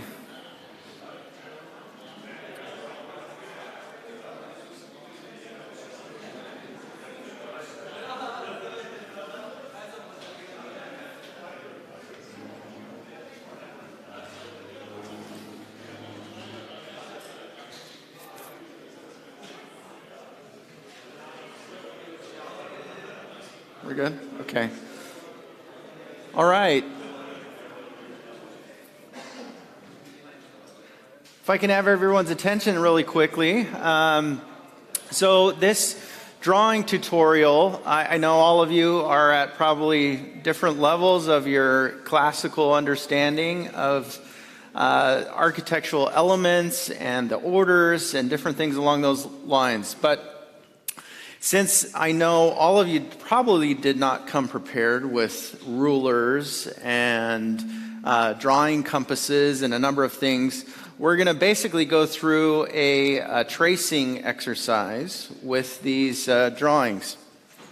So all of you should have a copy of two different drawings. One is this, which is the classical moldings themselves. The second one is the Doric order, the capital and the column base. And so we're going to be reviewing these together. First off, we're going to start with the classical moldings. Now, before we get started, just a couple of words here. Earlier, we were talking about applying ornament, right, to the moldings themselves. And so this is one of the things that some of those areas where you could apply certain types of architectural ornament. Now, the moldings are the alphabet. These are the letters, and we use these to then compose. We take these letters and then we compose them in an actual architectural order. And so we're going to learn those letters of the alphabet really quickly, and then we're going to go through and apply those to one of the classical orders.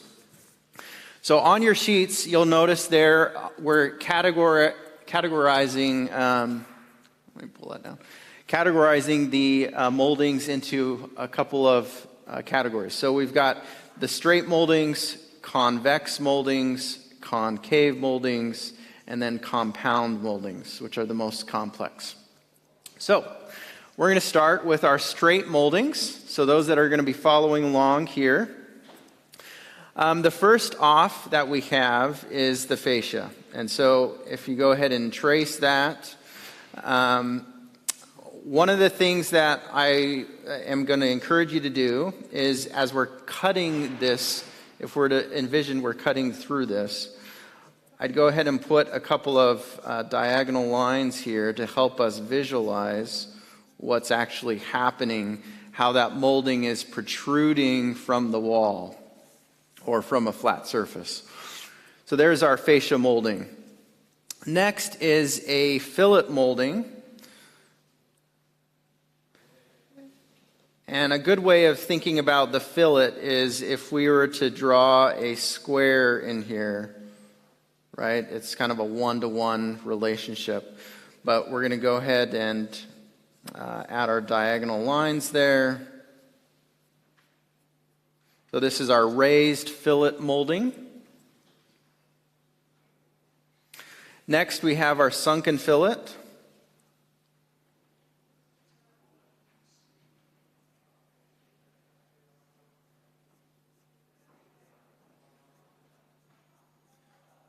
So we're just looking at the inverse of the original one, of the raised. Next, we have our splay moldings.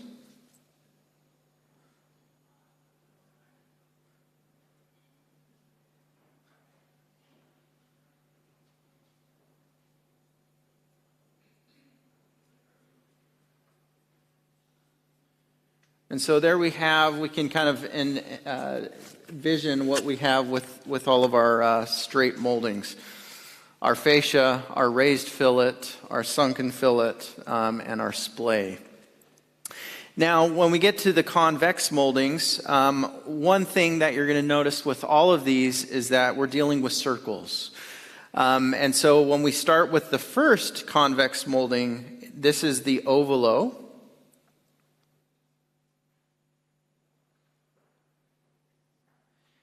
And what do you notice about this? How much of the circle is it using? A quarter. So this is a quarter round molding.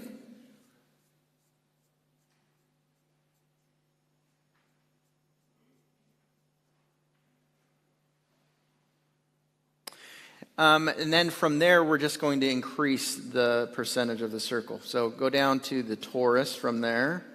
We're going to trace that, which is a half round.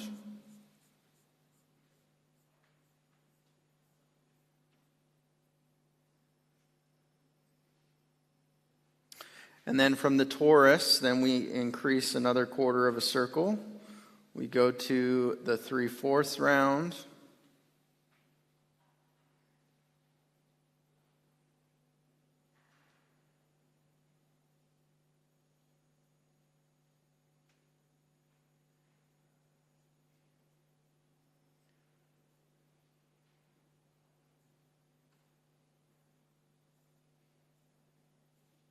We add our diagonal lines there to show that we're cutting through that.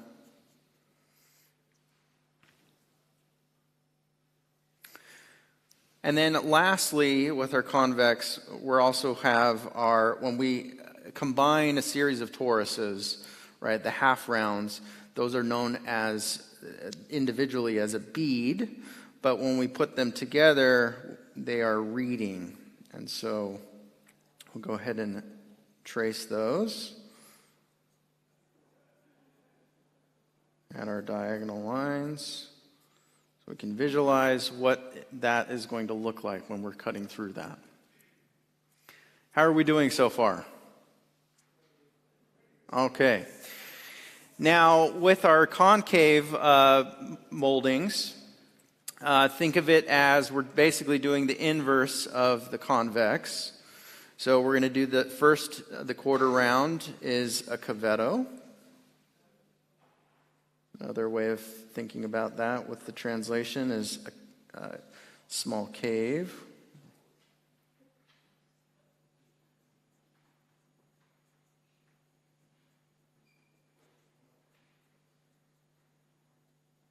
So we can start to visualize what these concave moldings are going to be.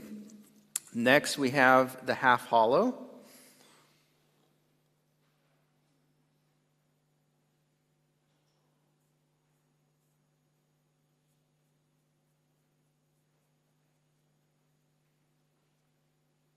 With our half round. And then we have our 3/4 hollow.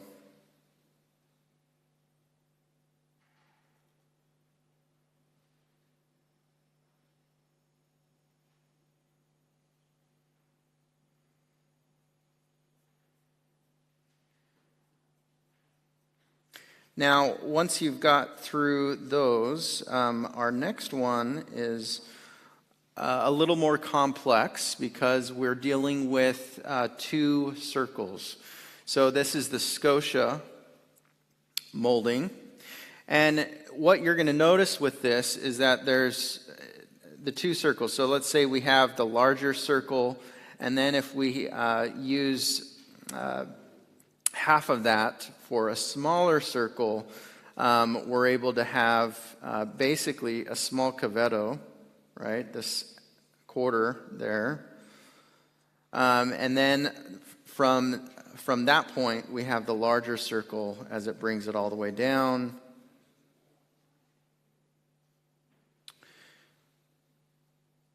Now, there are always a lot of variations on how we can put these moldings together. So this is just one of the ways that the Scotia molding is conveyed. And last, we have the Conge molding, which you're probably thinking, well, that looks just like the cavetto, because it's a quarter of the circle. But we'll show you the difference of that when we get to the classical order. But usually you have a flat surface that's transitioning up, and that's why we have this Conge molding.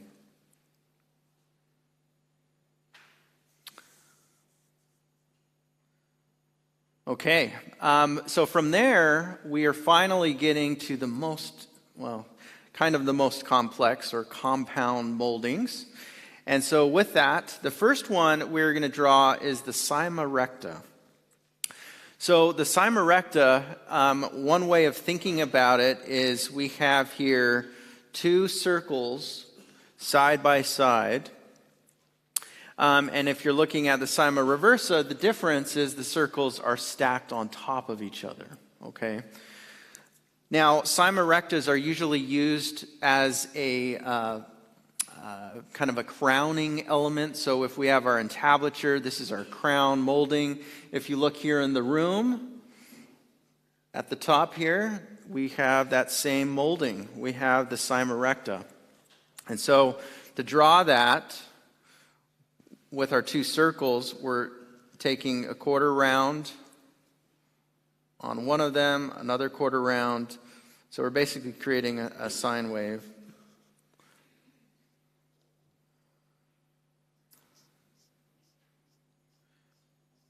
And then we'll dash that in so we can see that better. So that is the molding that is here in the room, running around. Now the Cyma reversa is opposite, where we have the two circles stacked on top of each other. So once again, we're using a quarter of one of the circles, a quarter of another one, bringing that back down. And the Cyma reversa is a molding whose function acts as more of a supporting role. So it's supporting a lot of weight that's coming down. It's transitioning things. So how are we doing so far? How did we do with our moldings? Am I going too fast? Were we good at pace? Okay. All right, so from there, once you've finished that, I'd like you to transition over to the Doric capital and the base. And I'm going to zoom in on just the base first.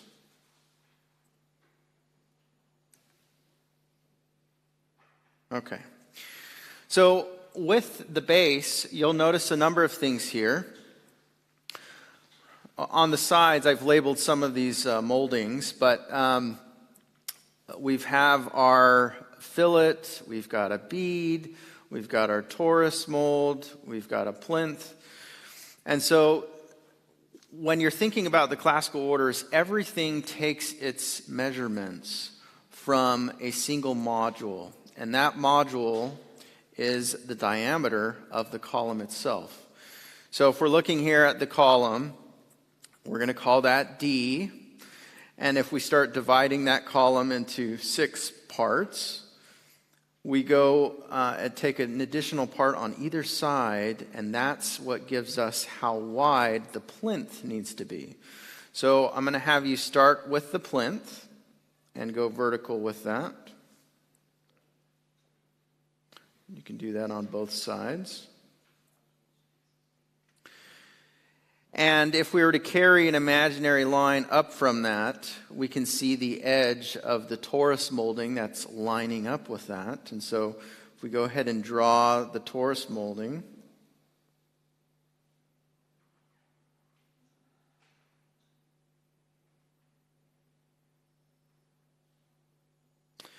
and above that, if we take the center line of that circle and we carry that up, that then gives us the center for the bead.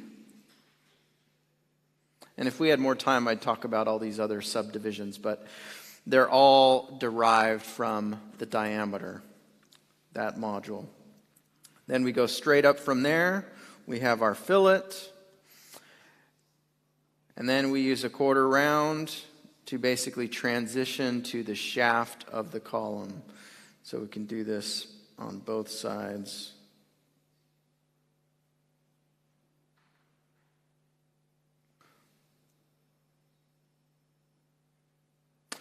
And then from there, we can go ahead and strike our horizontal lines where those moldings will create a line.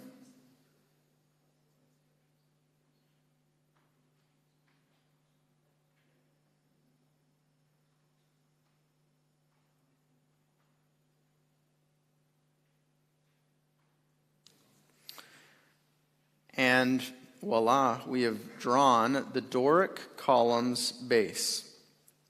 Now, one thing that's important with that to note is that this column base, right, we've already established the diameter is an important measurement. The top, the height of that base is 1/2 of the diameter.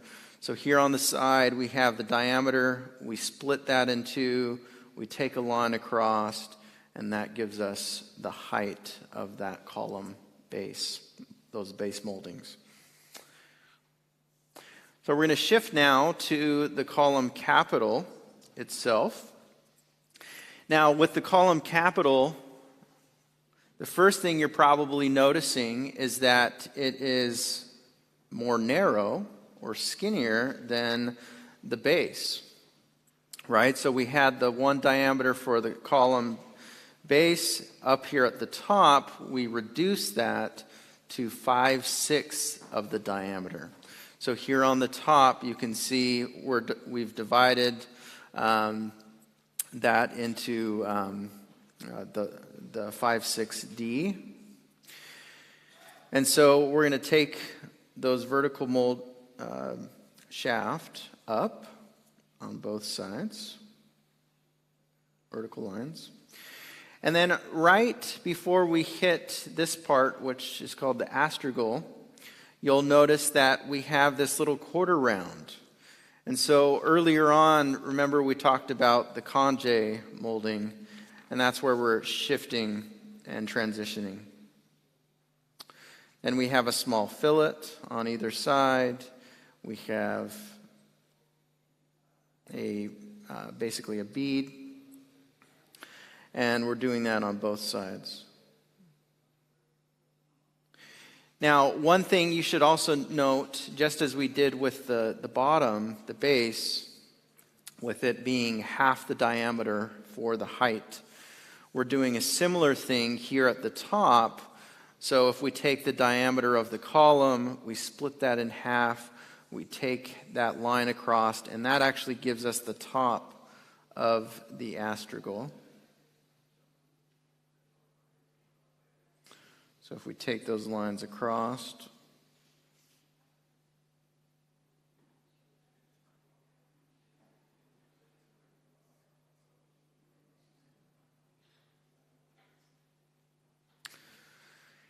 now from there, if we continue going vertical, one thing that sometimes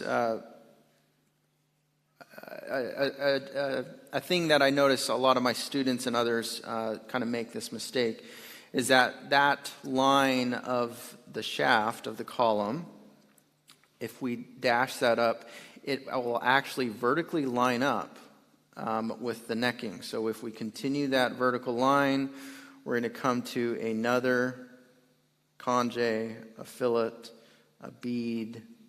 Then we have the echinus, which you're saying, wait a minute, wasn't that another name? And yes, so it's basically the ovalo. And then from there, we have a flat fascia component. And then, what is that little molding there at the top, where the abacus is? Which compound molding was that? You can shout. Yes. That is our cyma reversa, our cymatium. But that is a supporting molding. So remember we talked about how it's supporting the weight. And this is not the crowning element, because we would then have a beam, the entablature, coming on top of that. And so this is bulging out because it's supporting all of those elements. So we go ahead and do the same thing on the other side. Continue tracing our conge, fillet, bead, echinus, our fascia, our cyma reversa, and then our fillet again. And then go ahead and strike your horizontal lines for those.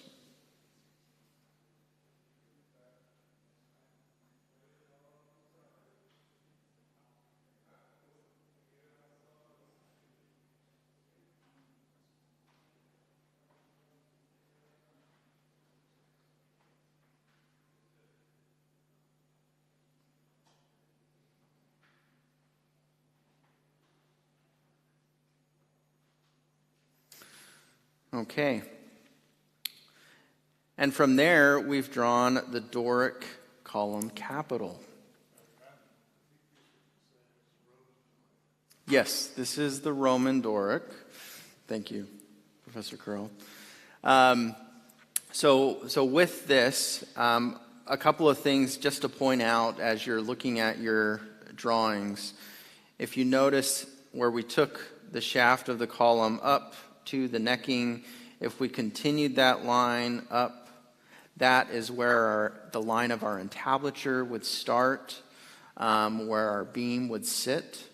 Oftentimes you'll have contractors or builders try to push this out and line it up with the edge of your column.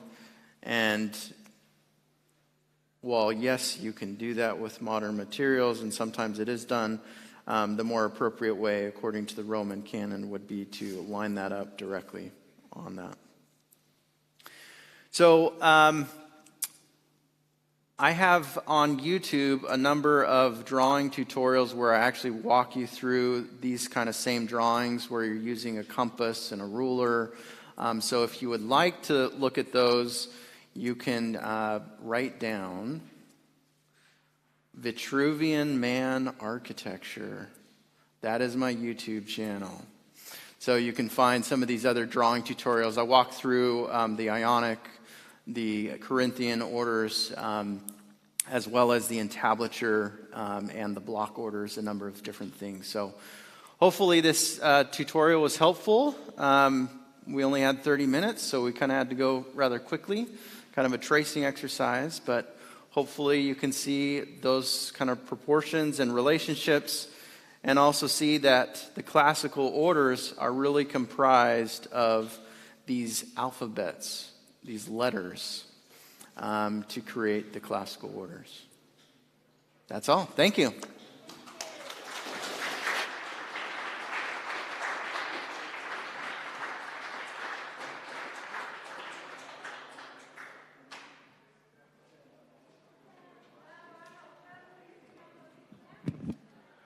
That was really fun. Thank you, Brandon. Really nice. They are really concentrated. We were all very concentrated.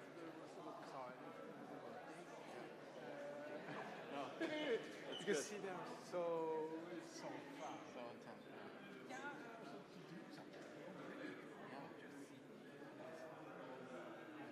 Knowledgeable people, but no, I agree. Hopefully, for some of the seasoned people, this is probably really very easy to do. Some that may not